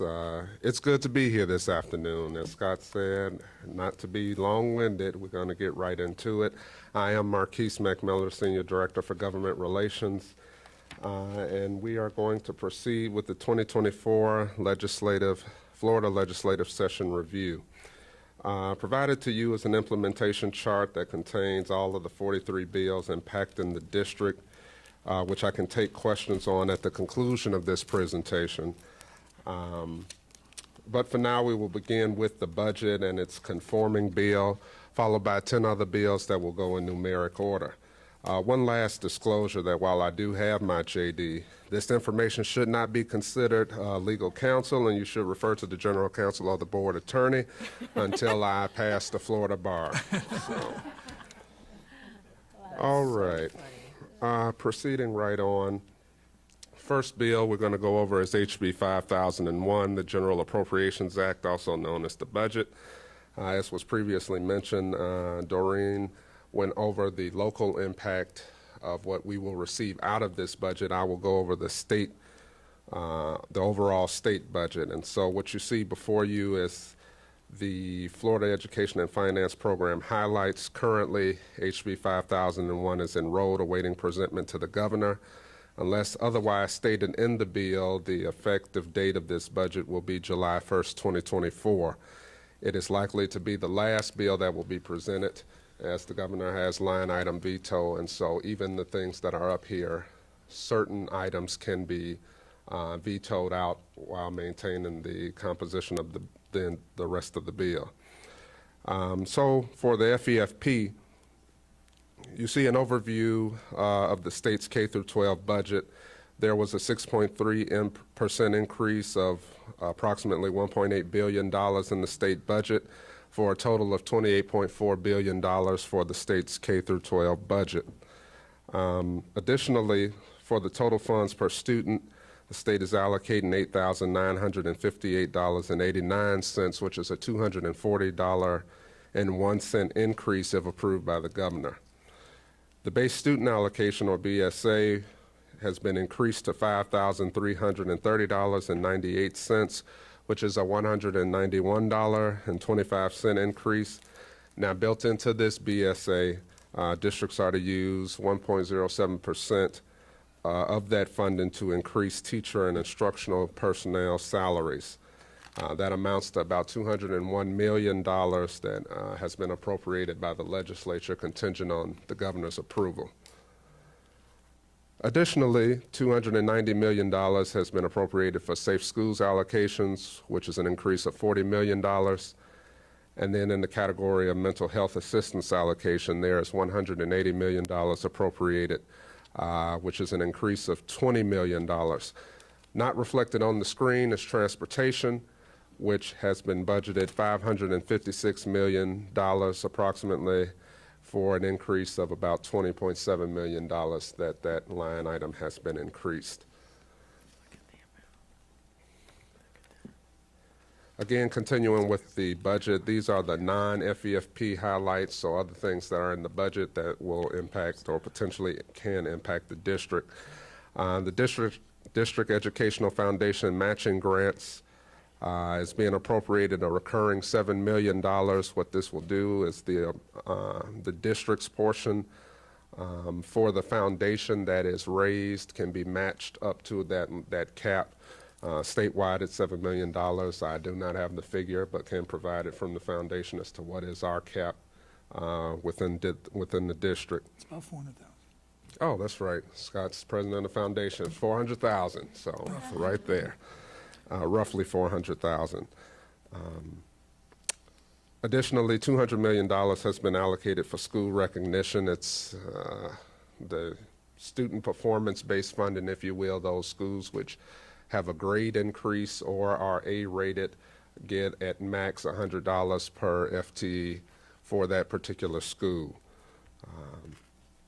Additionally, districts will be funded $5 million. Well, the state is funding $5 million for threat management coordinators, and the amount to the district will be based on its school size. So it ranges from $55,000 to $115,000 to implement provisions of the conforming bill, House Bill 5101, and school safety.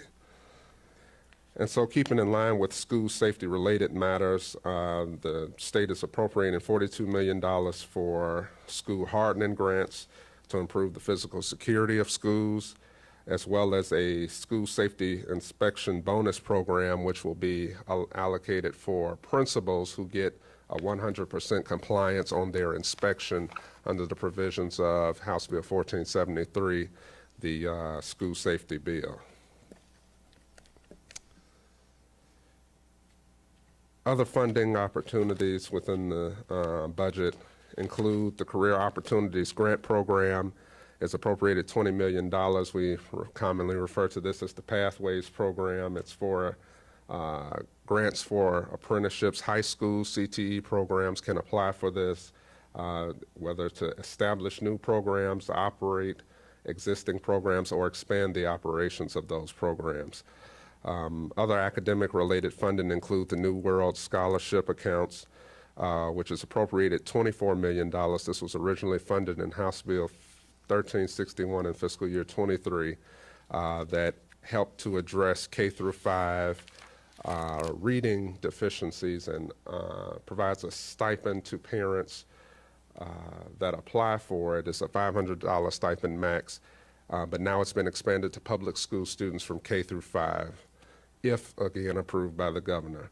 Also, the GATE program, or Graduation Alternative to Traditional Education, is being appropriated $5 million to the House Senate Bill 7032, which will provide students who do not graduate traditional high school will be given opportunity from age 16 to 21 to be able to enter the workforce through a program that will be at no cost to them. And then just for your awareness, the Family Empowerment Scholarships are now amended to have transportation scholarships. The state is appropriating a little over $14 million to provide transportation stipends through the voucher system, which is covered more in House Bill 5101. So currently, House Bill 5101, a conforming bill to the budget for education specifically. There are only two main things that come out of this bill. Well, first, it is currently enrolled and awaiting presentment to the governor. It will probably go hand in hand with the budget to be considered for approval at the same time.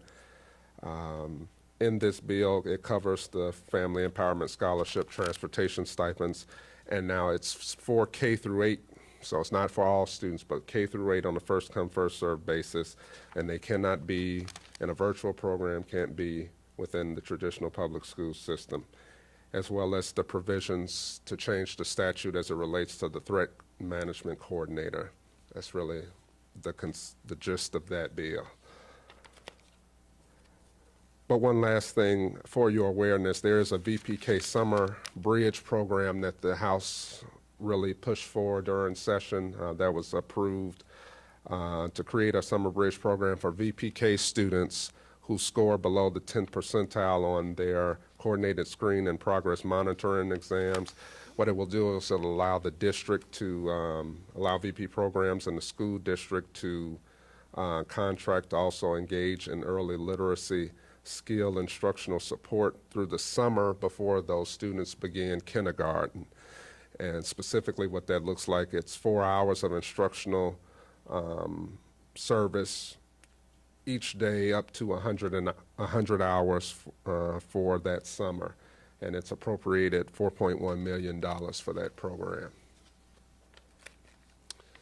Continuing on, House Bill 187 is the anti-Semitism bill. Currently, this bill is in gross awaiting presentment to the governor. It adopts the International Holocaust Remembrance Alliance working definition of anti-Semitism, as well as specific examples of anti-Semitism, which will constitute as hate speech under this law. Additionally, it's helpful to note that the U.S. House and Congress passed a similar piece of legislation maybe less than a week ago that's currently being considered before the U.S. Senate. So it conforms to what's going on politically across the country at this time.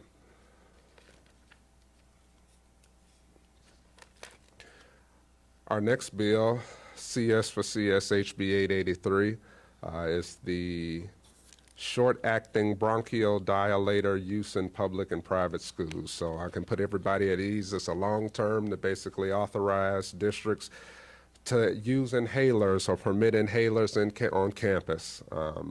Now, it doesn't require, it only authorizes districts to participate in that program. It will allow healthcare practitioners to prescribe bronchodilators in the name of the school district, as well as pharmacists to dispense short-acting bronchodilators in the name of the school district, and has other provisions that I've detailed for you in your notes for if the board were to adopt this policy, what would be required in terms of training, as well as other specific guidelines for those who can administer, and the notice requirements to parents in order to give consent for this program.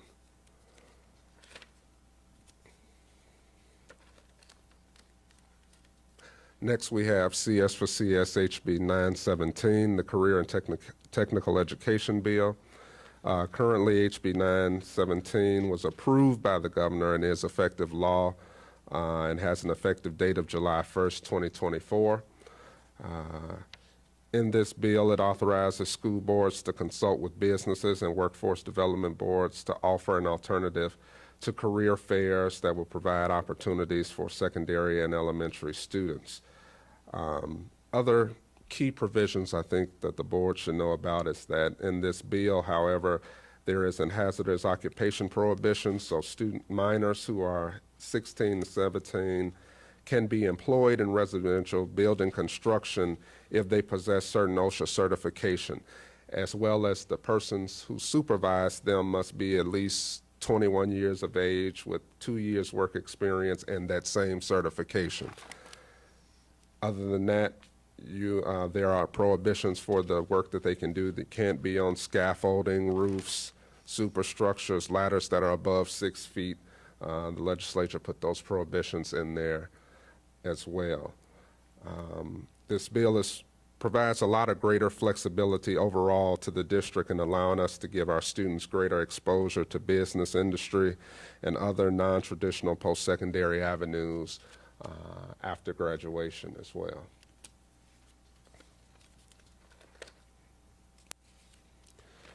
This hot button bill, HB 931, school chaplains, was a bill of great contention during session.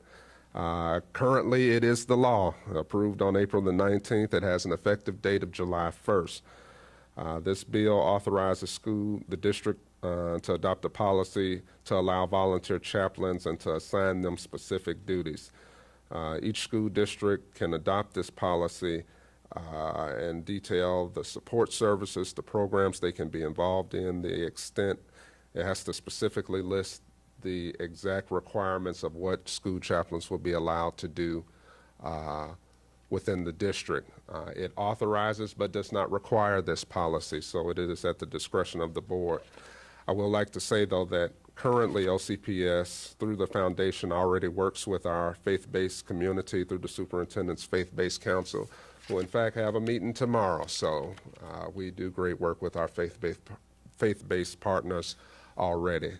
And so, moving on. CS for CSSB 1264 is the history of communism.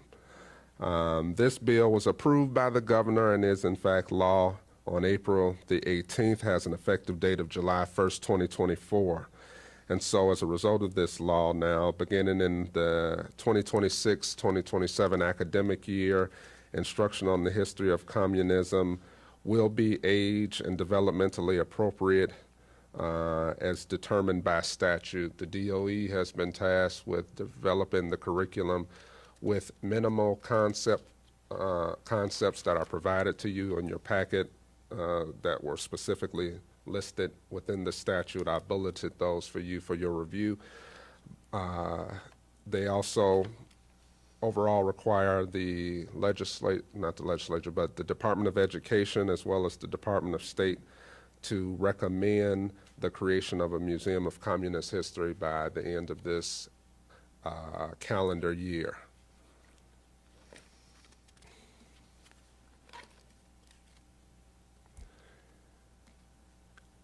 Next we have CS for CS, HB 1285. I call it the Education Smorgasbord Bill because it's some of everything in here. This bill was approved by the governor on April the 17th, so it is law and has an effective date of July 1st. I'm going to cover the bulleted points and then I'll highlight specific areas within the law that may be relevant currently, just for the brevity of time. But overall, this bill addresses and modifies education code to address school accountability and grading procedures. The creation of a Purple Heart District designation requires ASVAB testing throughout public schools, as well as the access to military recruiters for juniors and seniors. It authorizes the reassignment of students to alternative programs, provides limitations on curriculum and library material objections, as well as appropriates $250,000 in non-recurring funds for IB teacher bonuses, and that's for teachers who have students that pass the class with a grade letter C and above. So specifically within this bill, some of the highlights I will allude to. As far as virtual instruction programs, it requires virtual instruction providers now to provide a list of students to the district that will engage in statewide assessments and progress monitoring. So now students who are in virtual programs will be able to do their testing at the school they would have been zoned to originally had they been in the public schools, and school districts must accommodate them by providing the testing facility and specifying the date for administration.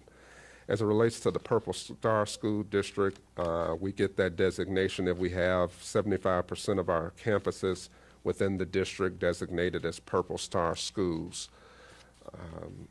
As it relates to the ASVAB testing and the access for military recruiters, each school district shall provide students in grades 11 and 12 who express an interest the opportunity to take the ASVAB and consult with a military recruiter. To optimize the participation of this provision, the ASVAB must be scheduled during normal school hours.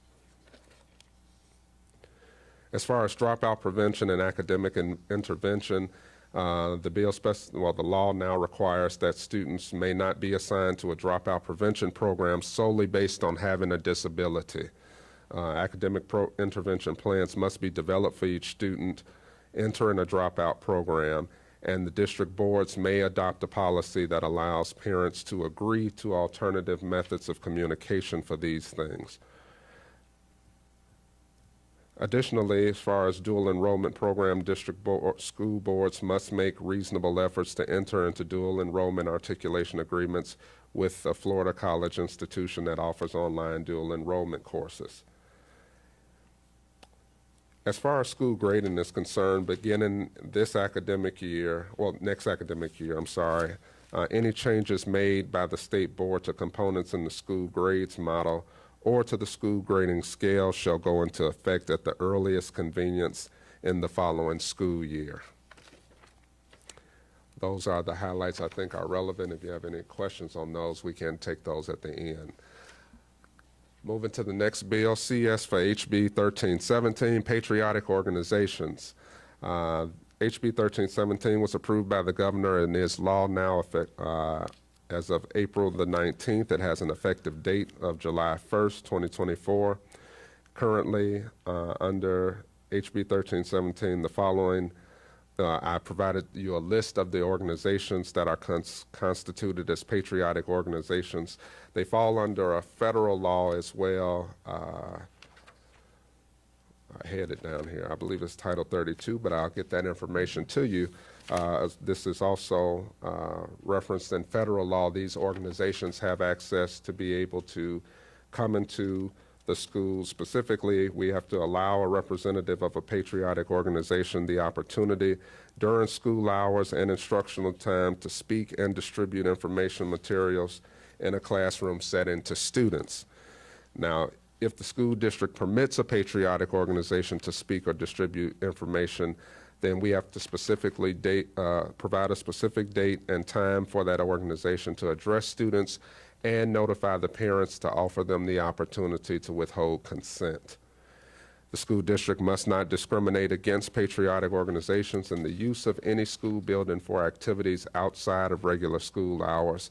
However, the school district is not obligated to provide equal access to organizations that are not on this list that has been provided to you. Title 36. Title 36. It's good to have great company. All right. SB 1688, career themed courses. SB 1688 was approved by the governor on April 29th. It has an effective date of July 1st. The highlights from this particular bill are related to middle grades, career and professional academy courses, and career themed courses. So within this, districts must inform students and parents during course selection for middle school students of the career and professional academies or career themed courses that are available within the district. Additionally, as far as the Florida Career and Professional Education Act is concerned, we're required to participate in a 3-year to provide a strategic 3-year plan that will be developed jointly by us as a district, local workforce development boards, economic development agencies, and other post-secondary institutions that include strategies to inform and promote the career and technical education opportunities available in the districts to students, parents, and the community, as well as other stakeholders.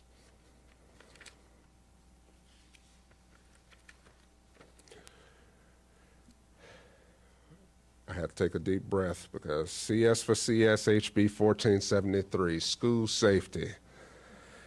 HB 1473 was presented to the governor on April the 22nd and must be acted. Actually, I have an update here. It was passed by the governor yesterday, and so is now effective law that has an effective date of July 1st, 2024. And so I'm going to go through this strategically. Within this bill, it provides additional requirements for the Office of Safe Schools to develop, implement, and provide following information. So now they must adopt a school safety and compliance inspection report by August the 1st. There is now a triennial and unannounced inspection of all public schools, which is to include charter schools as well.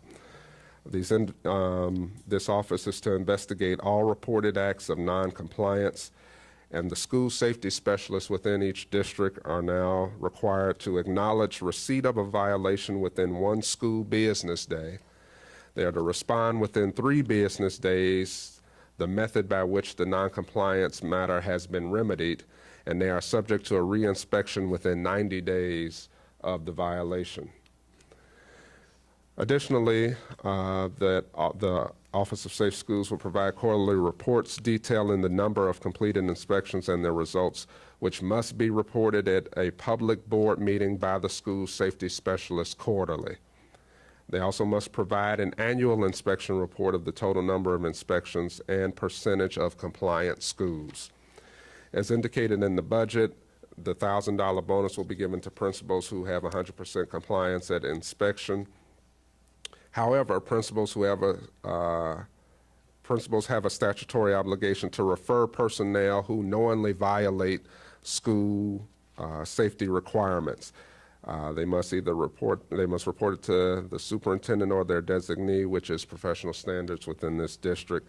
And professional standards must notify the Office of Safe Schools within 3 days after a final determination of what happened with that personnel and that investigation which was reported. Additionally, it requires each school, including charter schools, to maintain an accessible record of all current year and prior year emergency drills, including the names of law enforcement personnel that were present on campus. At least quarterly, the school safety specialist must report any non-compliance by the school district with laws or rules to the district superintendent and the board, and the school safety specialist shall conduct an annual unannounced inspection using the form provided by the Office of Safe Schools to report any violations by administrative or instructional personnel to the superintendent. Some of the key provisions about the new school safety requirements are that all gates and other access points that restrict entry to or exit from a school campus shall remain closed and locked when students are on campus, and there are limited exceptions which are provided to you bulleted under that section. Additionally, all school classrooms and other instructional spaces must be locked to prevent entry when occupied by students, except for when they're transitioning through class periods. Additional faculty and staff requirements include that if someone is aware of a violation of these rules, they must report the violation to the principal. The principal must report the violation to the school safety specialist no later than the next business day after receiving the report. Each school district must adopt a progressive discipline policy addressing any instructional or administrative personnel who knowingly violate school safety requirements. That other piece, you probably don't need to go over that. Yep. And so, lastly, some things you should know. There is a new requirement that the school board ensure that instruction on the use of Fortify Florida is provided to students within the first 5 days of each school year, and that instruction must be age and developmentally appropriate, as well as we no longer allow flying of drones over public schools unless it is permitted, permission is given by the district or for law enforcement personnel. All right. Deregulation. Two bills, 7002 and 7004, constitute deregulation as passed by the legislature for this legislative session. With currently SB 7002 and 7004 were presented to the governor on April the 25th, and the governor has until May the 10th to act. If passed, they will have an effective date of July 1st, 2024. These deregulation bills amend over 45 sections of the Florida statutory law in the areas of assessments, collective bargaining, communications, as well as notice for specific provisions, curriculum and instruction, early childhood education, human resources, operations, procurement, facilities, state reporting, and I'll only highlight a few of the things that are of the greatest concern. So collective bargaining, just because I heard a lot about it in the last section. Advanced degrees may be used for setting a salary schedule if the degree is in the individual certification area. This is a revision. Collective bargaining may not preclude a district collective bargaining may not preclude a district school board from carrying out its constitutional statutory duties related to the things provided to you under that section. If the district superintendent must appear before the state board due to an impasse, the president of the collective bargaining unit must also appear as well. As far as it relates to assignment of teachers, collective bargaining provisions may not preclude a school district from providing incentives, including from federal funds, to high-quality teachers and assigning such teachers to low-performing schools.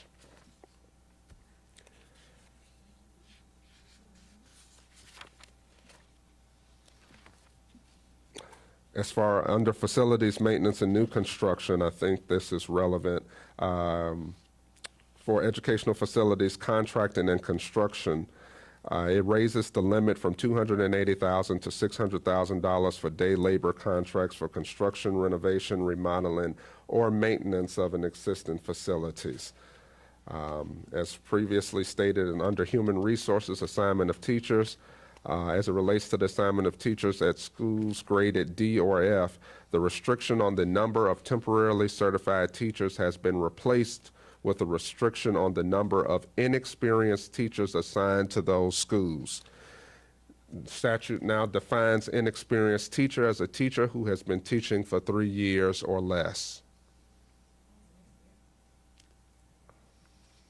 Yes, as per proposed state law. Transportation was another topic I heard about of your priorities. As far as the school bus infraction detection system, if the board opts into that program, it allows for civil penalties from infractions to be used for financial awards to recruit or retain school bus drivers in the district in which the civil penalties are assessed and collected. Additionally, a school district may purchase transportation equipment at a price that exceeds the lowest price determined by the DOE if they request that assistance from DOE to purchase the equipment, but is unsuccessful in doing so. Then, of course, a list of new, less reporting requirements under the modifications of this bill. And that is deregulation. So, now that we've gotten through those bills, some BOLOs, or be on the lookout for 2025. We are bringing awareness to the board that a bill that was very contentious and potentially fiscally detrimental to the district this past session was House Bill 471, Senate Bill 886, the valuation of timeshares. It's a Marriott-backed bill. Was brought by former Representative Randy Fine, now Senate candidate Randy Fine, and Senator Joe Gruters. It was advanced. It actually made it all the way through the House, and it was stopped at the last committee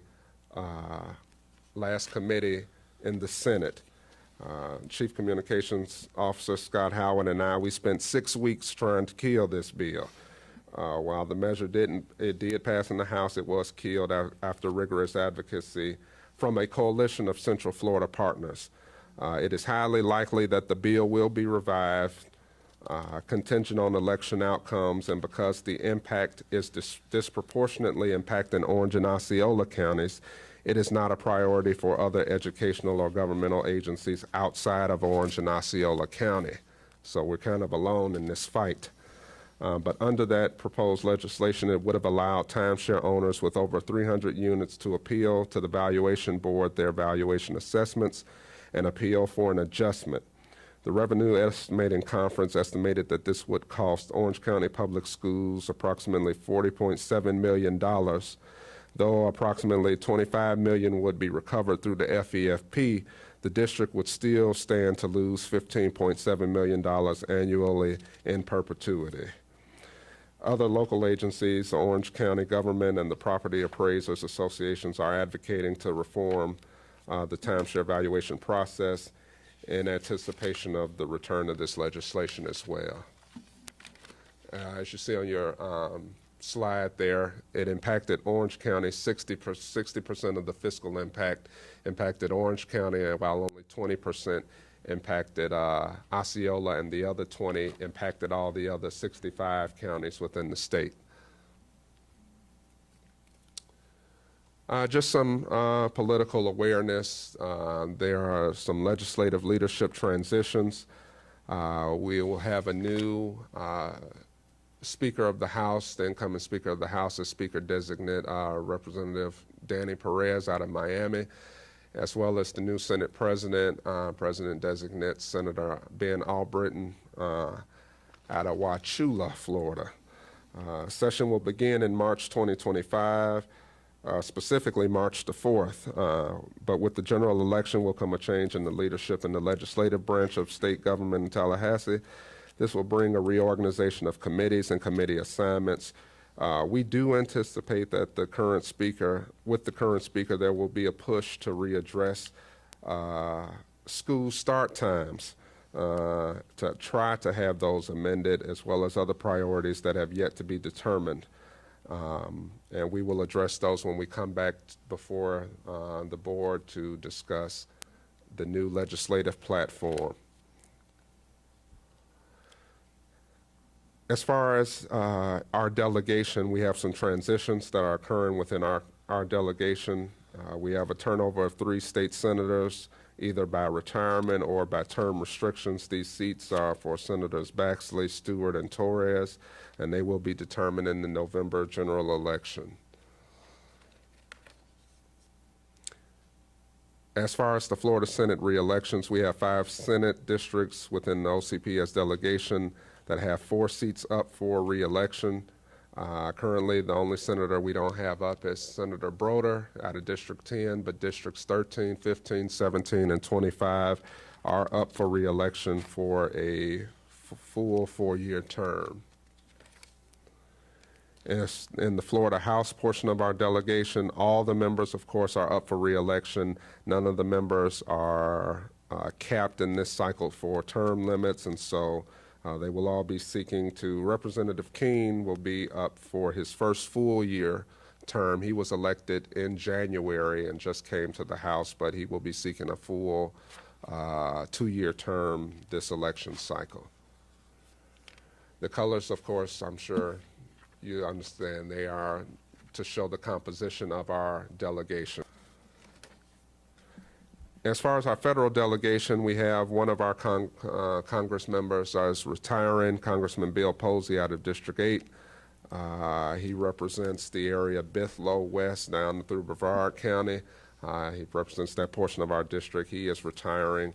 And so as it relates to our congressional delegation, all our congressional seats are up for re-election. As of yesterday, now all congressional members have re-announced their intent to run for re-election. In the Senate, this election cycle, Senator Rick Scott is up for re-election. He has completed his first, well, at the conclusion of this year, he will have completed his first term, and he is running for re-election as the junior senator for the state of Florida. Again, I am Marquise McMiller, Senior Director for Government Relations. You have my information provided to you. The Office of Government Relations will be working to update our website over the summer to be current and a source for timely updates for legislative information and election outcomes, as well as to be a source of information for the general public that may be concerned with what's going on in Tallahassee as well as in the federal government. Again, I like to reiterate, the information provided does not present or constitute legal advice, and again, you should seek that information from the General Counsel or from the Board Attorney.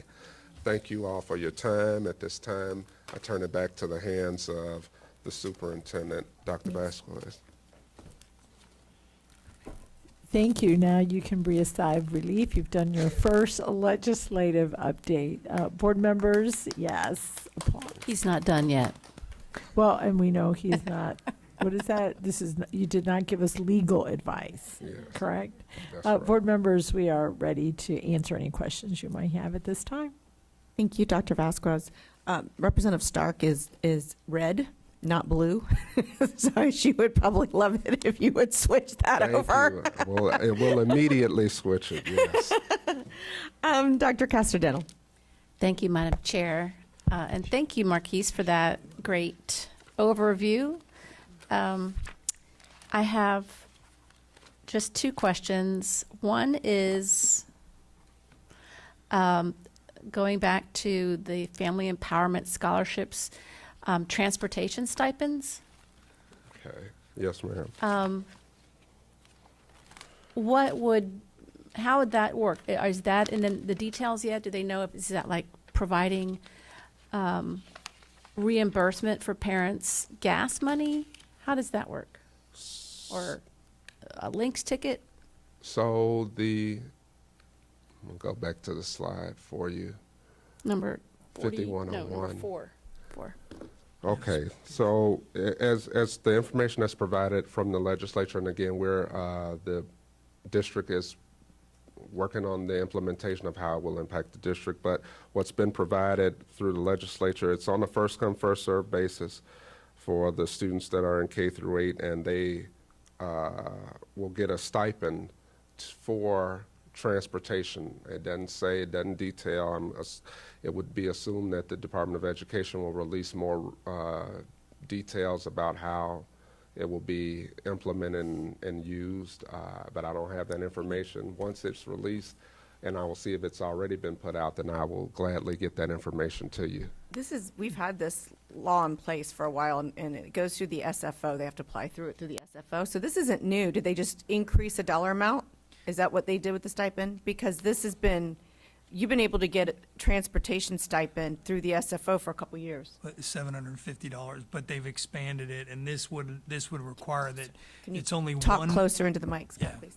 It's only one per household, Okay. and once you accept it, you assume all responsibility for transportation. So there's no additional. So you get your child to school however you would with that stipend. So that it clarifies that, and there probably will be more direction from the DOE in regards to that. Okay, thank you. Another question I have is, I guess it's really about maybe putting something in our educational platform, given that Ben Albritton will be the incoming Senate president, and his background is in agriculture. We might benefit from more ag in the classroom or ag education funding or programs that we can look for, or more FFA funding, anything like that. It might be helpful. I'm sure he would be all for it. Thank you. That's Absolutely. Thank you for that. Thank you. Dr. Castor-Dental. Okay, so I have a few questions. The FES portion of the budget, what did they budget for FES this year? And did they put in like last year, I think they had a contingency where if they went over, there was like $350 million contingency in case it went over, so it would cover those costs? Nope. Doreen saying no.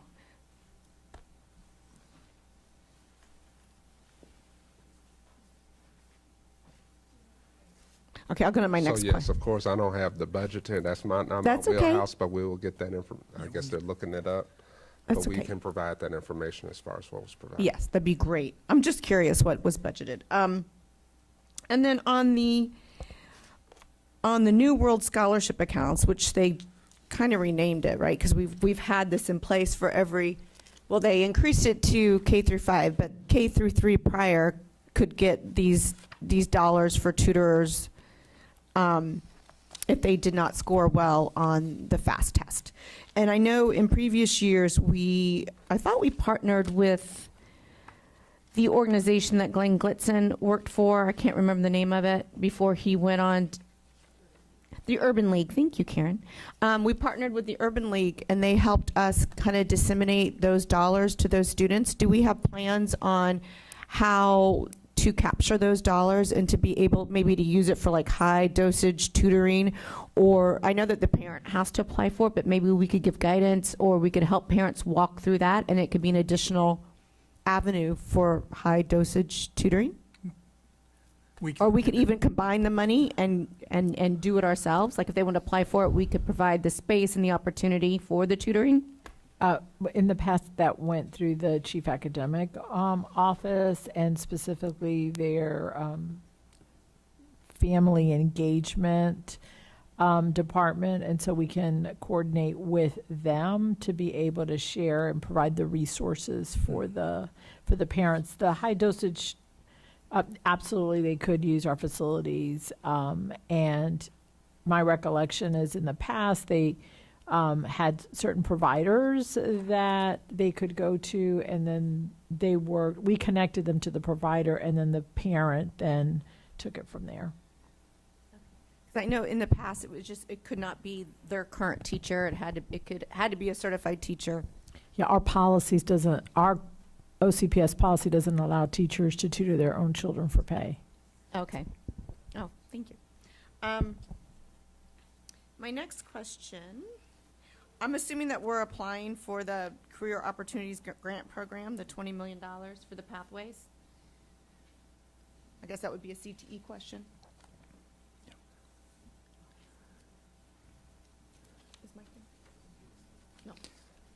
No. We can I think I was just going to say in general, this is new legislation. The team is still reviewing all of it. You have the implementation chart, so that's out right now amongst all the chiefs. They're reviewing it and providing feedback on how they're going to pursue or move forward on all of these areas. So we'll be gathering that information, but you guys have a copy in your folder of what was sent to them, and they're responding to it. So we'll provide you with an update on all of those things, because a lot of it is implementation related stuff. So, and I know as you guys do a deep dive into this information, you'll be providing updates to the board on how it affects the board. The VBK Summer Bridge Program, I think that's fabulous. That they're putting dollars, especially for our VBKs. I think that'll be a game changer in helping with our students being kindergarten ready. So that's a great thing. I'm not even going to comment on that one. On the short acting, the inhalers, if we adopt a policy, I'm assuming then the district would have to pay for those inhalers. Is that correct? Yes, under the bill, under the law, the district has to have a policy and then a procedure that is crafted by a physician, and we are allowed to stockpile the medication that is being prescribed at the specific schools. Each school that's going to participate can have a stockpile to be used, so yes. And we have to purchase it, like any individual goes to the pharmacist to purchase their medicine. The board is now, as the district is now allowed to purchase in their name these prescriptions for inhalers. Thank you. And then on the history of communism, is the DOE going to provide the curriculum for that, or just these are the standards and then the district has to find the curriculum? No, it will, under the history of communism, the DOE will provide the curriculum, and it will go between now and 26-27 school year through the, let me go to the actual bill, because I have in there the organizations. So it will be done through the Oh, Miami-Dade College. It will Okay, be, got it. yes, the center will be housed at Miami-Dade College. Through the Adam Smith Center there will be responsible for creating the curriculum. assisting with the DOE and producing the curriculum. And then also persons who have experienced and lived under communism are allowed to provide input into the development of this curriculum as well. Okay. And then was there any, I know that they had some changes related to home schools. I know that it got watered down, so the legislation changed as the bill changed, as it kind of went through the process.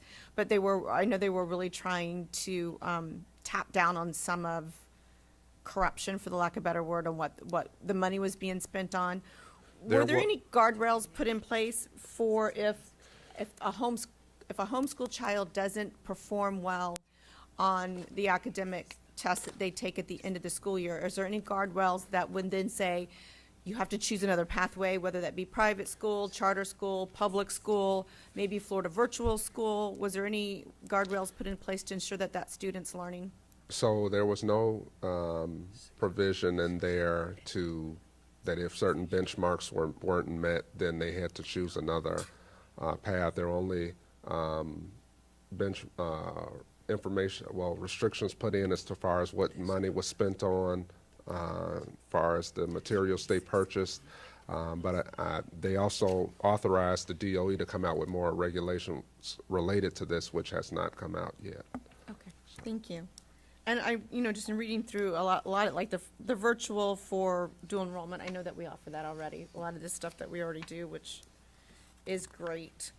Less work. And then I'm just going through because I made notes on each page.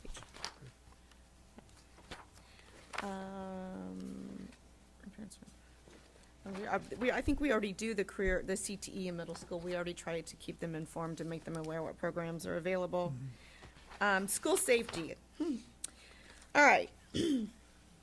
Let's look at this one. This one's the one that concerns me the most. So, school safety requirement, all gates or other access points that restrict entry to or exit from a school campus shall remain closed and locked when students are on campus. So I'm assuming that means, I'm not as concerned about our high schoolers because our gates are monitored with security, but when you look at middle schools and you look at elementary schools, parents are constantly coming and going to drop off and pick up their student. Does that mean that the front gate to that school is going to have to be closed? So one of the exceptions, I believe the third one under that bullet. That's the waiver? That's the waiver to where the school safety specialist in a portal that has not yet been created by the DOE, you'll be able to submit basically almost a SOP exemption. So if for that particular school, if it's common for people to come in and out of that, they can submit it for a waiver, and the Office of Safe Schools will approve or deny it. If they approve it, then you can continue to operate with that exception. But any exception like that at any of our schools must be documented. Otherwise, if at this impromptu inspection, when they come around to inspect, if it's not within that system when they look in there, it will be considered a violation of the law and violation of failing that inspection. So if we were to say we have a school, if we could say, well, all of our doors are locked, you got to get scanned in, there's cameras, so there'll be certain requirements. If we say this is how secure our school is, then we'd be allowed to keep that gate open for parents and others to come in and out via this waiver. If it's approved, but if it's approved in that waiver system, but there was a provision that did allow, it's right under there. You can have access points that are electronically or manually controlled by school personnel. So if there is how much is that going to cost us? Well, that part I don't know. There was a lot of concern that was voiced from the districts about the limitations, the cost, the personnel, and so the law really was watered down from what its original intent. And Marquise, is this only when students are on campus, correct? It's not at any time, because I think there was the other issue when we rent our facilities that that didn't apply. I don't remember if that made it into the bill or not, but that was the other concern, that in a couple of situations where our parking lots are open after school hours, originally it would require that there would be somebody manning it at all times. So that's for joint, what the superintendent's speaking of is if we have like joint use agreements with, for example, what was it like a church? Yes, if we have Or the county. and people are coming on, then it's exempt under that, but otherwise the provisions of the law do apply, but it is greatly watered down from its original. Yeah, I know it got watered down. I'm still concerned about like the manual or I'm concerned about the cost that it would cause, and I'm thinking about a Winter Park High School where they open up several different gates because of where the parking lots are, and they got to let those kids out. So trying to electronically or then have it manned, that's just people that were taken away from ensuring that kids are safe, ensuring nothing else is going on. Like, we're taking resources away to ensure our campuses are safe, to put them at entrances that we haven't had an issue with. I mean, safety and security is one of my top priorities, but it has to make sense. Chair, we did have a lot of discussion around this with, even with Sheriff Gualtieri, as he was bringing the legislation forward. The House was set on ensuring that every gate was locked if it was not staffed by a person.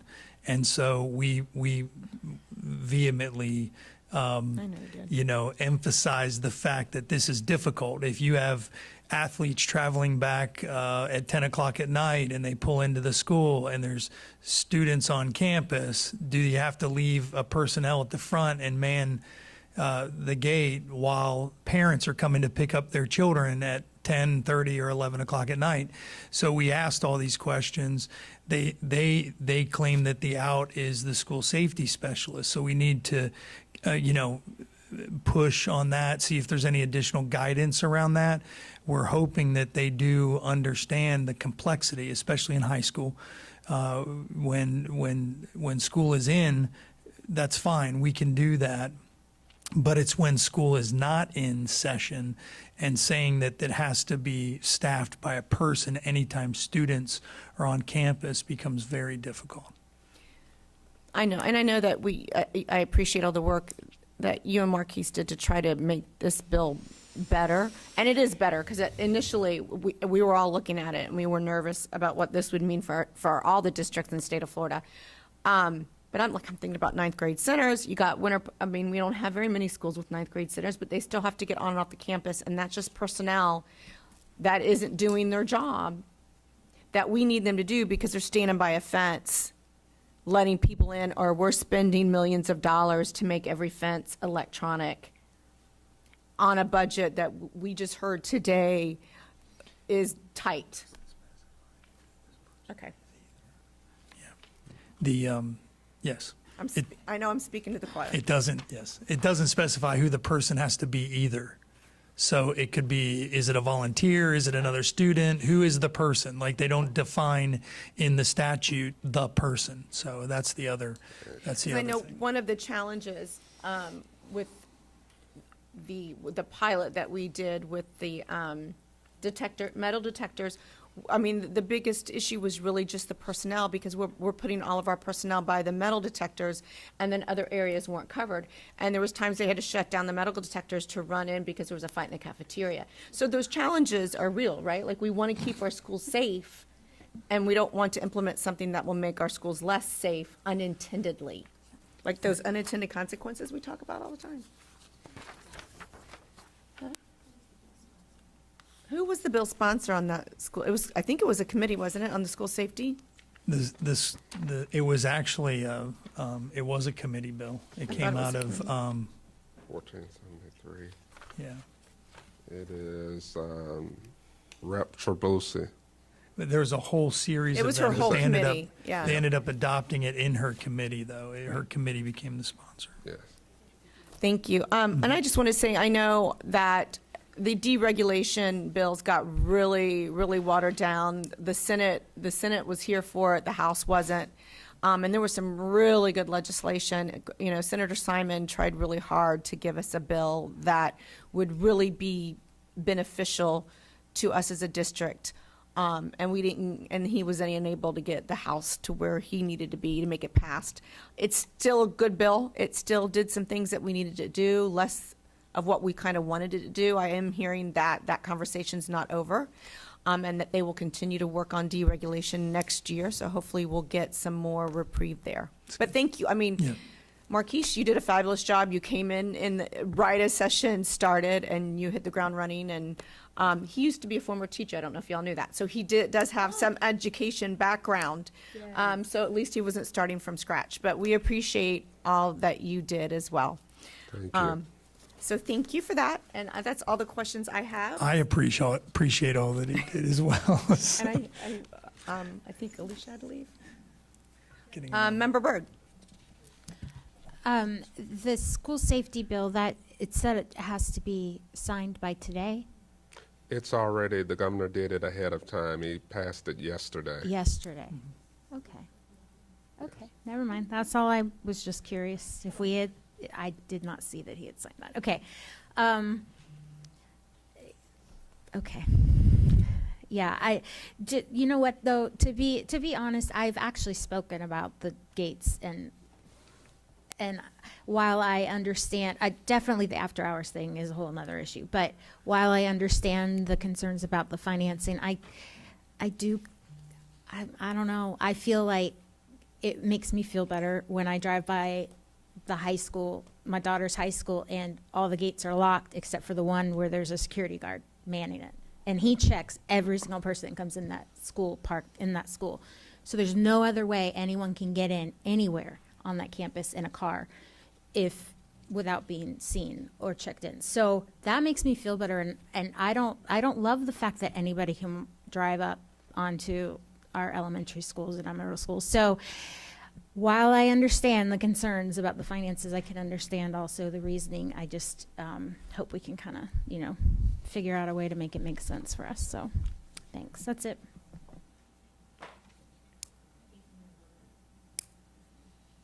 Thank you, Member Byrd. Oh, go ahead. Yeah, so that transportation stipend, could we maybe put that on our legislative priorities next year, platform next year, to see if it could be expanded to help with our bus driver shortages all across the state, to allow all parents that live over 2 miles from a school to be able to take the supplement if they do not use the school bus? If they choose not to, maybe? So currently, if I'm not mistaken, I'm looking at Roberto, I thought you were able to get mileage if you're transporting your own child on a bus. If they're not taking the bus. Yes.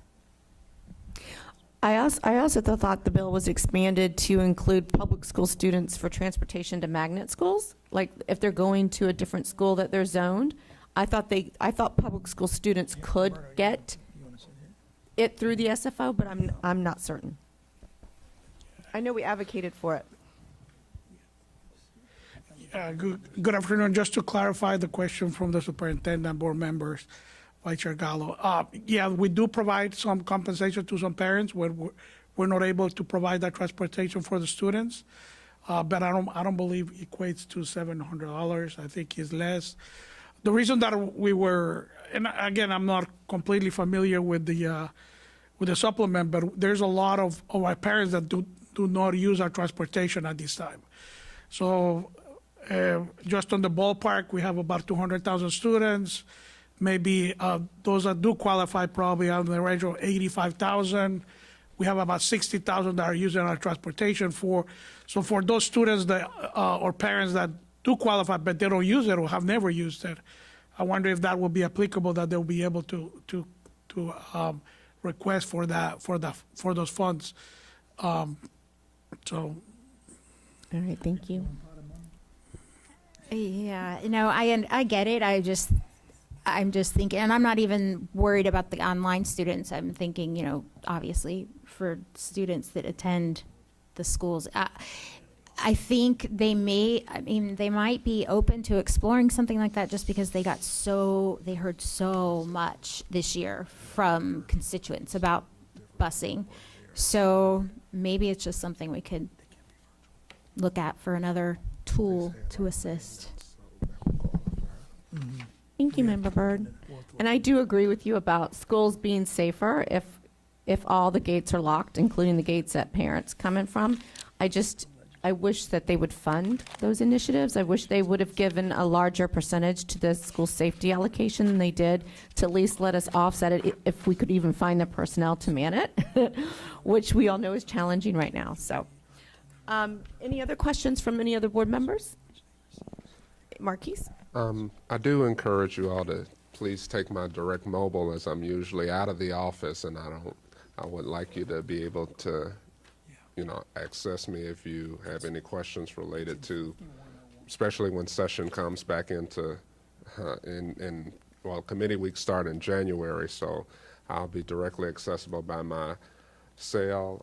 There have been 10 bills that have actually been passed that don't reflect it on here, as opposed, for the sake of time, instead of just listing them out, a updated copy will be sent to you. And just for your awareness, in the legislative bill analysis, if you click the link that's attached to those texts when you get the electronic copy, it will take you to a final bill analysis for that particular bill and its impact from the legislature's perspective, as well as under the title column, it takes you to the final text as approved by the legislature for that particular bill for your convenience as well. Thank you. And is there a way, this was great information, like this, and I loved that it was very, it was written out so that we could understand it and not just like, because the bills are confusing to read. So I appreciate the work that you put into it to kind of explain it in layman's terms on what it means and what it specifically it means to the district. Could we get this put like on our website so that our community, I mean, and our staff could also have access to it if they have questions? Are you? Yeah, so once all the bills, we want to wait and find out what happens with all the bills. Right. And as far as the implementation aspect, updated final copy will be uploaded as we are editing the website as well. And so, Awesome. of course, we will make it. Put the notes with it. Yeah, we'll put the notes with it as well. So, Awesome. yes. Perfect. Thank you. Well, seeing no further business before this board, this meeting is adjourned. Thank you.